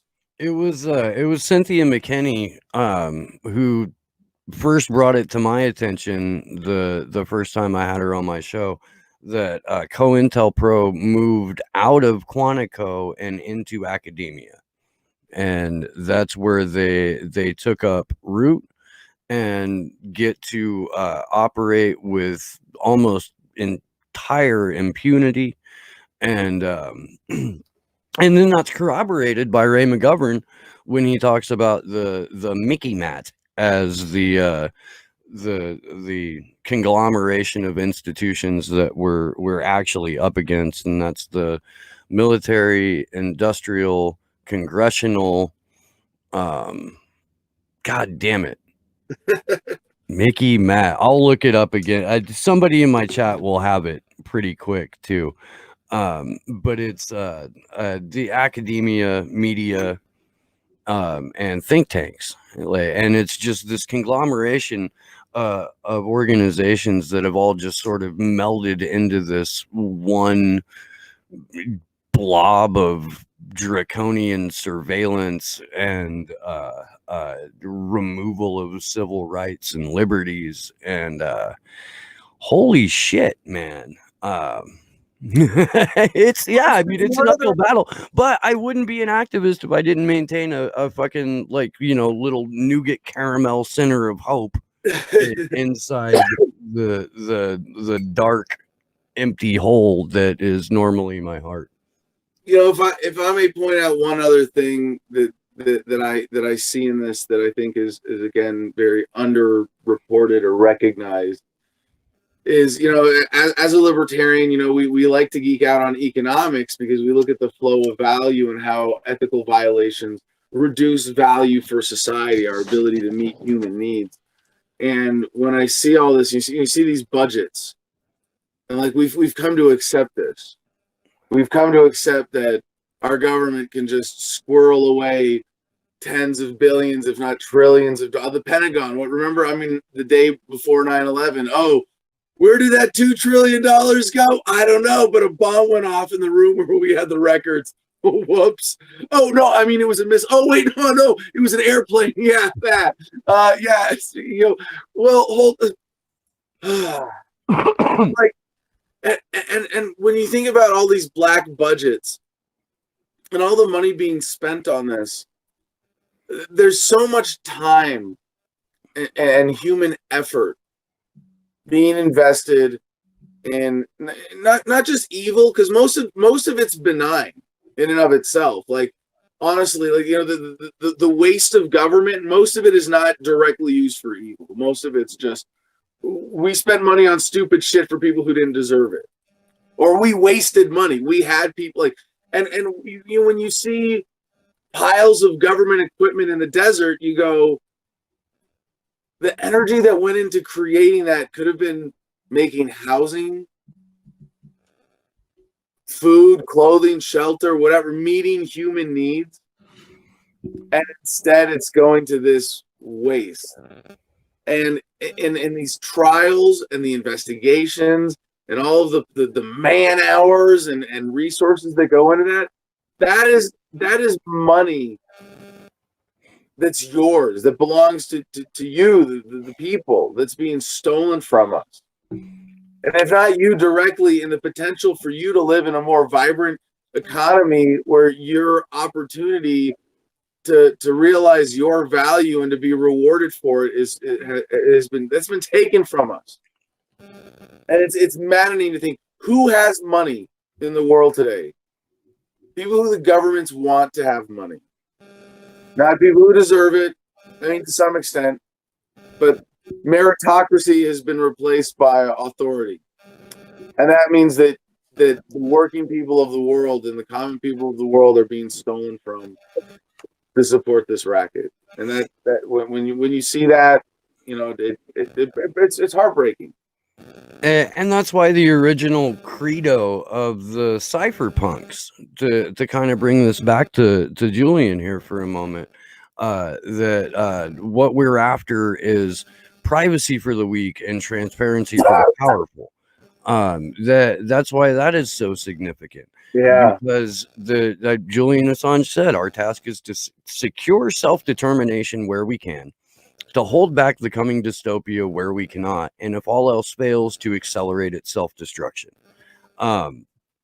This trial, this farce, this fucking you know, multi-act fucking tragedy that is unfolding in front of us, that is being shut out almost to the entire public at large, is an example of the steps that the systems that have built themselves up by rewarding the worst amongst us, by giving power to sociopaths and creating these large centralized power structures with which to bring up more sociopaths. It illustrates that coming dystopia is here, and now we have two choices, and we can either accept it or we can push back and we can accelerate its self-destruction. Yeah, and keeping that in mind is so important. I want to point out one other thing to go back. The reason I told the COINTELPRO story was we need whistleblowers on that level right now. Otherwise, it's going to take a long time and it's going to be really ugly. But it could happen tomorrow. And in a sense, Snowden was, you know, the single most impactful whistleblower of our time, for showing the world, hey, this is what the American NSA does, right? And I think what we need now is someone to accomplish that same level of exposure of this is how the machine works. This is the evil of government. This is the evil of modern COINTELPRO, of the modern manipulations of the intelligence agencies and the military. Or I guess you can expand it. As you said it, I'm trying to figure out the acronym in my head. What's it? Mickey Matt. Yeah. Okay. I think it was intelligence. Did you miss But no, I get it intelligence? that when Eisenhower first used the term military-industrial complex, the original speech was military-industrial congressional complex. And that's like one section of the cancer on society right now. And I'm confident. Like I said, I'm confident we're dancing forward one way or another. But if there's anybody listening who could do this, or who's you know what? I'm sorry. That was a really ignorant thing for me to say. Let me speak to the NSA agents who are eavesdropping on this conversation. It's about fucking time one of you stepped up. We've decided that the NSA agent tasked to monitor this chat is called Kevin. So you can address Kevin directly if you want to. Like he knows who he is. Oh, they replaced Kevin. You didn't hear? They replace him with Kyle, and then with Karen, and they have to cycle them out so they don't get too woke. I'll roll with that too, because Kevin Gastola, who has been doing such exemplary work on this hearing, frequently pops in to these early morning live streams. And we've been referring to him as the good Kevin this whole time, but maybe we can just, start calling him by his actual Christian name again.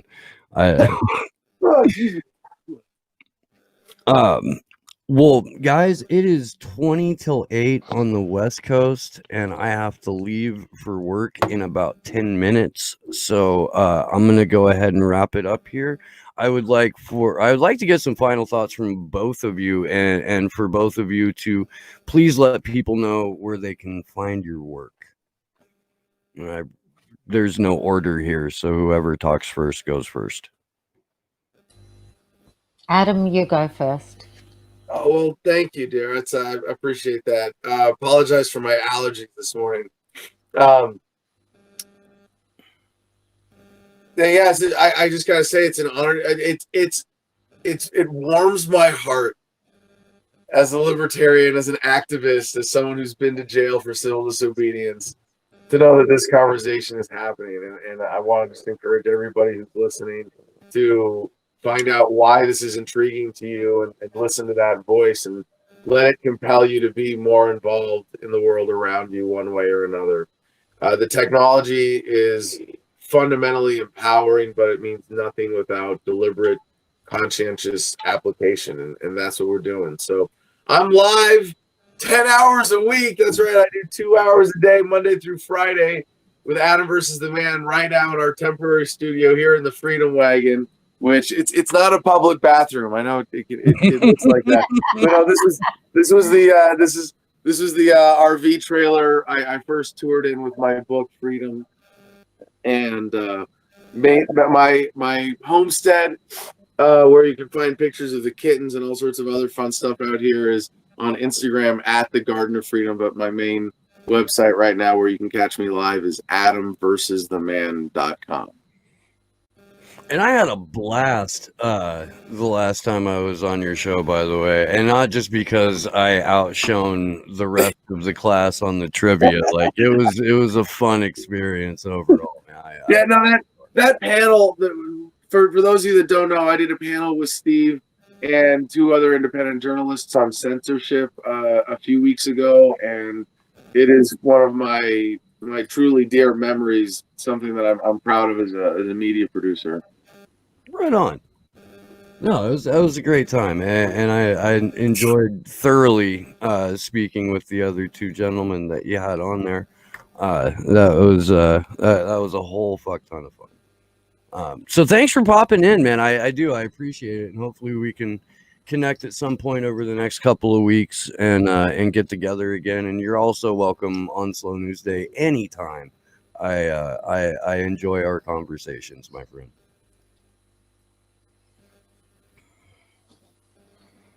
Okay, I'll just quickly say if people want to follow me on Twitter, my Twitter handle is Katya Campus. And they can also find me on my website, Dreamtime Aquarium. And I am an author who writes under pen names. I'm also a screenwriter. And yeah, so there's quite a bit of information on my website or on my pinned tweet on Twitter. And if anyone wants to know more, they can DM me or write to me. And I would just like to thank everyone who's been with us for the last, like, Jesus, really 4.5+ hours. You guys are probably insane, but I thank you and I love you for it. And we will be back on the air this evening at 9 p.m. Eastern, 6 p.m. Pacific for the Free Assange Vigil. And our guest this evening will be Australian whistleblower David McBride. So that will be a fantastic conversation. And until then, good luck to us all.